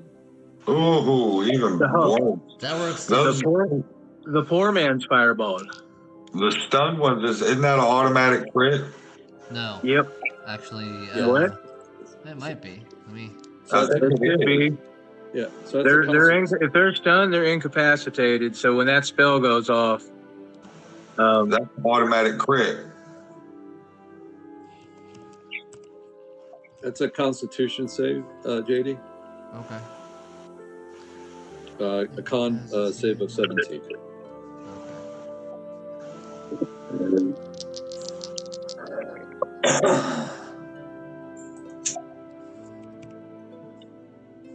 What day is it? Sunday. Yeah, I'm gonna have to phone. 5 hours, 42 minutes. Give it up. I told you to bring me this when you got home, and you did not. I didn't. You're not getting it tomorrow. I don't want it tomorrow. Nope, incapacitated doesn't give automatic crits. Okay.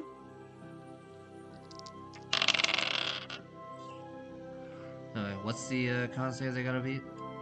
A 17. It's more like, don't you dare shake your head at me when you play me. Fail and fail. Oh, actually, there's only one undercap there, so that's so the undercap fails, and Giant Spider also fails.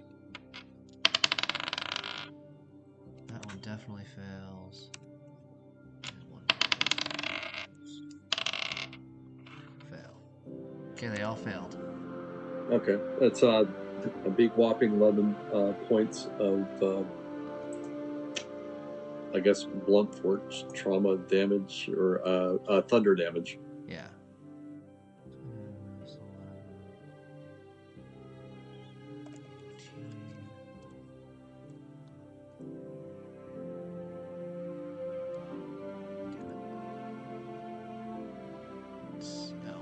Those two are dead. Because that's exactly how much hit points they had left.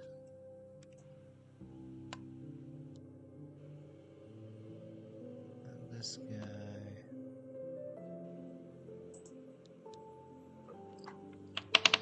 Save.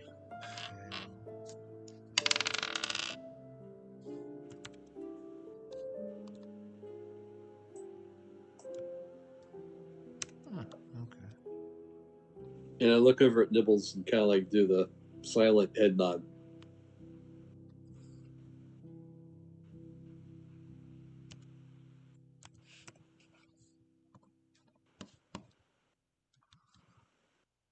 Is that everything?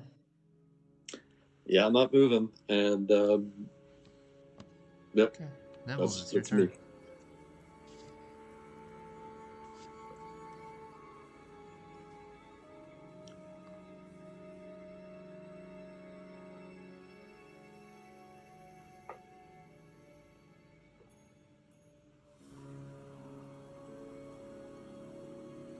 John, you're muted.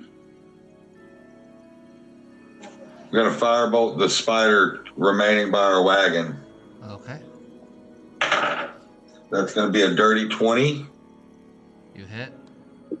All right, 2d10 damage. Oh, shit, motherfucker.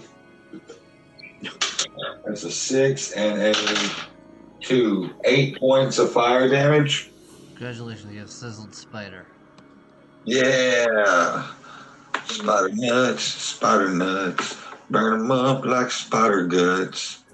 And I already played songing, so yeah, that's the end of my turn. Okay.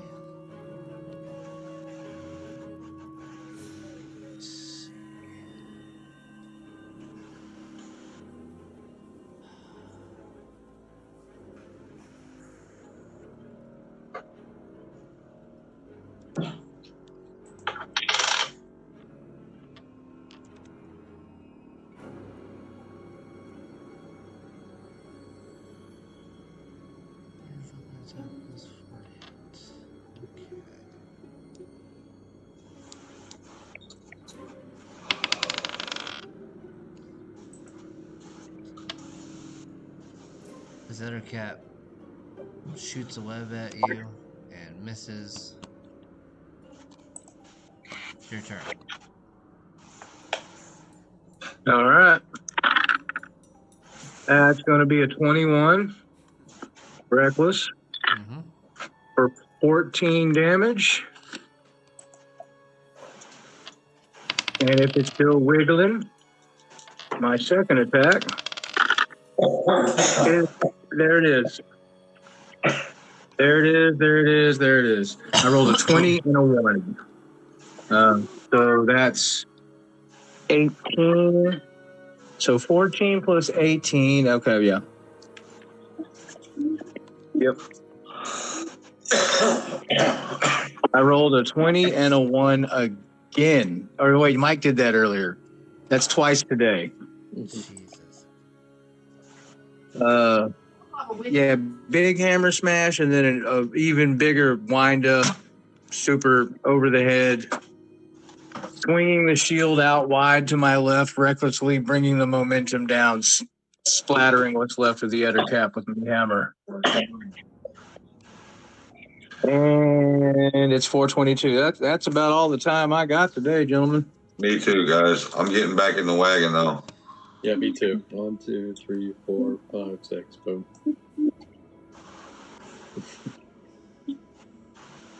All right. Bless you, sir. So that was the night of the 28th day. So next we pick up will be on the morning of day 29. Okay. Oh, milk? Milk. That's a lot. I know it's a lot of milk. I couldn't have a small cup. I couldn't find them. Okay. Well, they're in the dishwasher, so all clean. I know, but still, I don't want to get my hands dirty if the dishwasher was dirty. Okay. Are you done? Yeah, we're wrapping up right now. We're just hanging out for see what our XP for today was. Which I think I hear my GM calculating in his head. Y'all hear them gears burning?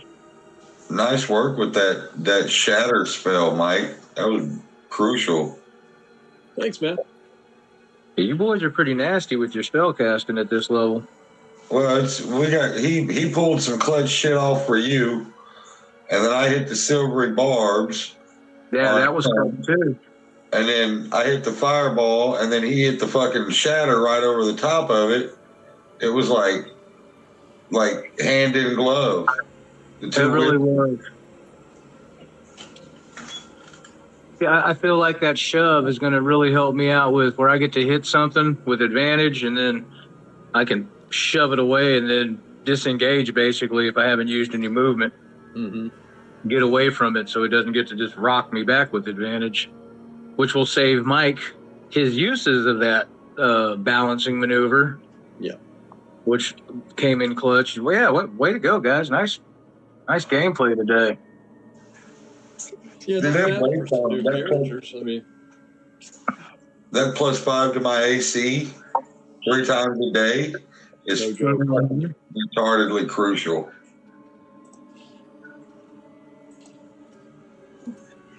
Well, not to mention, if you're anywhere close to me, the first thing I hit, if it goes after you, attacks a disadvantage too. So Right.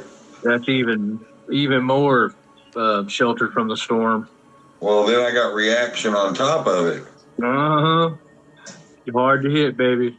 So I went from a 16 to a 26 with both of those activated. Beautiful.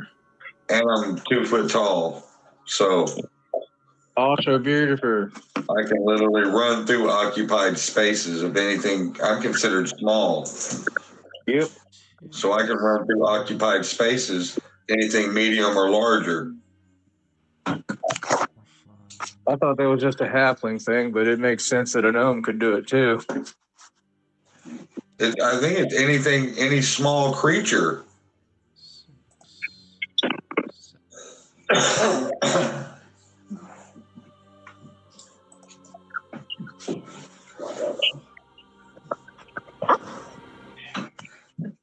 Everybody gets 4,000 experience for today. Wow. So what does that put us on total? From a fresh 5, level 5 to what? That's 6,500 to how much, JD? 4,500. So that puts us everyone gets 4,500? Yeah.